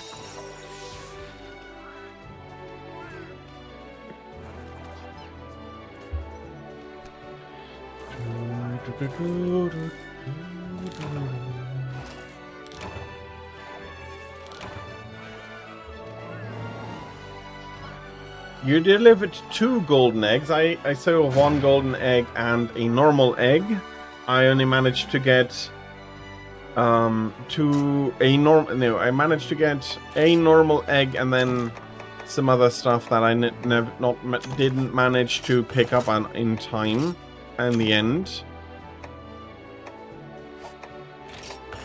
And I've been just stuttering my way through that sentence.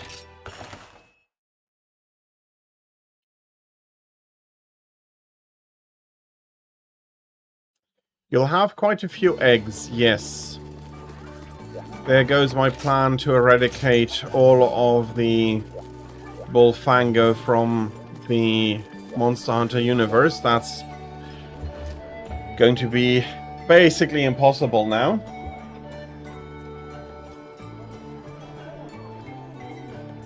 So we're having a good indication that all of the monsters are going to be laying eggs.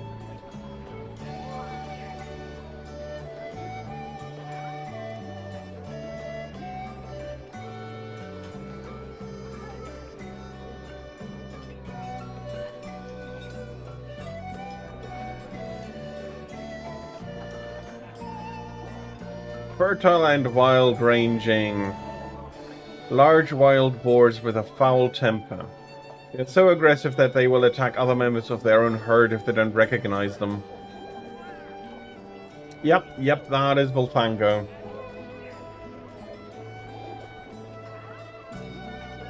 So yeah, and the thought I may have interrupted was, do Wyverians lay eggs? I don't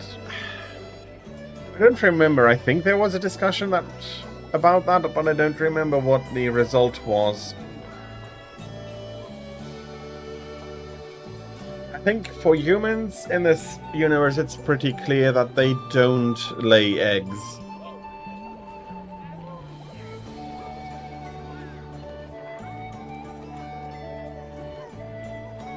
The insects probably do the same as local, like our insects laying eggs, where larvae hatch from and then grow into the adult insects.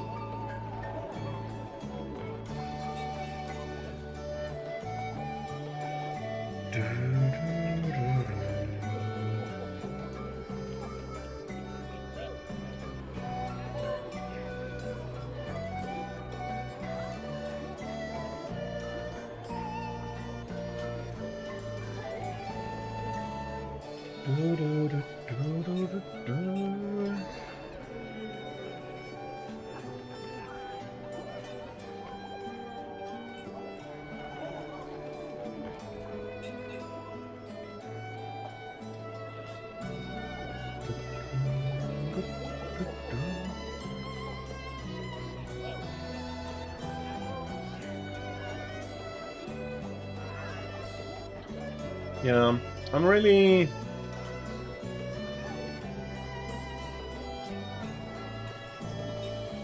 Kazoo? Giginox? Yeah.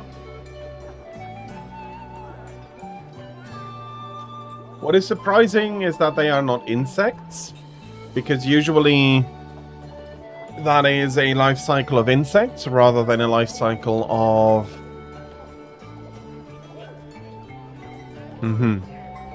What are Kazoo in the end?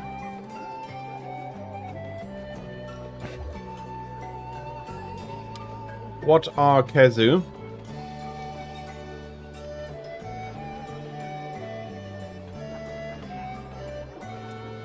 If you have something you want to go hunt, just post the quest, I'll be there. Ah, Juratos as well. There's a Prowler quest you want to do. Well...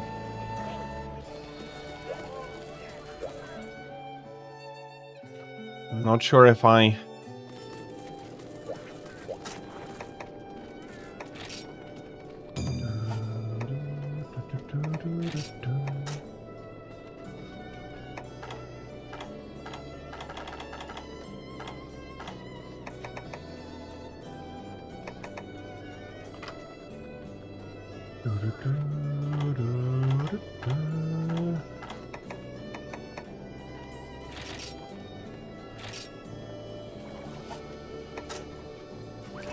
Okay, no idea if I have any good equipment. Doesn't immediately look like it.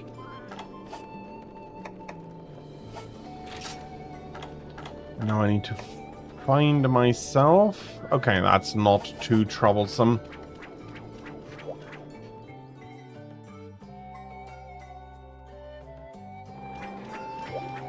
Okay, but trying to equivalate, to find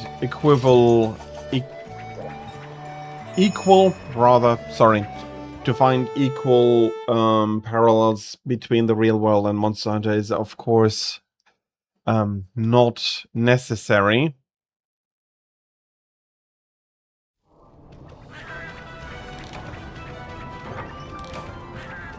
Okay.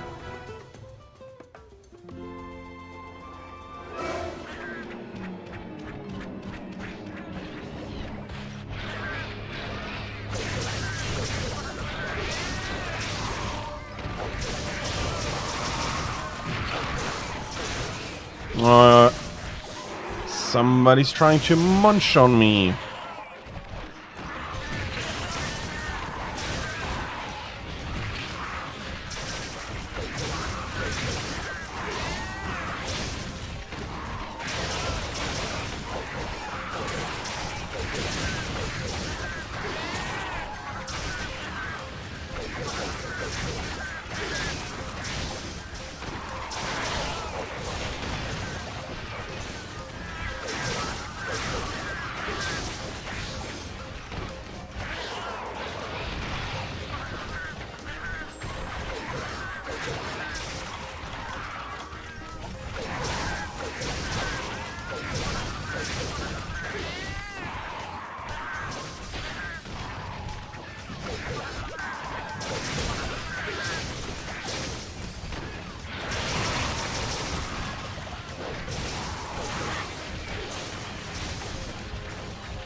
Okay, that is absolutely fair. I am more familiar with Kazoo. To a degree, yes, I do understand if you say that Giginox is the better one. I can see where you're coming from.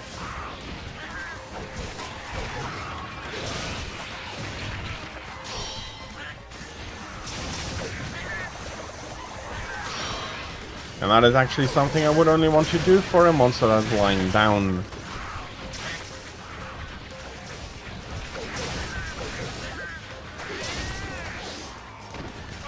absolutely, they would absolutely be very fertile. Again, that makes a lot of sense with how small their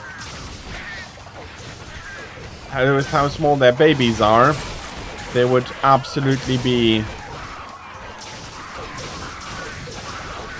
an issue of attrition of the monsters before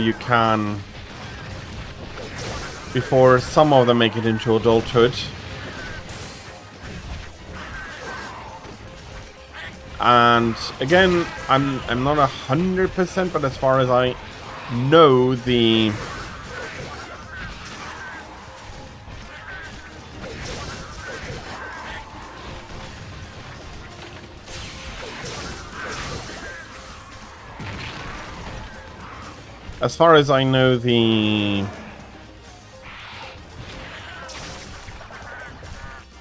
Hermitau, for example, are the smaller version of the Daimyo Hermitau. Smaller and younger version. Let me give you another sound of the horn here.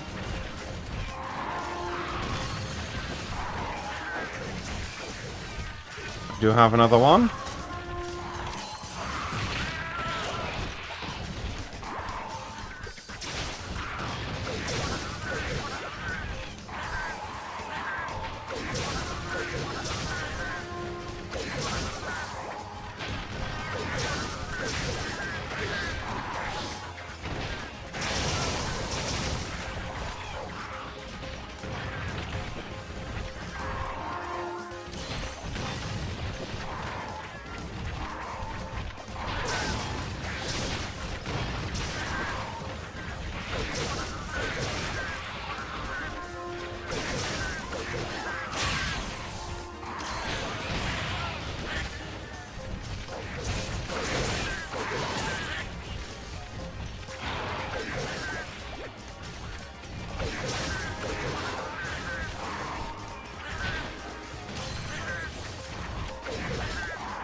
Okay, that managed to get me into a wonderful snowman here.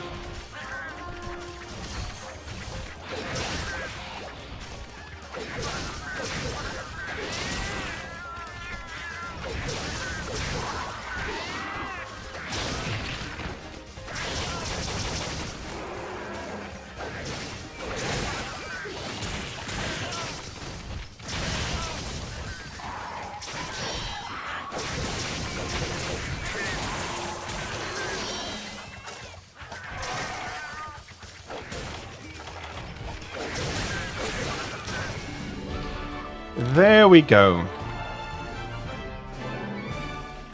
Both of them down. It took a while.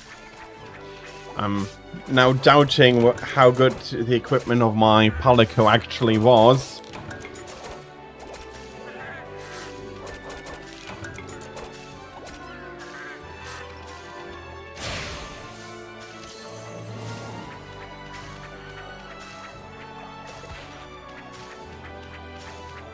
But it is interesting that how many different monsters also do are parasites. Question is, are possibly any of the spider-like wants parasites as well. We do know that in reality, crab and spider larvae can, well, spider larvae rather not. So the spider maybe not, but crab larvae can be parasitic.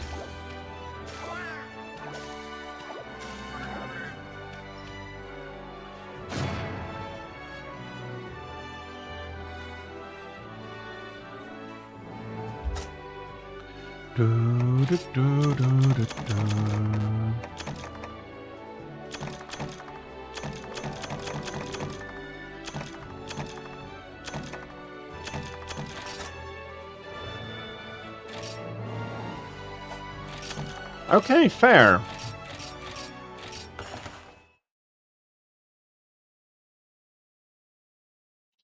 So none of those we know are parasitic in their origins.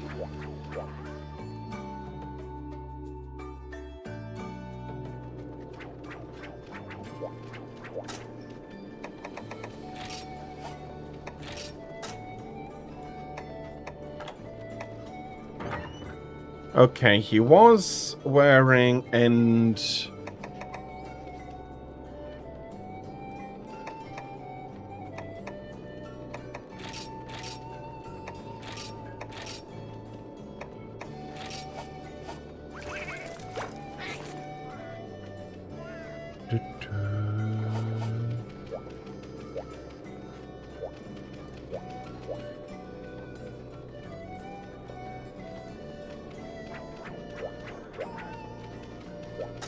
Okay, not sure how good that is, but I'll be switching back anyway.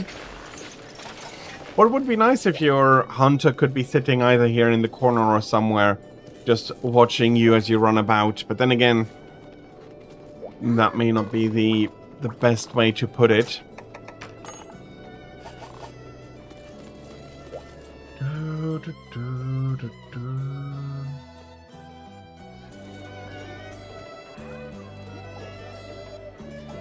Yeah, that is to a degree already, that is considered a low-level parasitic behavior. But of course, any monster finding the power to do that will do so, so that is not anything unusual and anything properly restricted to a parasitic monster.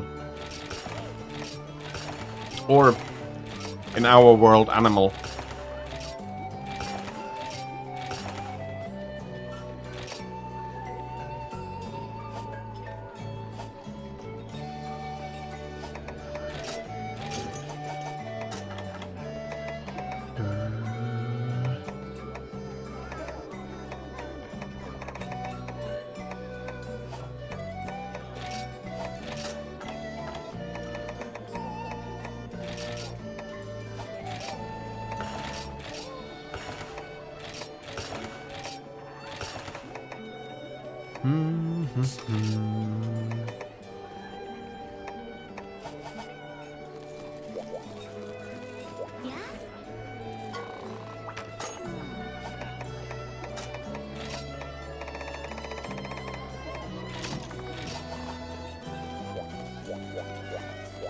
Something that is probably not discussed is that large monsters and humans probably have their own parasites.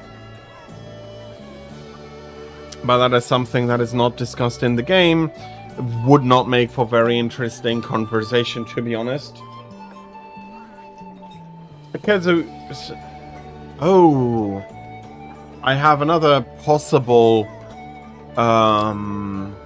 monster that may start as a parasite.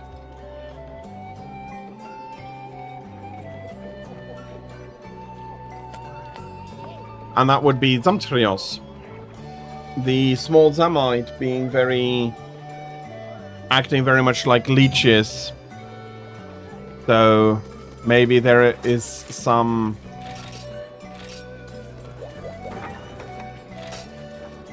Maybe they are also parasitic leechy in the beginning of their lives.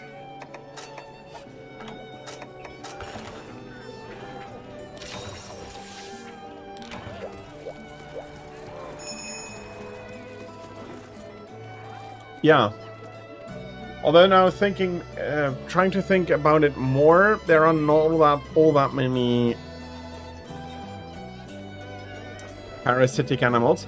That is probably a very nice boost over what you were carrying before. And are you sure that that is a weapon and not a bug net?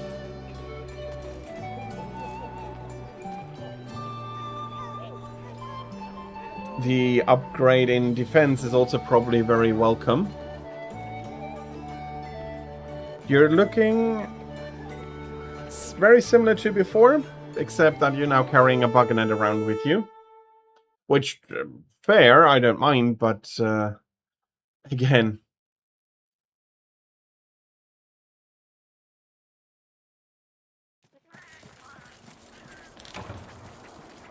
That is something that a lot of parasites and predators do pounce on if you do have the... if you have a person or a monster that is weakened, that is coming up, then that is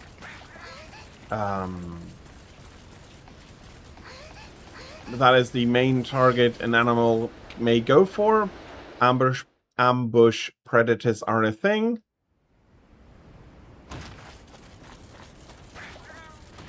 So I wouldn't be surprised, although I wouldn't call a normal hunter a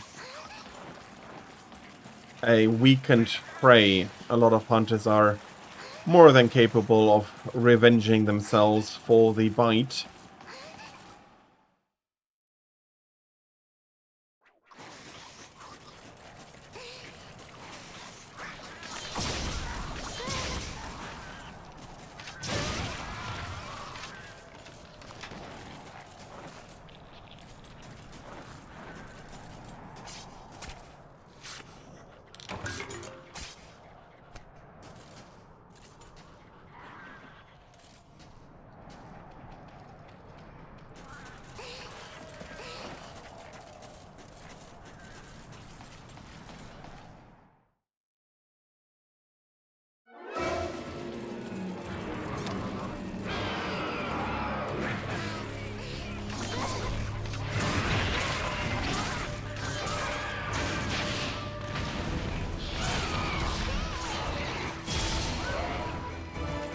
That's still a lot of damage.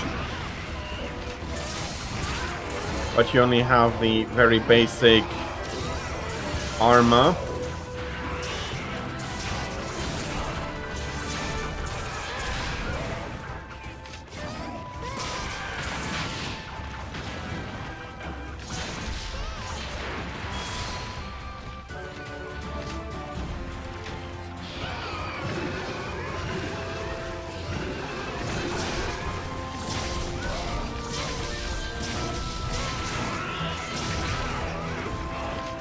Yeah, absolutely.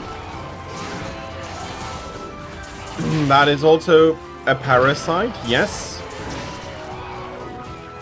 Maybe not a parasite as immediately as the Thermite can be or are. But yes, that's also a form of parasitism. Parasitism, that's the word.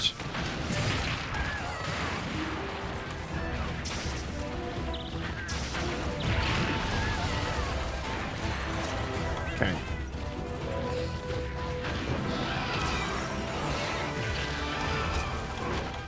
Es Kutku.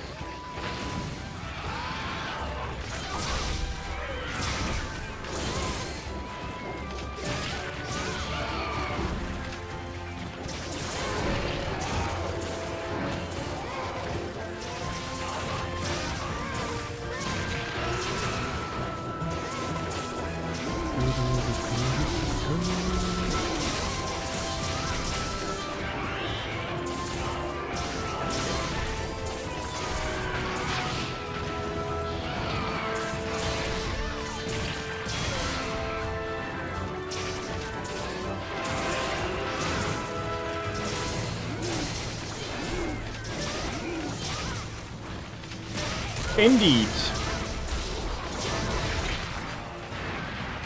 But direct predation and food parasitism is not... Well, if we knew that Senator would only chase... would only be after already killed prey, then he would be a parasite. But he is also hunting himself, and so that is an opportunistic parasitism that many more animals in real life partake in without really being parasites. Kutku, stop running without giving me a warning.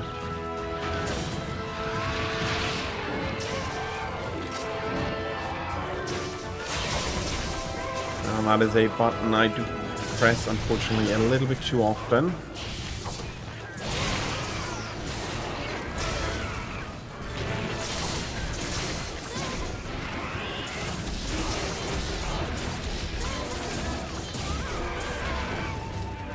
In the strictest sense, Kulu-Ya-Ku being an egg thief would also be a parasite. Everything around you explodes or something like that.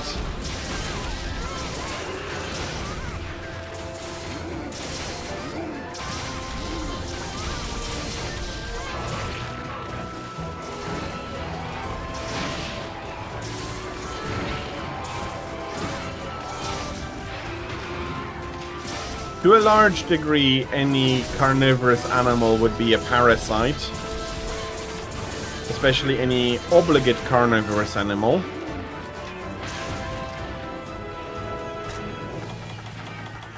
But I do think that making a distinction there is actually correct and important. Because predation is different.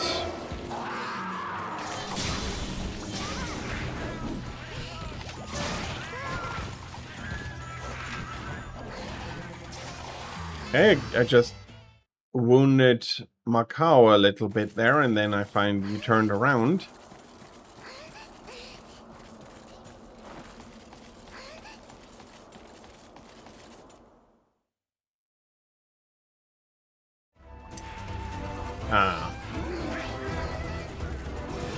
We have our overgrown chicken here. Oh, that's at least getting to red bar.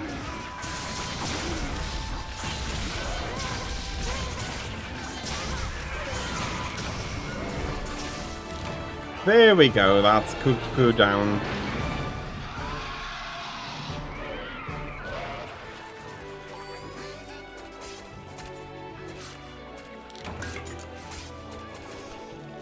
Yeah.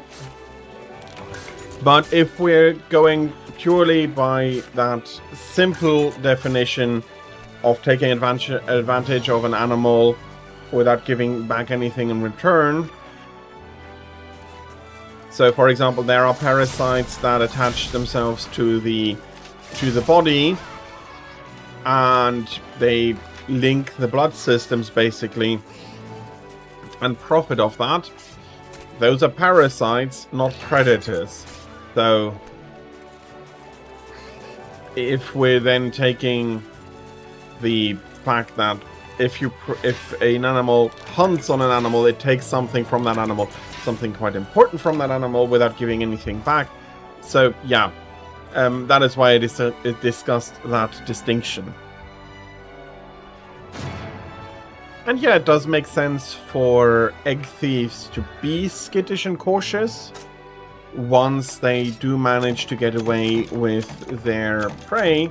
They are actually they're actually going to be really comfortable, because they then do not need to worry about the prey itself fighting back.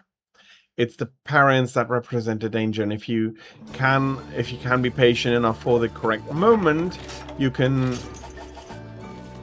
then take advantage of that moment and really have yourself a really nice meal without needing to worry about fighting anymore. So yeah, they're scavengers, they're nest thieves, but they're not parasites.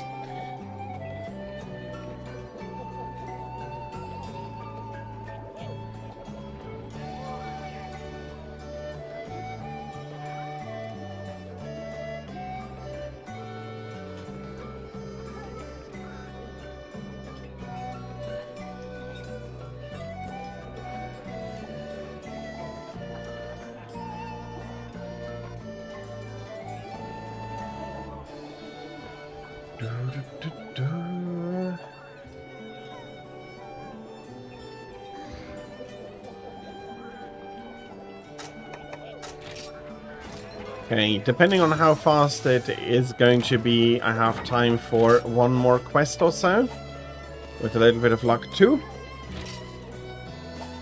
You think you're done for today? That is fair. Let me have a look. What is the lowest level of deviant that I still have to fight? That would be a level 5 for Snow Baron.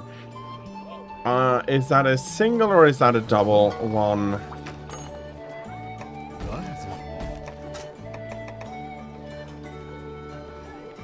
It's a Bulldrome. Okay. I'll be going on to that quest.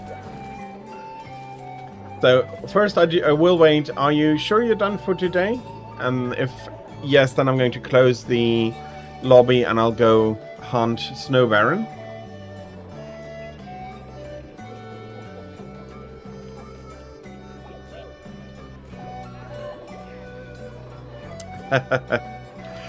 Okay. Thank you very much for having joined me, Tira. It's been a lot of fun.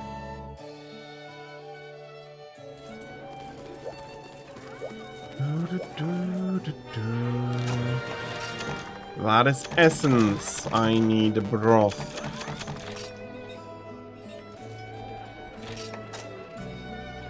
May is going into the correct direction here.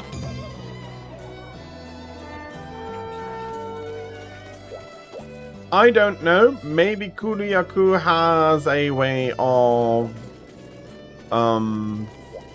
getting around an alarm that they leave. Maybe it is scent. Maybe it is something else. I do understand the frustration though, but in the end, how much is there that we can do?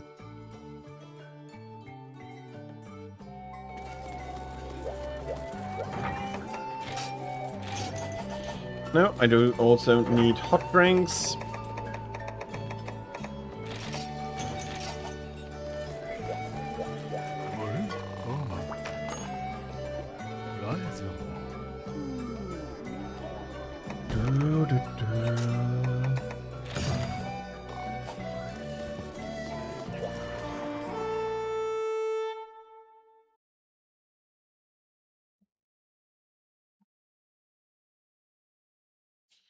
Taking a little bit a look through the monster list, I am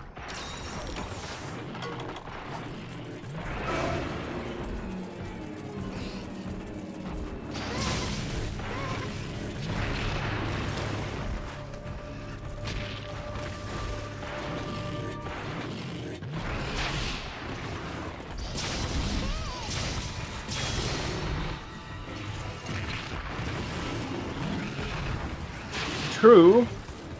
I do respect Kulu-Ya-Ku for his ability to steal eggs. On the other hand, though, he has need of eggs for his survival, so it wouldn't be surprising that he gets good at it.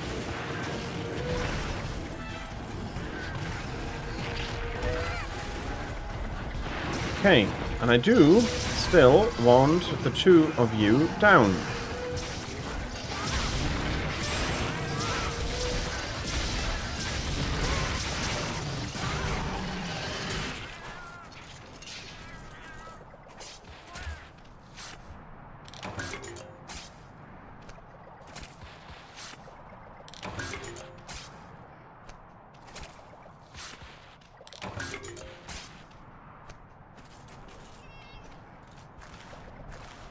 Yeah. Yeah, but I'm really wondering also a little bit about some of the earlier monsters, like, for example, how also becomes a white Kezu, how does it become a red Kezu? Is it after gorging itself on a large monster, for example, that the blood gets absorbed into the skin and it becomes red? That is, in my opinion, a possibility, for red Kezu has a different main weakness, but it doesn't have any... It doesn't have much special things it brings to the table. It is still mainly a thunder-based monster. So there's some questions there, or... Well, I am not exactly also aware of if these questions may not have been answered beforehand. Oh, that is the base form.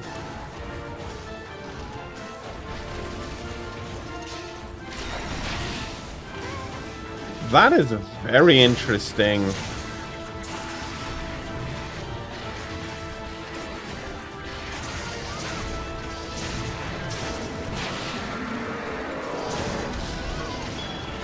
I wonder where that information comes from.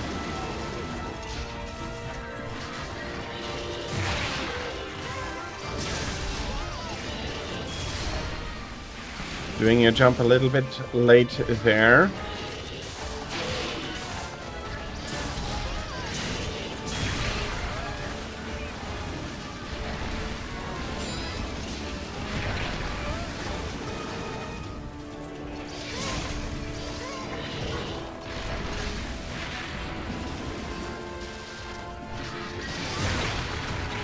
Too bad.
That could be, that would also explain why white Kezu in general is weaker than red Kezu. Because being able to hide better, it doesn't need to have the same amount of strength in order to survive.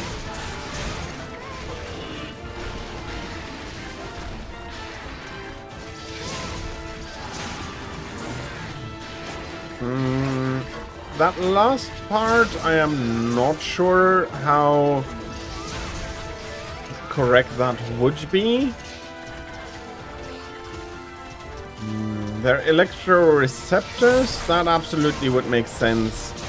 Those are strengthened by the cave environment. But both are blind. Both red and white Kezus are blind. So both do need them to see.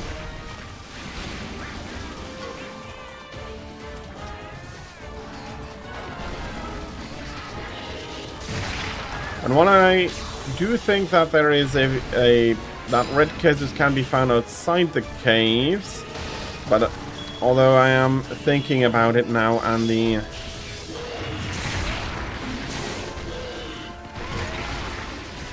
I'm not sure if in the old swamp you can find either red Kezu. No, it is red Kezu in that environment, in the old swamp. If you fight him outside of the cave or not.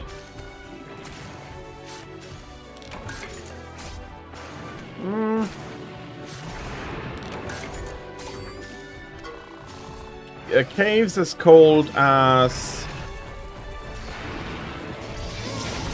Kezus are usually not very damp.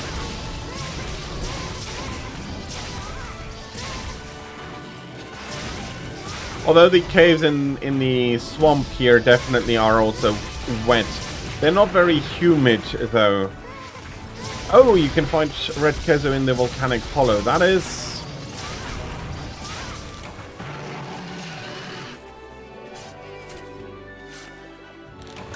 That must then happen in 4. I don't remember that. But thank you for bringing it to my attention, Tira. And the volcanic hollow is definitely not cold.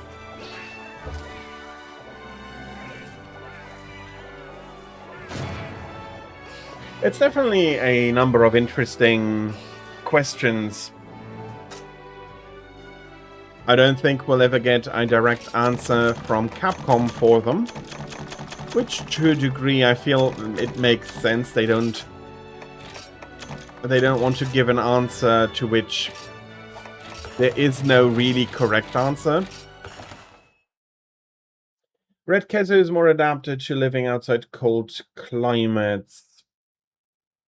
But then again, white Kezu can be found in the jungle and fought outside of a cave too.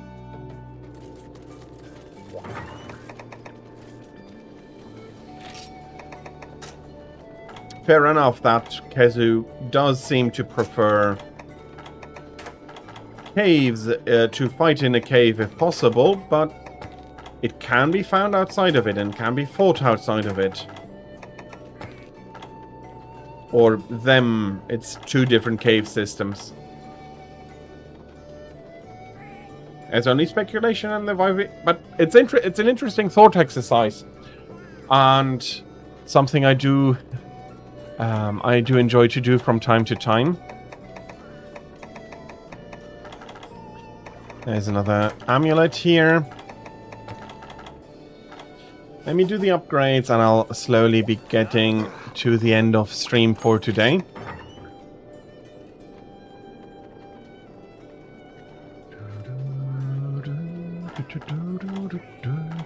And there was, well, only a single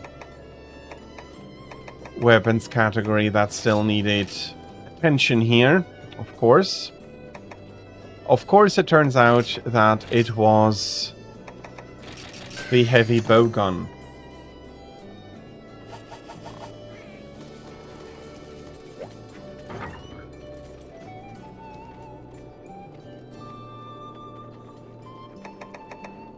To a degree, that makes absolutely sense. We have this white monster we have fought before, and then it turns out, oh, this is actually the original monster. What does it matter which one is a subspecies and which one is the proper species, so to say? I have been...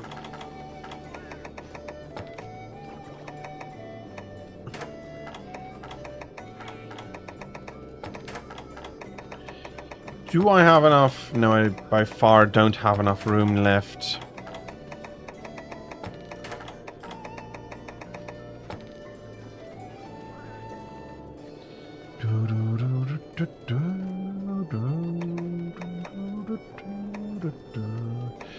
Okay, I probably...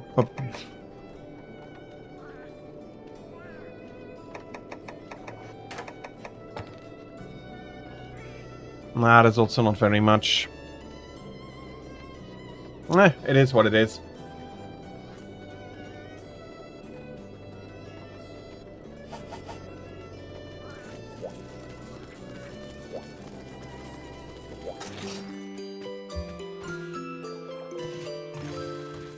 Well, yes.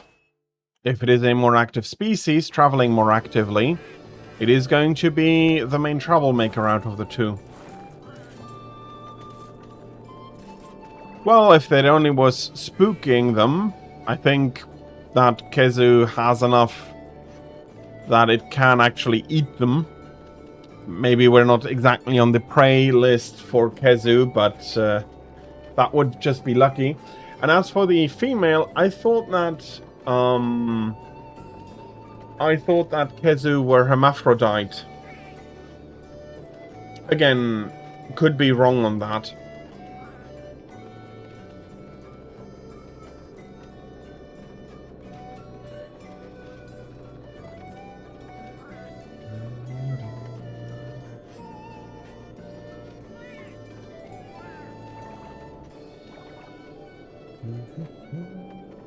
Yeah, but going through the list here, that's... Maybe it would be interesting for me to go through some of that myself once. Make my own ecology speculation stuff. But I don't want to take away from people who've put in a lot of time into it already.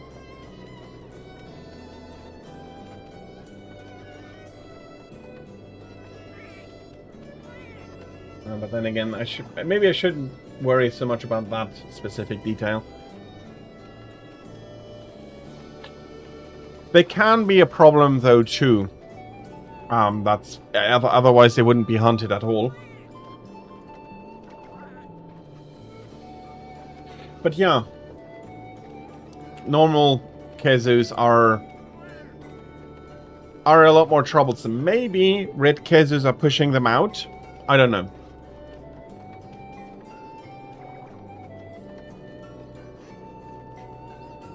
Well, in which case I would rather say that they are hermaphrodite. Yes, they always have that part as a female as well.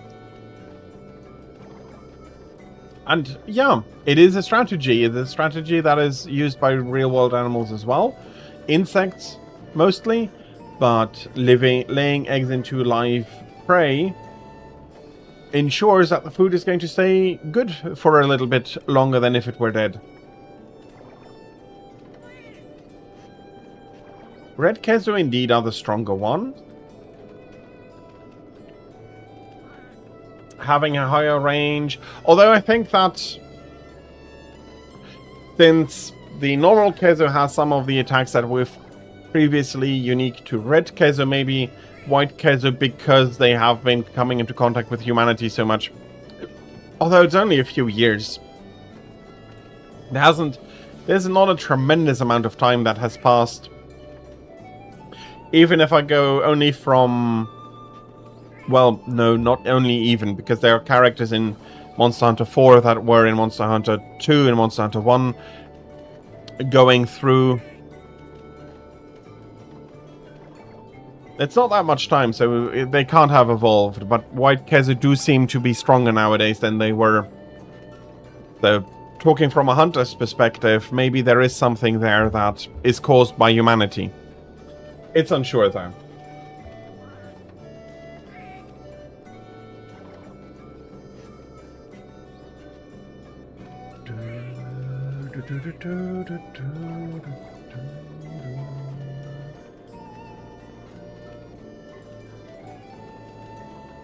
Okay, but I think we'll be leaving this for another day, and again, I am a bit inspired of trying to do something myself there. Maybe I can make a series out of it. I wouldn't bet on it, but maybe.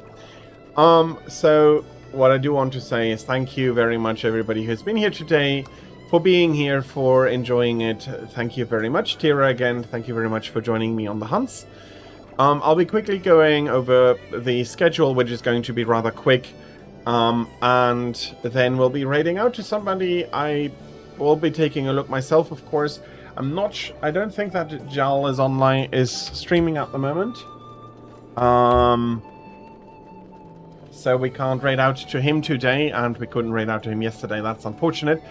But yeah, if you do have any suggestions for a raid out, please let me know in chat. I'll be taking it into consideration.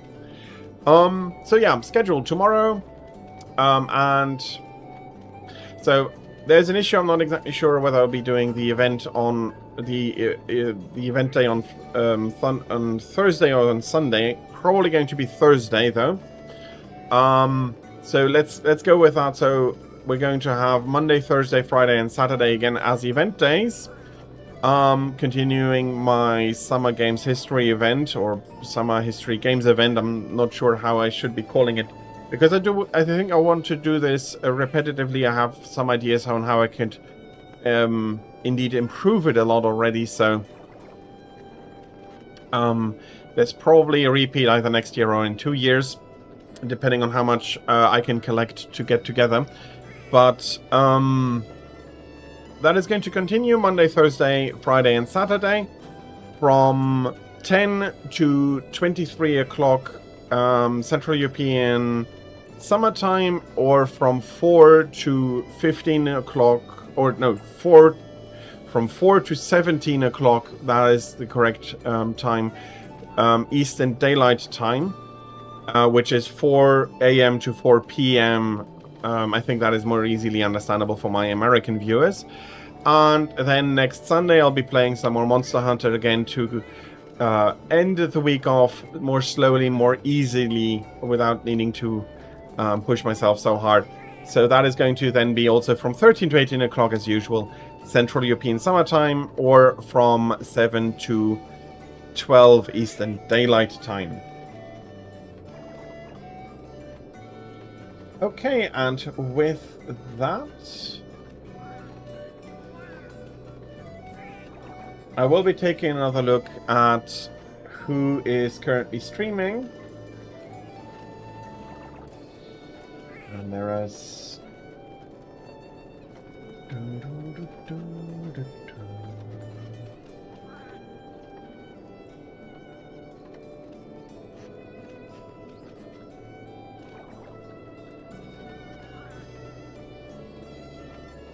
There are some also streaming GU, but the languages don't really match. So I think I'll be leaving you with Omega Snake Boss. He's currently, again, he's continuing a charity event, and he is playing Dead by Daylight. Well, he is streaming for charity, as so often. So I hope that you're going to be enjoying his stream as much as you did mine. Tira, please have a fantastic nap. I'll probably, I'm guessing, be seeing you tomorrow. But for everybody else, please also have and also for you, Tira, I just realized I hadn't said that yet for you as well. Everybody, please have a fantastic rest of your Sunday. I hope you're going to have a fantastic time. And until next time, until we do see each other again next time, that may be tomorrow, that may be next week, that may be whenever. I hope that you're going to have a fantastic rest of your day and of your time. Until then, goodbye. And Stingerman also, I'll be calling you out by name. Goodbye.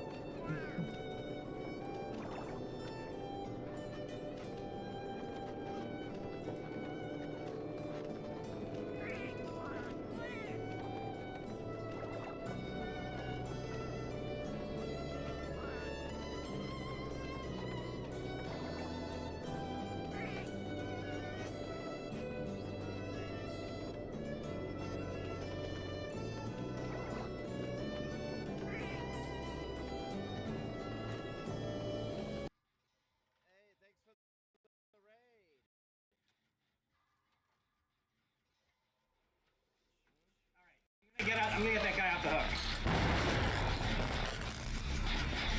hook. Who's that? Hey, we got Death Star with the raid. Thank you so much, buddy. I really appreciate it. All right.